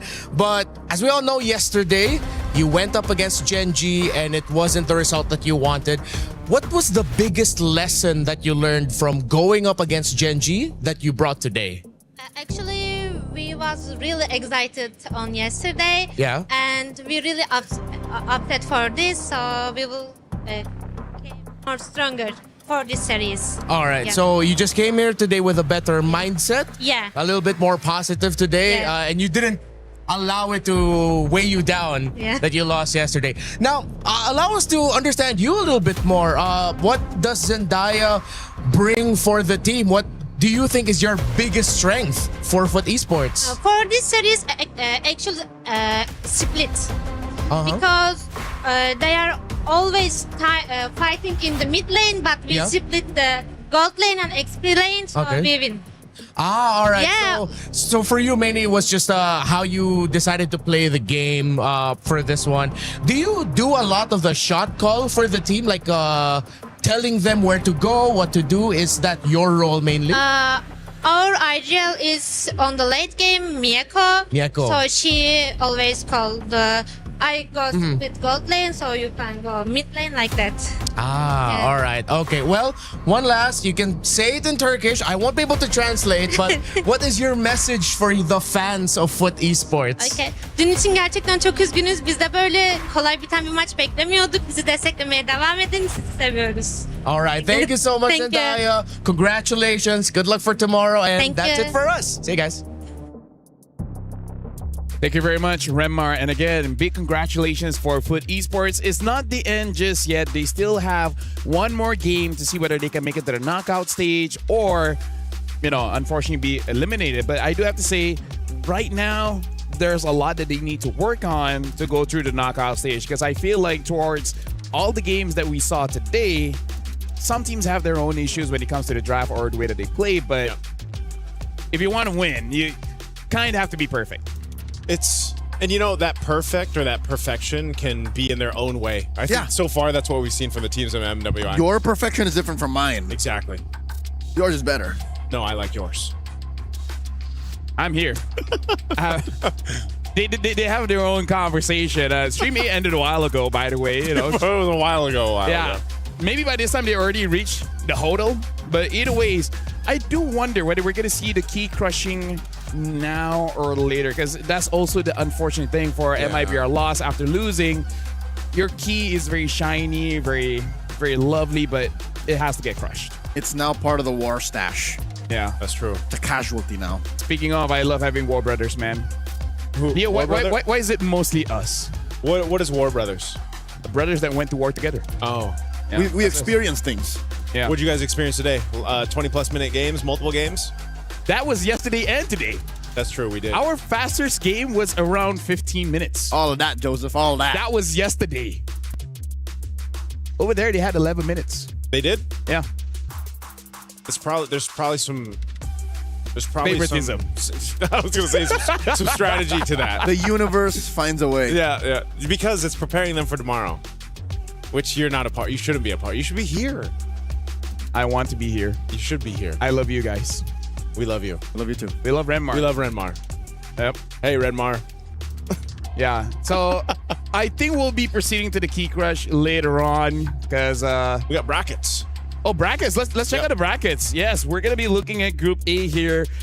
This is again where the teams that has advanced to the playoffs is Team Ray Young as well as Galtech Cyber Team, and then we're gonna see Twisted Minds go up against Team Falcons ID and Zeta against Virtus Pro for their decider match from Group A. So we're just waiting for the other two teams out of Group A to see, you know, who's going to the knockouts. Yep. And then Group B, which a lot of people have touted before the tournament started as the group of death. Already we have, of course, the defending champions, Vitality Esports, Team Vitality rather, qualifying, and of course, Galaxy Phoenix out of Cambodia. Yeah. And then it's anyone among these four down here that could move on. Team Falcons Mena, Footy Sports, Gen G, and Navi. I gotta say, Gen G, after facing against Vitality, then have to face against Navi, something about them, I think even since, no, I think it's just an NA thing. It's an NA thing. Every single international, you always go up against previous champions. I don't know what's up with that. The road of most resistance. Yeah. Something about NA, man. But what I did hear is that this is Mirko's fault, by the way. It's his fault. I mean, like, he did a draw. Oh, that's true. Right? I heard it was a great matchup, though. Actually, even though it was a sweep against Team Vitality, that it was actually a pretty good competitive match. Yeah, I mean, I saw a bit, and it wasn't like, say, a 4-0 start or anything like that. There's always like some kind of trade. Yeah. So, I don't know. There's so many good matches. What is it? A total of 8 matches tomorrow? I want to see if I can hear the key crush from here. Oh, the sound effect? Yeah, because they're doing it there. Yeah. I mean, you want to hear that pop? Yeah, you guys will see later on. It's pretty noisy. We never got to hear it in Riyadh. Oh, I think they crushed it. I just heard it. Yeah. We didn't get to hear it in Riyadh. Because it's always in a different room. In a different room. I heard it once because, you guys were casting and I was just like sitting at the audience. During that time, bro, it was loud. It was loud. Because the hall is shaped in a way where the noise just vibrates together. The acoustics. The acoustic, thank you very much. Yeah, the acoustics serve the pop. Yeah, it just bounces off the wall. Here, not many walls to bounce off of. You have to be close by to hear it. Yeah, there you go. Merch coming up, by the way. Pop That Purify. Pop That Purify. Who's going to make the merch? You? Is that personal merch? I don't know. I'm just saying it's coming. I haven't dealt with how it's coming out. Pop That Purify almost sounds like a dance move, though, too, dude. It sounds like something else in my head, which I will discuss with you guys later on. All right, have you? I think I already know. Yeah. Pop That Purify seems... Get your head out of the gutter. I just want to win games. That's how you win games. You pop that purify. Pop that purify. I'm not saying you're wrong. I'm just saying there's multiple ways to interpret any kind of message. Hey, chat. Hashtag pop that purify. Hey, you know honestly, what? I feel like that's going to be trending. It has to. It should. Because it's catchy. It's true. It's efficient. PTP. Acronyms are hilarious. They are. You're the king of acronyms. You are the king of acronyms. It's been years, all right? Like, we've moved on a different kind of comedy. Is it? Oh, wait. PTP also means permission to post, I think, too. PTPA. PTPA. In some forums, if you guys know, right? Permission to like, post admin. Yeah, you know what I mean? You, this happens too, yeah? Yeah, right? Not to me. Not just a Filipino thing, like when you say PTPA. I think it's not just a Filipino thing. It's just that I don't browse. You don't go into internet forums that like way. this. Yeah. Okay, so... Yeah. I don't have a lot of friends. Be respectful on the internet, folks. All right, Yeah. be respectful. It's only just you guys. For Talents friends? of MLBB, I mean. For friends? Friends, yeah. Hey. Us. It's us. We bear, bro. Can you say that? You said Oh, yeah. because you're going to be leaving Stream B. Can you say it's us? This is your The We Bear Bros. possibly your last chance to say that. Yeah. Stay for sign off, bro. But we're not signing off yet. But Yeah, I think we're just waiting for the key crush. yeah, but you can get a practice one in. I wonder if they change their minds and just let me stay in Stream B. Yeah, he doesn't want to practice it. Do really well here. Oh? Or I don't know if it's like counterproductive to do well here, so that they keep you here, or you do so well here. So they're like, we need you on. Let me just say, if I go there and problem starts brewing there, I'm the problem. Hey, there's no problems here. You know what? You're right. There has been no problems. It has been an amazing day. Yeah. All day. Yesterday, today. As far as I'm concerned, everything that happened in the first 2 days of Stream B is perfect. It's perfect. Stream B has been perfect. It has been Shout out to memorable. People behind it.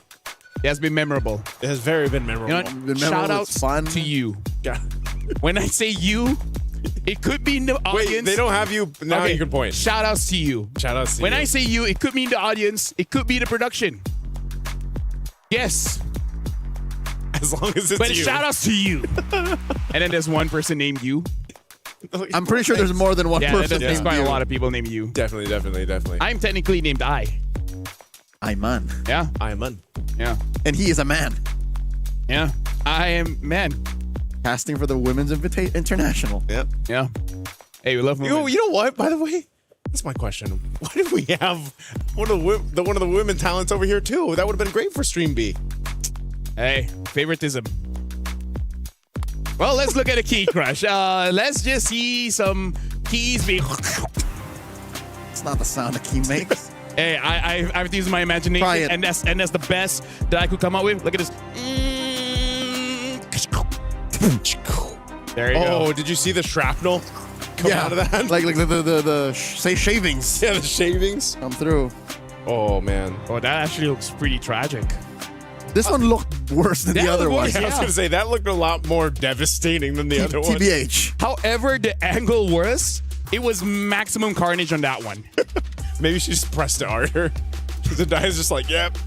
So you already pulled it here, but then just like, ugh. She had no hand in it. She just handed it to the guy. Oh yeah, true. That was also Harara's stats being crushed too with some more. Which, by the way, that was one of the better Harara games. It was. I was already, hey, maybe we can have a win, but I was like, you gotta manage the waves. It's a macro thing. It's a macro thing. Which I think now makes sense. Hirara is a very micro-specific hero. Yeah. She provides very little macro, so she can't even pop that Purify. She can't. Yeah. Well, technically, she can if she uses the slow, the dash slide into the damage because there's a stun there. Oh, is there? Yeah, there's See, like I don't know, and this is okay because Chi-Boy doesn't know. Even Chi-Boy doesn't know. Even Chi-Boy doesn't know. And she has to deal with it on a daily basis. A lot of the players were just like, yep. I only have to deal with it when it comes out. Which honestly doesn't come out that much because here we see Popula Koopa and Alucard. We see a whole lot out here. Shout out to France. Viva la France. European server. We love playing on the European server. We actually really love it. By the way, that's it for today. Say it. Listen, we are the Bear Bros. Alongside with Remar is somewhere here. But this is it. We are signing off. See you guys tomorrow for more MWI MLBB action at EWC26. Bye-bye.